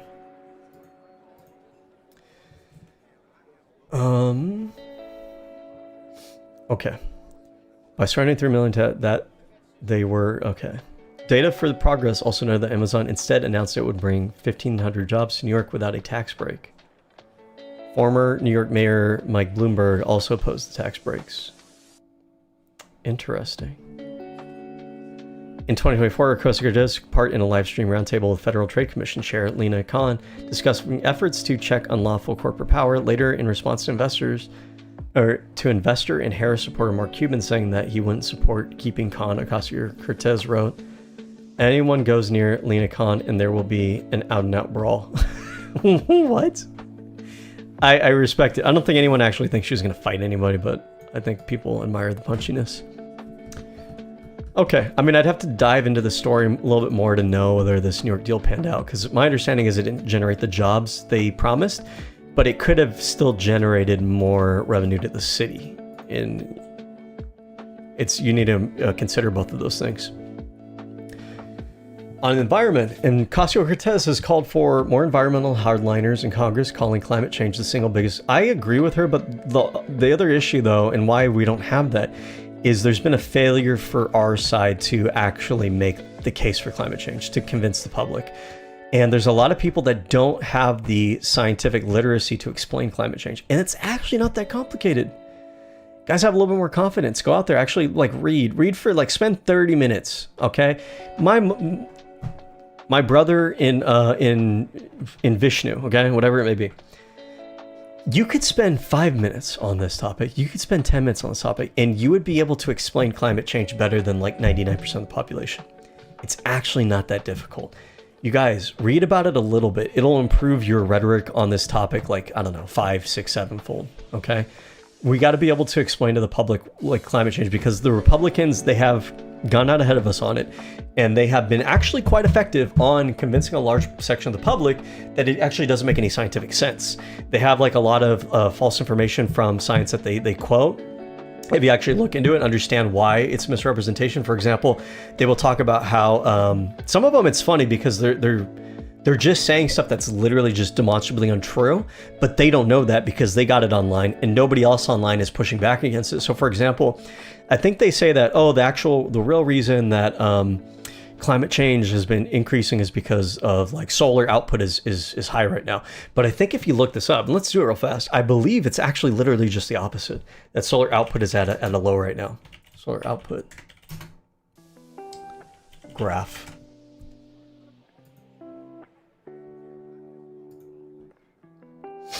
Solar irradiance 2020. So look, this is down. It's down.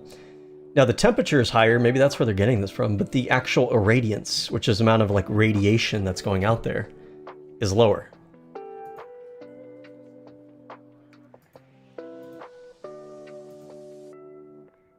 What is this? Solar PV generation. Simulated energy production. Okay, hold on. So I think I'm reading that graph right, but let's ask this question. Is solar output at a low or high historically?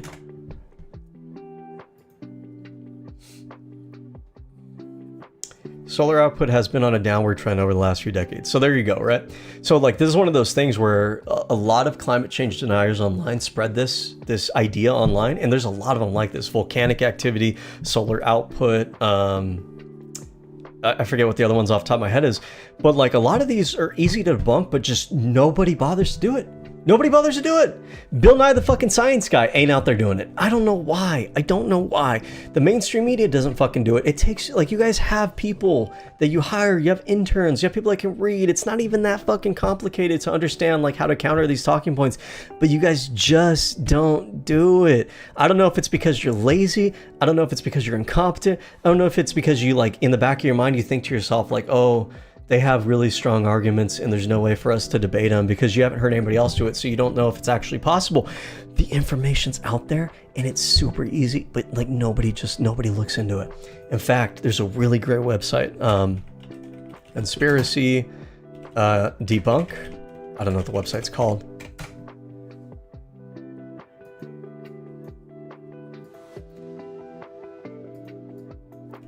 Climate Change Denial Debunk site. Is it this one? It might be this one. Yeah, it's this site. This is a great site, by the way. If you're ever wondering, like, some of these, like, more technical debates that happen and you're not sure how to argue against them, this site actually does a good job of explaining these things. I'm trying to remember, is it only about, it might only be about climate change, unfortunately, but we need more stuff like this. Like, basically, we need I've been talking about it for years. We need basically a Wikipedia of, like, liberal talking points. They don't have to be incorrect. Talking points has a negative connotation, but, like, correct, honest, real talking points.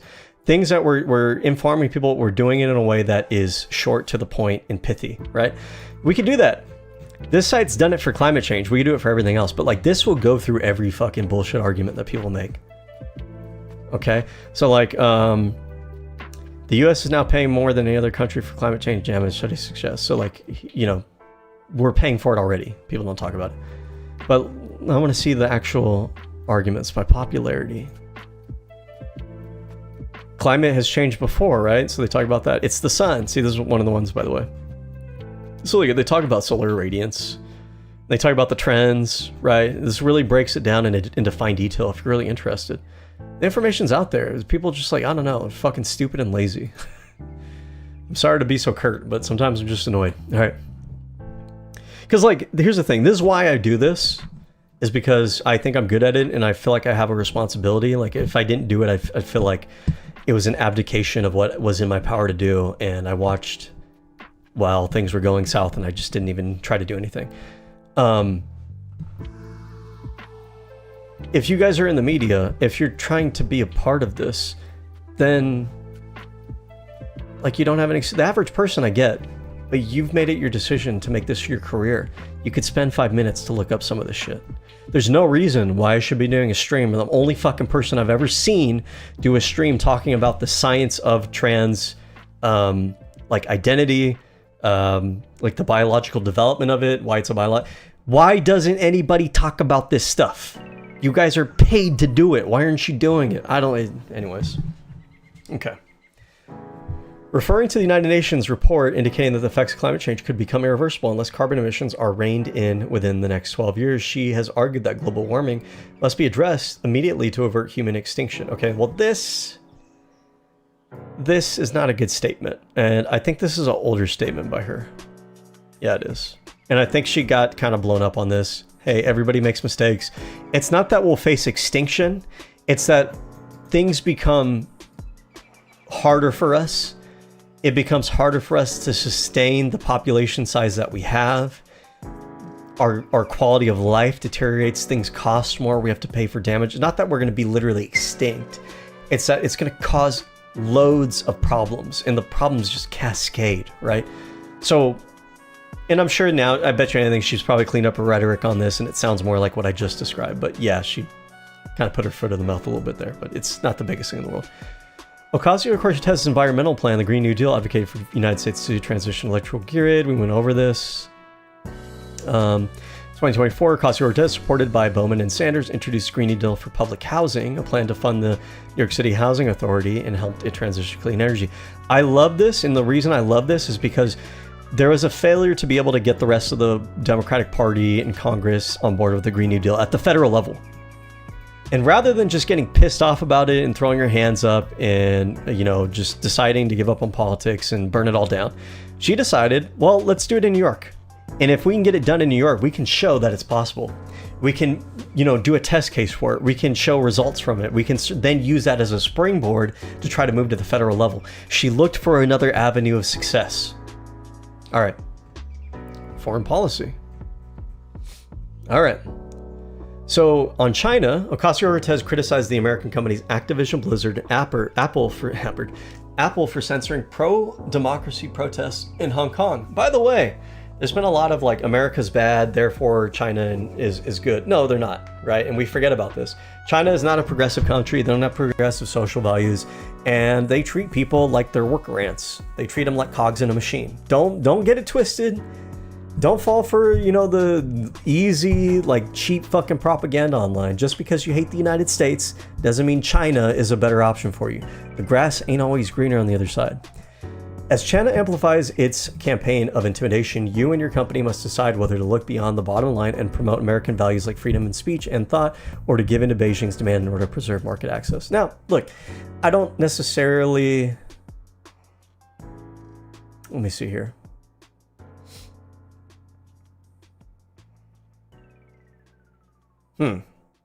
It's a tough one. I don't blame companies for abiding by the rules and regulations in different countries that they operate in, right?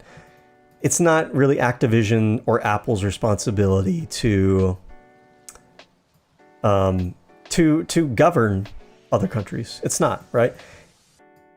That responsibility lies on the governments of those countries. It relies on the political commentators in our countries and other countries. It relies on the politicians and political commentators in our country. So now there is a line where you don't cross, like, right? If Activision and Blizzard and Apple were out there kissing Adolf Hitler's ass, that'd be a bridge too far, right? But I don't expect these companies and corporations to fight political battles. That's not their role in society. That's not what I expect from them. At the same time, there's a reasonable expectation that you're not going out of your way to support things that are bad, right? And it's a gray area. There's a line there somewhere, but I don't know where that line. It's probably like a case-by-case thing. Now, the specific one, I'd probably have to read a little bit more about it. But anyways, a bipartisan letter by Ocasio-Cortez and 7 other lawmakers fiercely criticized the NBA's handling of a controversy involving a tweet by Houston Rockets general manager Daryl Morey supporting pro-democracy protesters in Hong Kong. So it's sad because there was a point in time where the progressive movement wasn't even shy about supporting pro-freedom, pro-progressive movements that opposed the Chinese government. And nowadays it feels like that wouldn't be popular on the left. Middle East. Ocasio-Cortez voted to withdraw U.S. military aid from Saudi Arabia's intervention in Yemen. This is probably good. I need to look into this conflict more, but I believe that's probably, from what I recall, the correct position to have had.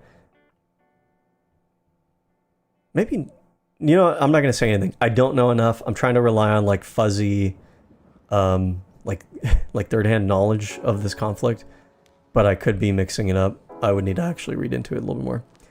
Ocasio-Cortez criticized the Trump administration for escalating tensions in Iran, saying it would bring the U.S. into a military conflict that's completely irresponsible. And she was proven right about that. 2019, she said this. But honestly, if you're like somewhat into politics and you're an honest person, like this is pretty easy to see. Ocasio-Cortez supported the Mahsa Amini protest, saying Mahsa Amini was senselessly murdered by the same patriarchal and autocratic forces representing women the world over. Okay, where is this? What is this one about? Civil unrest protests against the government as Islamic Republic of Iran associated with the death of police in custody of Mahsa Amini. The press was described as unlike, okay. Oh, she violated the hijab law. Okay, cool. In 2025, Ocasio-Cortez, and what I want to say about this too is sometimes you'll get like these ingenuine, stupid complaints from people on the right about like, oh, you claim to be woke and feminist and everything, but like, why don't I hear you say anything about like these other like Muslim countries and blah, blah, blah. And it's like, well, because I'm not in a Muslim country. I don't control a Muslim country. I don't have any influence over a Muslim country. I have influence over my country, and I want my country to actually be better than, you know, these repressive countries. But it is cool when, like, push comes to shove, or you're asked about it. There's no reason for you not to say that you support, you know, progressive causes in other countries. Sure, nothing wrong with that. Israel-Palestine. Ocasio-Cortez supports a two-state solution, based and reality-pilled, and opposes the occupation of the West Bank, also based. She was one of 17 representatives to vote against a resolution condemning the global boycott, divestment, sanctions movement. I think that's fucking stupid. I can't believe there are American politicians who actually support that. Like, if you want to, like, protest, you know, sanctioning, divesting, like that kind of thing, like, that's fucking free speech. How are you going to go against it? That's crazy to me. So yeah, I appreciate that she's, it's an easy one to take a position out on, honestly, but still give her credit where credit's due. So she voted against the legislation stating Israel is not a racist or apartheid. She was also one of 9 progressive Democrats to vote against a resolution that read, the state of Israel is not a racist or apartheid state, and the United States will always be a staunch partner and supporter of it. This is such a stupid fucking resolution to make. We will always be a staunch supporter of Israel, no matter what. Like, this should be... This is, like, servile, over the top. You're trying way too hard. Even if you support Israel, like, you can say we support Israel. You don't have to be like, we will always support... Okay, well, that makes you sound like you're not open to any kind of, like, changes to the dynamics or the future. Like, what if things change and Israel becomes a crazy rogue state? You're just still going to support them? You sound crazy at that point. And then, like, the state of Israel is not racist or apartheid state. Like, who cares? That's free speech. Why do you need to write a resolution about that? Like, should we write a resolution about, we are voting on a resolution that, I don't know, that, sales tax is wrong. I don't know. It just, do you need to vote a resolution on this? This isn't even your country. This comes off so fucking weird to vote on this. Ocasio-Cortez condemned the October 7th attacks, calling them horrifying attacks against innocent civilians. There's no reason why progressive and left-wing people shouldn't be able to condemn this while also holding a pro-Palestinian position. It's so incredibly fucking stupid and out of touch, and an inability to like, realize how off-putting you are, to sit there and make excuses for, shuffle around, like, just condemn it, move on. You could still support the Palestinians. To even think that that's an issue betrays, like, there's something really, like, wrong with you and your judgment. She has called Israel's subsequent assault on Gaza and the Gaza Strip famine a genocide. Okay. I don't know if it's a genocide. I will easily call it an ethnic cleansing. I don't know if it's a genocide, though. I'll just say that. Genocide requires, like, a deliberate and systemic intention to, like, literally exterminate entire people. I don't know if they're trying to do that so much as they're trying to make it incredibly hard, shitty for them to exist in Gaza, and in doing so try to get those people to either leave or whatever, right? And that's not a genocide, but it is an ethnic cleansing. You're trying to get those people out of a region. So to me, ethnic cleansing is a more honest, a more straightforward, and a more defensible position rhetorically to stake out, and it's more accurate. The advocates for halting weapons transfer to Israel because of it. Now, after Donald Trump, I don't know if they're, yeah, I don't know. But yeah, either way, ethnic cleansing for sure. In 2025, Ocasio-Cortez co-sponsored the Block the Bombs Act, which would stop the U.S. from providing Israel with offensive weapons. Well, I will say this, because we read her statement earlier saying that she was against, I think, the defensive, like, Iron Dome aid. I, in general, have not been against that aid because it is defensive. However, I think that Israel under Netanyahu has gone way too far, not only in Gaza, but with the Iran war, with dragging the U.S. into the Iran war, with support for an insurrectionist of our own government, with how how much they've been trying to influence our politics here, and trying to insert themselves in Republican versus Democratic politics in order to try to prop up, like, the insurgents of the Republican Party in the United States, is absolutely unequivocally unacceptable and unforgivable. And we as Democrats and liberals and progressives or whatever, we do not have to pretend that when you decide that you are explicitly against us, we do not have to pretend that we are supportive of you. You've decided to essentially wage a war against us, our movement, our people, and whatever, and it's duly noted. So at that point, your defensive weapons, pay for them on your own. You're out of luck. You decided that you wanted to support the subjugation of my people and my country. You can go fuck yourself. So I think it's easy to defend that position now because of how far Netanyahu has gone. But if you were to try to stake out that position, let's say before October 7th, at the very least, like that is, it doesn't make sense. In September 2021, Ocasio-Cortez abruptly changed her vote from no to present on a bill providing funding for the Iron Dome. Okay, so maybe she's changing on, I'm not sure. Maybe she's changing on the position. And in July 2025, she voted against an amendment that would have cut $500 million in Iron Dome funding. She, however, voted against the overall defense spending bill that included the Iron Dome funding and maintained that she has never voted for aid to Israel. In both instances, she faced criticism for her votes. At a March, well, it seems like ultimately she never actually did vote for support of their, right? Am I reading this correctly? So it looks like she voted on... So yeah, voting on an amendment isn't like voting on the final bill. But it looks like when the final bills came up, she's never really voted for support for Israel. So that's fair. Like, when she says that, I don't really think she's lying about that. And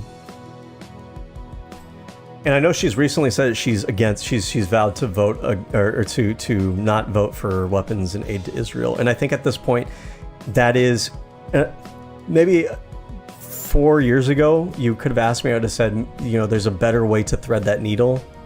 But I think that the general public and the world environment has become so anti-Israel at this point, and Netanyahu's earned that reputation,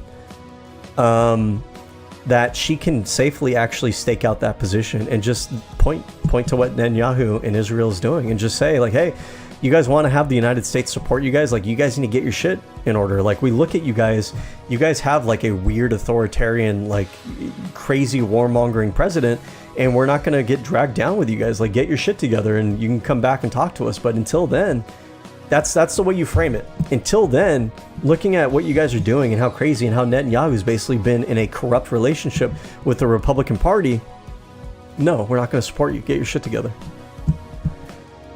Ocasio-Cortez opposed funding cuts in January 2024 to the United Nations Relief and Works Agency of Palestine Refugees and the UNRWA over allegations that certain staff members participated in the Hamas attacks. She boycotted Israel. So I think on this would make sense to me. It's like, for me, and I have to imagine this how it wins, probably her thought process. Like, I don't think she's voting for it because she supports Hamas. I think it's very obvious from her disposition, other things she said. But like, okay, you found certain staff members that worked at UNRWA who were participated in Hamas.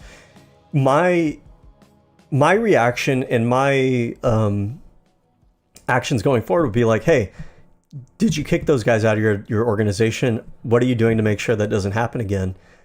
Okay, as long as you are showing me a good faith effort to make sure this shit doesn't happen, you don't have people like that in your organization, you've kicked them out.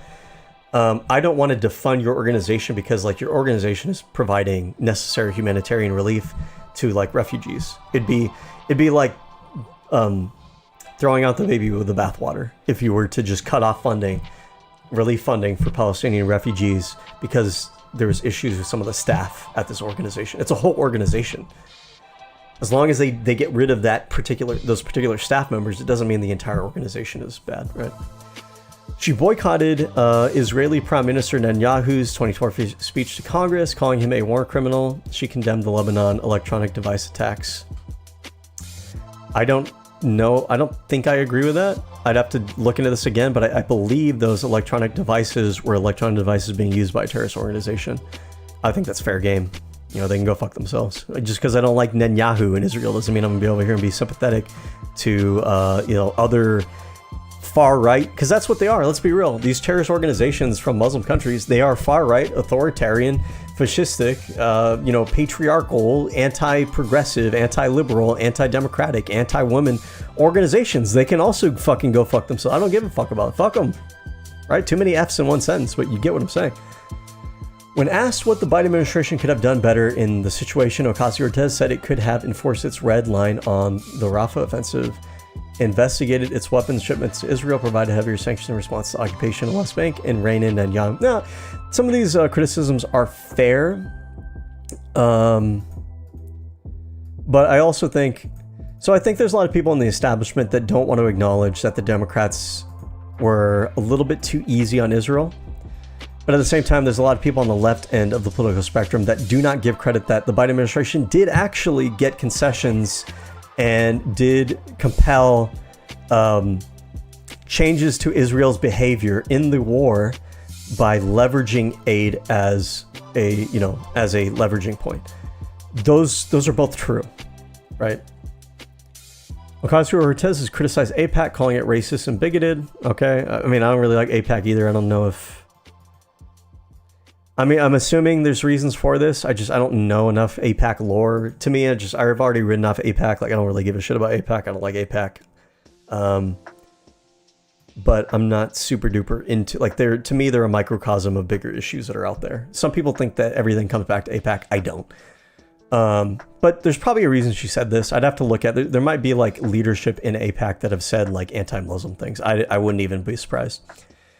During a panel discussion at the 62nd Munich Security Conference we watched earlier, she said the situation in Gaza was enabled by U.S. policy and that U.S. has a legal obligation to enforce its laws governing military assistance, including the Leahy laws. She argued that unconditional aid to Israel had contributed to avoidable civilian deaths, including women and children. I think this is all true, right?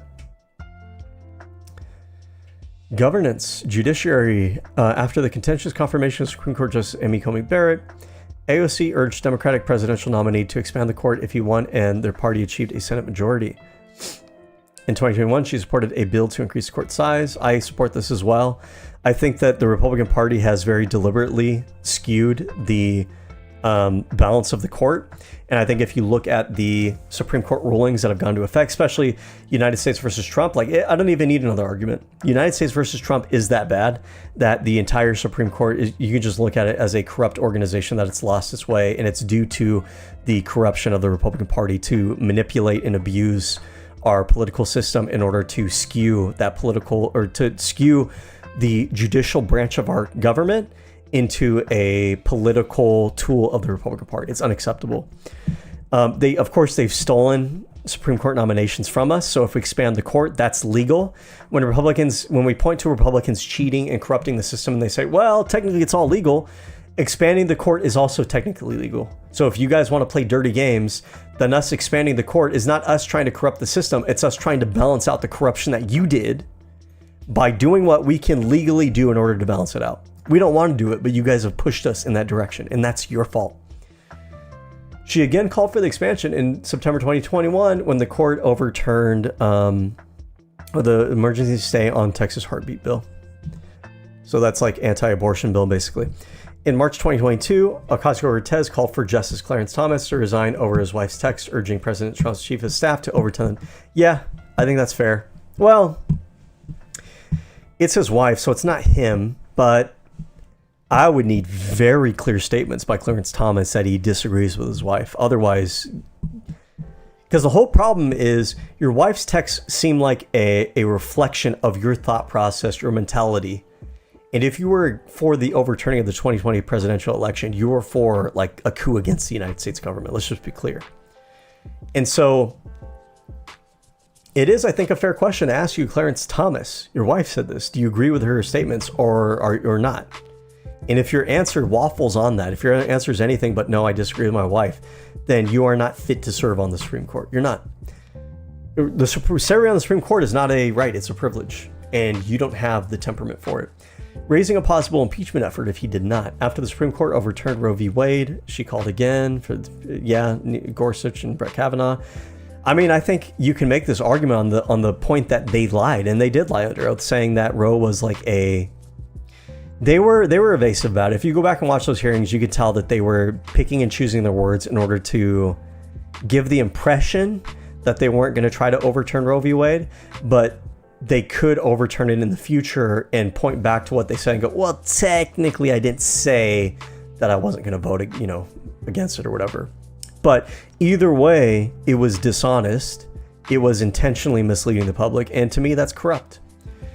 In June 2022, after the Supreme Court made several consequential rulings and granted certiorari to Moore versus Harper, which has a potential impact on future elections, Ocasio-Cortez tweeted the United States was witnessing. Yes, I think that's very true. And that's very clear and honest, clear-eyed statement about the court. The court is absolutely, the conservative court is absolutely enabling a coup by the Republican Party in the United States. And I don't know if it's because they're intentionally doing it or they're so full of their own shit that they can't see what they're doing. They can't see the bias of what they're doing and the long-term consequences of what they're doing.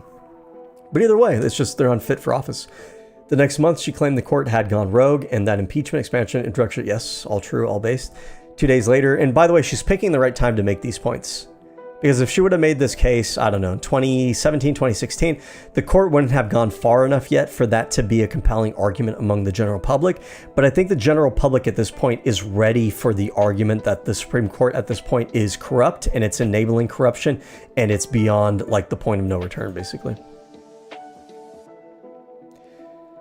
Okay, so it's kind of just more reasons why the Supreme Court is like kind of illegitimate at the moment. Pay raises for Congress. In 2019, Ocasio-Cortez supported pay raises for Congress. Now, a lot of people will reflexively be against this, but she made the argument, I actually learned this from her, and I appreciate this kind of stuff about her, is that their salary, so it used to be 174, the speaker makes 200, okay. So what people don't tell you, this sounds like a lot, right? Like, okay, like maybe this isn't like the richest in the world, but like you're doing a service for the country. It's not shouldn't be about the money, right? But what you have to understand is, out of this amount that they make, they use that money to pay for their aides, their assistants, their interns, the people that help them research policy and whatever, right? Whatever expenses that are needed for them to perform their job. So really, this isn't really just like an amount of money that they make and they take home and they get to like fuck around with it and buy Lamborghinis and Ferraris. Think of this more as like the budget that they have to run their office. So when they ask for pay raises, I'm not necessarily against that. It's, obviously if you're asking for like $1 million or something, okay, you're probably just trying to pocket money. But like we could talk about and have an adult honest conversation about what do you need? What is a realistic budget for a member of the strongest, most powerful, most influential government in the history of mankind? Okay. Yeah, you might need a couple $100,000 in order to pay for all the expenses related to that. I don't know. Maybe it's possible. I don't know. Maybe their security budget is also tied in here. I don't know. But if that's the case, think about that for a minute. That's not cheap. Okay. Trump impeachments. Okay. On June 28th, 2018, Ocasio-Cortez told CNN she would support the first impeachment of Trump. Okay, true, based, honest. At some point in time, we may have to go review those cases because I know a lot of you're so irresponsible with your citizenship in this country. You didn't even think to like look into why the president was being impeached, which is like, it's not a small thing. But every single one of his impeachments, I remember them. I watched the testimonies and everything. I read through them. Every single one of them was absolutely warranted. Maybe one day we'll do a stream where we just go over Trump's impeachment cases. He should have been impeached on every single one of them. Well, he was impeached. He wasn't convicted. Andrew Cuomo scandals. So Andrew Cuomo had a bunch of sexual misconduct allegations. I don't know why. I think this guy still runs for office and shit under the Democratic Party. He should be persona non grata. Puerto Rico, she has called for solidarity. It's probably, I'm sure she's talking about supporting statehood. So she supported FEMA response to Hurricane Maria, which Donald Trump, the Republicans, bungled because in their view, Puerto Ricans, even though they're a territory of the United States, they're just stupid little brown people and we don't owe them any money and they should just go die in a ditch, basically. They're not going to say that outright, but that's basically what they feel about it. March 2021, Ocasio-Cortez, Valadez, Senator Bob Menendez introduced a new version of the Puerto Rico Self-Determination Act with over 70 co-sponsors, the House and 7 co-sponsors of the Senate, including one Republican. What is actually the argument against Puerto Rico becoming a state? What is it? They're a territory of the United States? Yes. They're part of the United States economy? Yes. They swear loyalty to the United States? Yes. The status of theirs has been the case for generations? Yes. The only reason in my mind is you just don't think that Puerto Ricans, because of their ethnicity, should be a part of America. To me, that's really the only genuine real reason why you'd be against it. or because you think that it skews the like the political balance in our country. Maybe you think they'll support Republicans, maybe you think they support Democrats, but that's not the reason why they should be citizens of the United States or not, or state, or I think they are, or a state of the United. That's not the reason why. It shouldn't be coming down to, oh, it's beneficial to my politics, your politics. It should be about, should they, as a state, as a territory, as people, should they have the same full representation as the rest of us? That should be the real question. Do we owe it to them because of their loyalty to us and the relationship we have with them, economically, legally, so on and so forth? I think the answer is an easy yes. Withdrawal Biden. After the 2024 presidential debate, Ocasio-Cortez, who previously supported Biden during the campaign, said she had spoken with Biden and he made it clear he was staying in the race. She said that she supported him and that her focus was on defeating Republicans in the election. Later on July 19th, she held an Instagram Live in which she said the replacing Biden was risky and legally challenging, but suggests that nominating vice president was better than an open convention. When Biden withdrew the race, she endorsed Harris. Okay. There's nothing like super objectionable about this. This whole fiasco was a tough scenario in general. And I don't generally blame people for whatever positions they staked out on this, as long as they were generally supportive of the movement as a whole. I don't think anyone really knew how things were going to turn out, and every option we had pros and cons and risks associated with it. So none of us were future mind reader, or not mind readers, but like future tellers. Any position people had, as long as they arrived at it with like a reasonable argument for it, like I don't hold it against you. It was a tough situation. Healthcare. So we know she's for universal healthcare. She proposed removing restrictions on magic mushrooms, basically, which is based. She said the killing of United Healthcare CEO Brian Tom. This is not to say that an act of violence is justified, but people interpret and feel and experience denied claims as an act of violence against them. Okay. I'm okay with this statement. There's a lot of leftists who are just like blamed it on the CEO, like justified the killing and everything.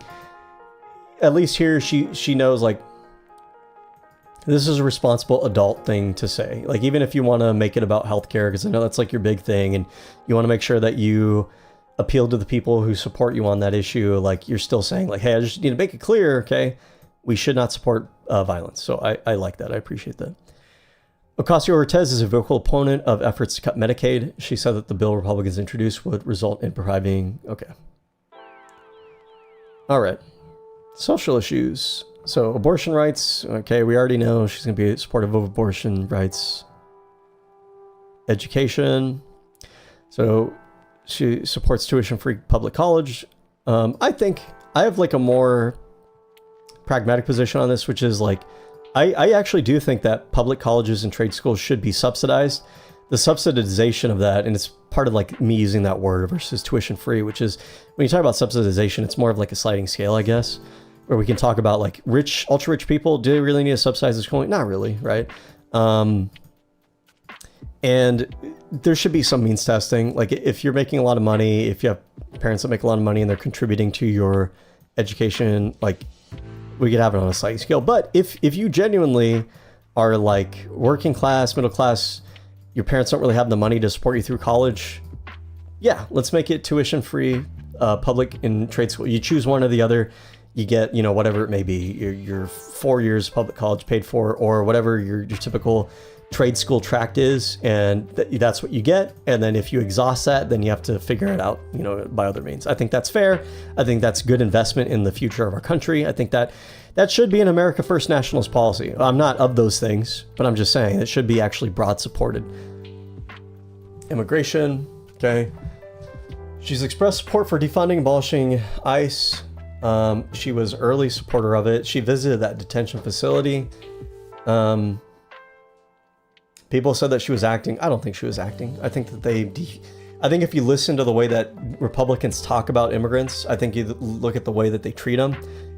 The idea that the very Republican right-leaning immigration enforcement agency in our country would be abusing immigrants, you have to be dishonest, full of shit, or fucking naive to actually think that wasn't going on. Come on, be real. Be honest. I know you guys want to play this game, well, oh, I'm not as woke as everybody else. Like, I'm not asking you to be woke. I'm asking you to be an adult and be honest. to pretend that that's not happening isn't you being an adult, being like mature, being like I'm not trying to like throw a hissy fit. I'm not trying to overreact and hyperventilate. No, you're just like, you're overcompensating. You could just be honest and be real. Okay, they probably were abusing immigrants. Stop being like a pussy about it and just be honest about it. Stop short of fully disbanding the agency and rather create a pathway to citizenship for more immigrants. So in 2018, she was probably a little bit more moderate. She's moved towards full abolishment of ICE because of the Trump administration, which is probably a pretty reasonable, fair evolution on the topic. Under the Trump administration, United States concentration, she called them concentration camps.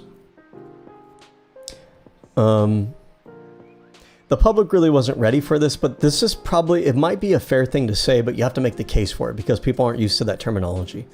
And a lot of people at the time weren't really privy to what was going on in those detention facilities. So you can make the case for it, but you have to actually make the case to the American people. You can't just call it that and leave it at that. You have to convince people that that's the case. Of course, we discussed she visited them and was horrified. Okay, and now she supports totally abolishing, which I agree with.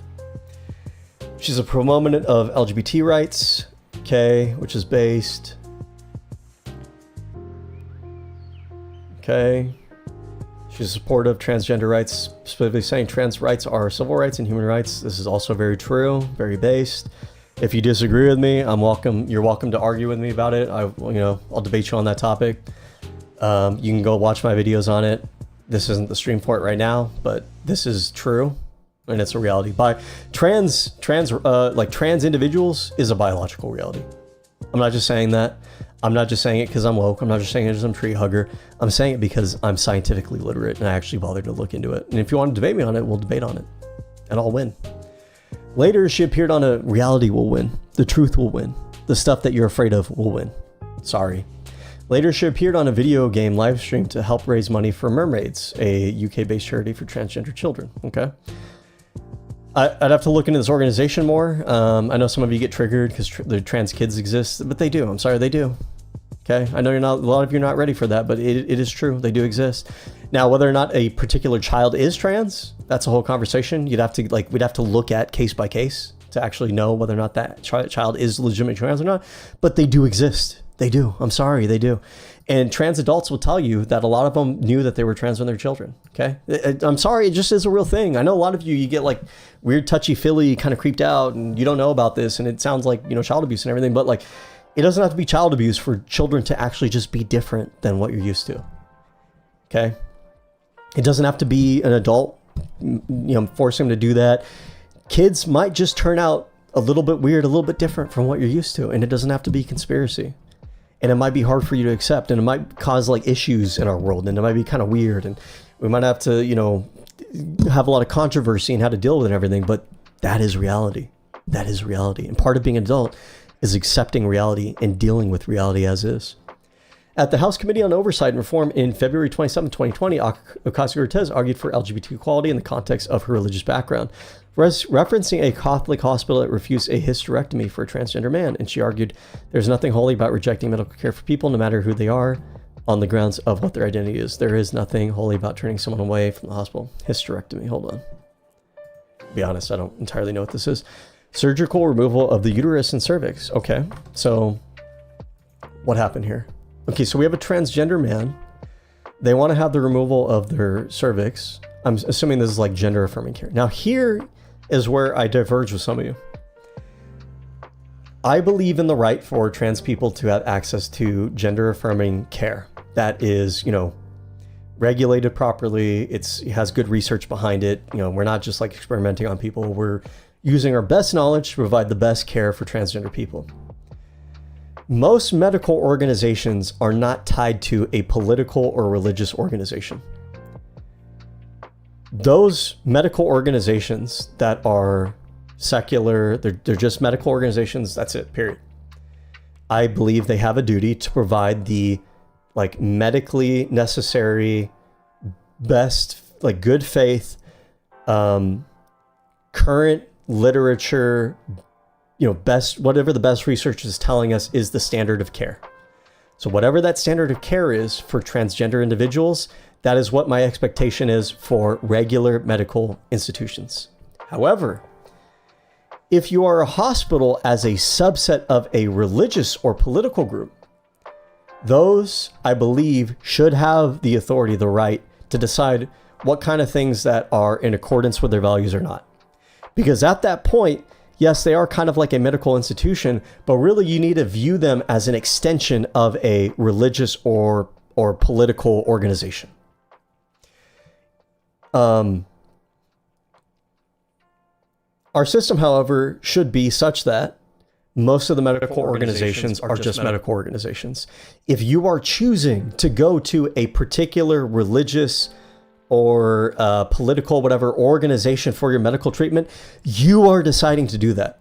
You are deciding to go to a specific niche, private, whatever medical institution rather than a typical regular medical institution. That is your choice to make.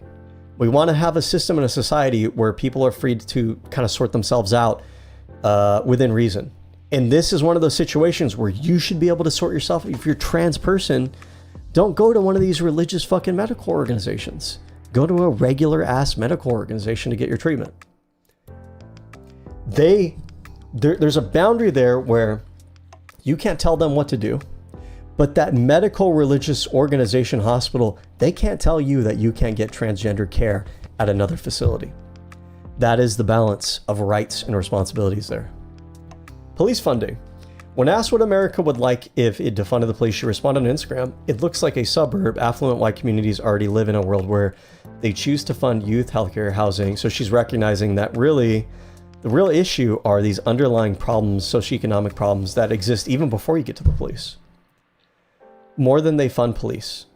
She's not really saying it here, but she has an understanding of this. And I know she probably does. She probably has a pretty good sociology education, college educated. We saw up above, like academically gifted. So there's somebody who she's smart. Okay, I have no doubt that she understands that the correlation is actually socioeconomic and the policing is almost like a topical effect on top, that doesn't really get to the root of the problem. When a teenager or preteen does something harmful in a suburb, I say teen because this is often where lifelong carceral cycles begin. Oh, carceral, like incarceration. For Black and brown communities, white communities bend over backwards to find alternatives to incarceration for their loved ones to protect their future, like community service or rehab or restorative measures. Why don't we treat Black and brown people the same way? No, I think the issue is a lot more complex than this. I don't think it's just merely that we just don't want to with these communities. I think that it's harder. It's easier said than done for a variety of reasons. It's a whole topic for another day. But her disposition, her outlook on here, where she's coming from, I understand it's coming from a place of wanting the best for society, of wanting to solve problems, of wanting to get to the root causes, and of not just trying to demonize and throw communities under the bus. And that to me is really important. She, throughout all of this, and I already kind of knew this about her, she's progressive minded, but I always got the sense from her that she is reasonable, that she's smart, that she's intelligent, that she knows how to talk to average ordinary people as well. And that if you actually sit down and talk to her where you have concerns or things that you don't really see eye to eye on, I think if you actually sit down and talk with her about it, I think she's open-minded and smart enough to actually take into consideration things that are a little bit more nuanced. Or alternatively, you might find out that when you actually ask for more detail and nuance, then you find out that she's actually more thoughtful than maybe a single quote might give you the impression of. Okay, let's skim through the rest of this, and then I think I will wrap it up. I mean, on Gavin Newsom, I did a whole thing on his funding. Because I think I was trying to model when you're doing research for politics and politicians, you want to look at where their funding's coming from, see if they have conflicts of interest. I don't really think that's a concern or issue with AOC, and I feel pretty confident saying that. I feel like most people, however they feel about her one way or the other, I think most people have the understanding that she's probably not being pushed by interest groups and money in politics. That if you dislike her policy, it's not because somebody else is funding her. you dislike her policies because those are her policies. If you like her policies, the same thing, right? And I'm just, these streams are long. I'm getting kind of tired, so we want to get to like the meat and potatoes, the important stuff. And I just don't think that's the most efficient and most necessary use of my time. The Bell PR article is not going to probably provide us too much either. I feel pretty, that we haven't really gotten to already. I feel pretty satisfied with what we've covered so far. So we're going to read this last part, and then I'm going to wrap up what my thoughts are. After the death of Ocasio-Cortez's father in 2008, her mother and grandmother moved to Florida due to financial hardship. She still has family in Puerto Rico. Oh, hold on a second. Awards and honors. The MIT Lincoln Laboratory named asteroid 23238 at Ocasio-Cortez after her when she was a senior in high school in recognition of her second place finish in the, okay. She was named, okay, we know about some of these. She received the Odell Foley Award. She was named as one of the 2019 BBC 100 Women. She co-wrote and narrated the short film A Message from the Future. It was nominated to, hold on, what is this?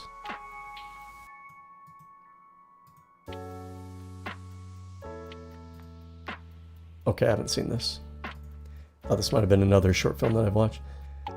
Okay, so her mother and grandmother moved to Florida due to financial hardship. She still has family in Puerto Rico, where her grandmother was living in a nursing home before he died, or grandfather, before he died in the aftermath of Hurricane Maria. Ocasio-Cortez has said that to be Puerto Rican is to be the descendant of African Moors and slaves, Taino Indians, Spanish colonizers, Jewish refugees, and likely others. So basically what she's expressing here is she's somebody who like is appreciative of all the different kinds of people. She's not explicitly saying this, but it's basically like, hey, like I'm Puerto Rican. A Puerto Rican person is a descendant of like all these different kinds of groups of people, all from all over the world. How am I going to discriminate against anyone? Who would I be to do that? Like, we are diverse. We are for diversity. We are all the same people, kind of thing.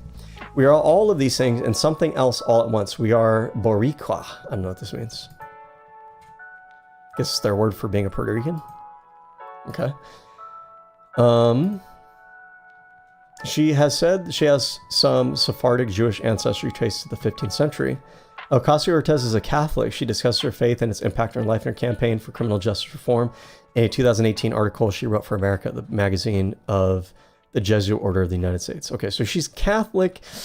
It's a little cringe, but we're gonna give her a pass. I'm just kidding. You know me.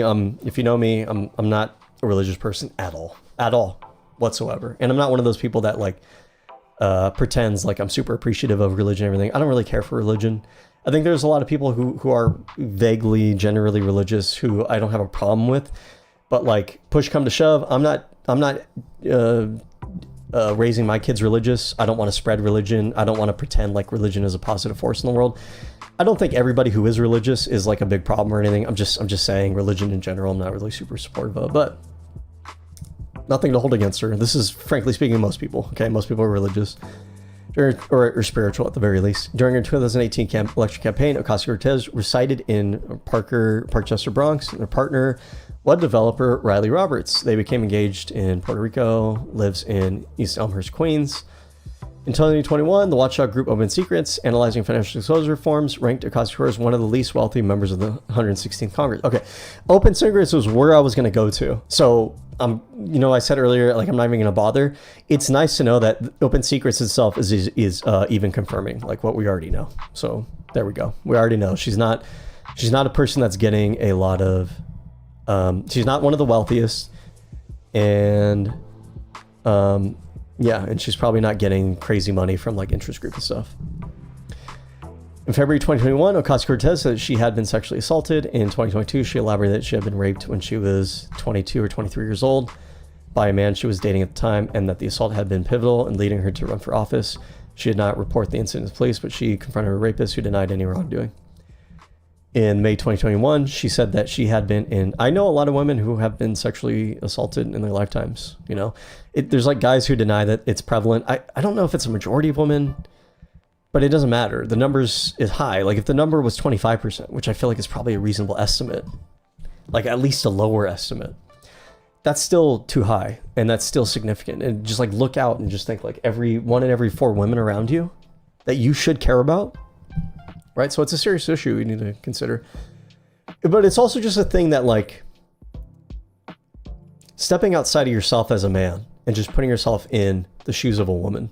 What does the world look like to you? What does the world that you navigate look like?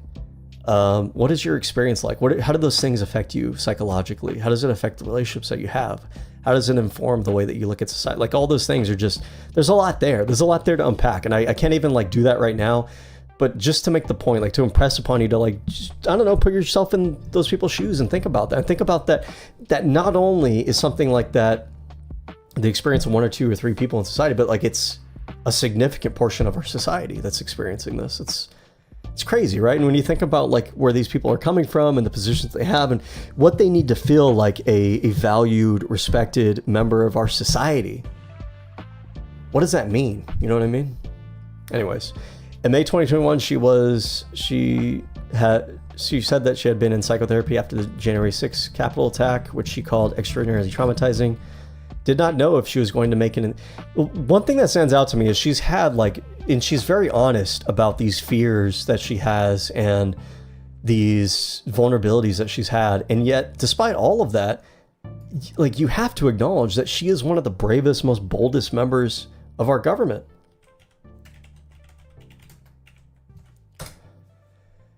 Not everyone can do this, and I don't look at it and say, oh, you have to be like her. That's not the point I'm making, right?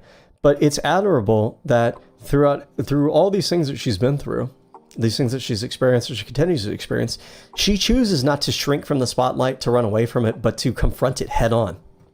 She has, as a woman, genuinely more balls than the vast majority of Democratic and Republican politicians are out there. She does. She doesn't even have balls, and she has bigger balls than most of them. Ocasio-Cortez, because bravery is not the absence of fear. Bravery is being able to confront that fear and overcome it. And she does that. Is a fan of the New York Yankees. Okay, pretty cringe. I don't know if we're going to be able to vote for her now. Just kidding. I'm not even a big sports person. As of 2020, she has a pet French bulldog named Deco. And after the Art Deco movement, interesting. I guess I never really thought about it. I never put that together. But if you look at her style, she actually kind of has a bit of an Art Deco style, like in her wardrobe. Like this gives me Art Deco vibes a little bit, like influences associated in that line. Maybe this to a certain degree. I can kind of see it. Maybe this kind of gives me like architect from the Art Deco era. You know what I mean? I can kind of see this in that line. All right. Well, you get the idea. Anyway, so let's summarize what we've learned, okay? If you're already familiar with the story, probably not a whole lot. What I gather from her and my perspective on her is I genuinely don't know. I don't know, and I have to be honest, I don't know how risky it is to run a woman and a minority woman in a general election for the United States in this time period. I don't know. But to be honest with you, I don't put it past most Americans or a significant portion of the American population to either consciously or subconsciously be biased against her for that reason. I don't know. It's something to consider. It's something to factor. But what I will say is I just do have this feeling, this overwhelming feeling that it's just an inevitability. There's just something about her. It just feels like she's made for the moment. And that her appeal, as we've seen, is crossover support. It's not your typical, she is absolutely not your typical Democratic candidate politician. Not only for not the least of which because she's a woman of a minority, but because of her policy positions and the way that she carries herself and the charisma that she has and her political instincts and how much crossover appeal that she has. You cannot ignore it. I feel like it's not a matter of if but when. If our country survives as a Democratic Party republic, I feel like it's a matter of when. But are we there yet for 2028? I don't know. And frankly speaking, to be completely honest and vulnerable with you, I don't know if I want to take that risk in 2028. To make sure the United States doesn't fully fall into fascism under Donald Trump and the Republican Party is more important than any of the other like qualms and issues that I have. It's more important than like making a statement or staking out my political ideological grounds. Like we need to win the battle in front of us in order to get to the next step. But when I say I don't know that, I genuinely mean I don't know that. I mean, I don't know if that risk will be the deciding factor. Because at the same time that is a risk for her, I also feel like her charisma, her crossover appeal, and just some sort of X factor that she has as a political figure, I don't know. I don't know which one is more influential in 2028. I don't know. Because there's very few, it's hard for me to think of politicians in our politics today in the United States, in global politics, who have that X factor like she has that X factor. I don't know. She is more in line with me politically than most left-wingers. I trust her political instincts for that reason. I feel like she has a level of pragmatism and an ability to read the room and read the moment that most left-wing politicians fail at. Mamdani's good at it. She's good at it. Bernie Sanders is good at it. Most other left-wing political figures, that's like their main drawback. But she's able to understand and read the moment, read the room, and present herself in a way that doesn't pick up the typical stereotypes of a leftist candidate. But I trust her. I trust her intelligence. I trust her pragmatism. I trust her ability to understand that there's a larger war behind the battle that's directly in front of you, and to not lose the forest for the trees. I trust her with that. And I feel confident saying I trust her with that. On a political level, can she win a general election? I don't know. But 2028 is 2 years away, and she has a lot of time to cover the areas that right now seem vulnerable. And those areas are, can she appeal to male voters in a general election? Can she cross over support into that male, that vulnerable, up for grabs male demographic right now, the young male demographic? I think it's possible if she plays her cards right and if she makes the right appearances in that 2 year time frame. I think it's possible. I do. The Electoral College as a filter for that, I think she has what it takes to be a generally popular candidate that could win the popular vote. How that's distributed in the Electoral College is another question. But here's the thing. I don't know that Gavin Newsom is able to do it either. They both have their pros and cons. Gavin Newsom has a lot of negatives against him in the sense that there's a lot of people that have a certain, I don't agree with the impression that they have, but there's a lot of people that have a certain impression of him. The left think he's like far right, oligarchy, enabler of fascism and corporatocracy. The far right thinks that he's an out there liberal, socialist, crazy, woke, whatever, right? But that reputation follows him around. It's a reputation he has to overcome. There is the bias of a woman and a minority woman that she has to overcome. Both of these people have risks associated with their candidacy. And the question is, can they get broad support of an electoral college in the areas that they need to get it in those swing areas, in those areas that maybe are MAGA? There might be some areas that went MAGA in 2024 that might swing the other way. Can these candidates capture it? I'm not sure. We have 2 years to figure that out. But she has vision, which Gavin Newsom doesn't really have. Gavin Newsom can have it, potentially. He has to figure out how to tap into it. But right now, he doesn't give it naturally. She gives it naturally. You feel that naturally for her, she means what she says. You feel that she's genuine. You feel like she's down to earth. You feel like she's someone that you know, that you can respect, like a member of your family, like an aunt or a cousin or a sister or a daughter that you might have. There's something just incredibly down to earth and relatable to her about her, in the same way that Mamdani is, that Gavin Newsom doesn't naturally capture. So she has that going for her. I like a lot of her policy platform in a directional sense. I think some of them need the details worked out to be like politically feasible and pragmatic, but I don't doubt that if you were to actually put her in that leadership position as a president, she's not Donald Trump. She's not going to violate the Constitution in order to just do whatever the fuck she wants. She would have to go out there and solicit the support of the general public, which she would be good at. Making her case to the general public, raising that conversation, making that conversation of the policy that she wants a national conversation, and then getting enough buy-in from her own party and then the opposition party in order to get that done. I could see her doing that. I think she has the temperament and the personality for it. I think she does. I think she does. If she can win. If she can win. And I think that the changes, the reforms that she wants to make are the reforms that are needed in order to get us to a stable and safe place as a country. Because Gavin Newsom, I will support 100%. I will crawl through broken glass to vote for him. I am not like Hassan Parker.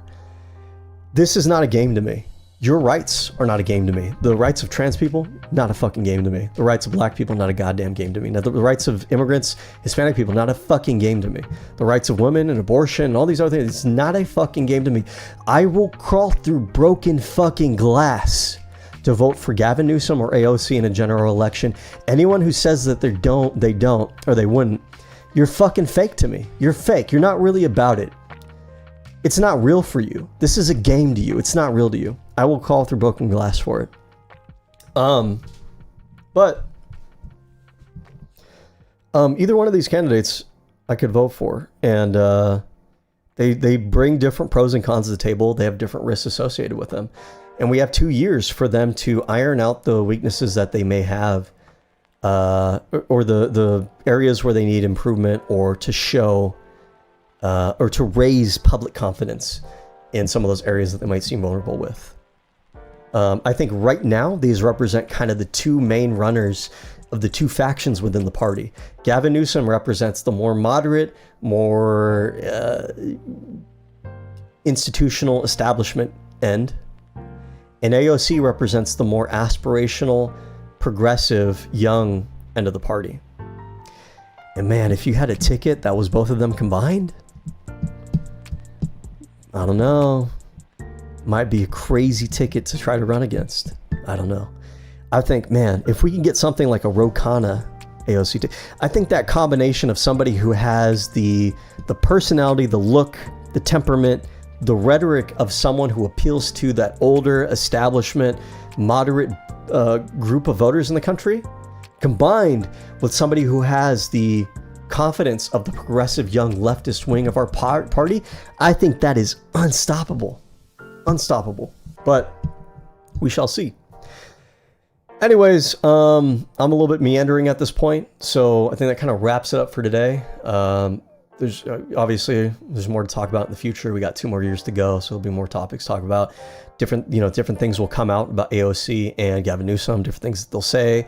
There'll be evolutions. There'll be new stories, new scandals, new policies to cover, and we'll update as we go along. But that's where things stand at the moment. So, if you like the stream, if you like this kind of research-heavy kind of stuff, I do a variety of different stuff on my channel. We have fun. We play video games. We watch movies. We also get into philosophy, science, and politics. And so, go ahead and like, share, and subscribe, my friends. And I'll catch you in the next one. Bye.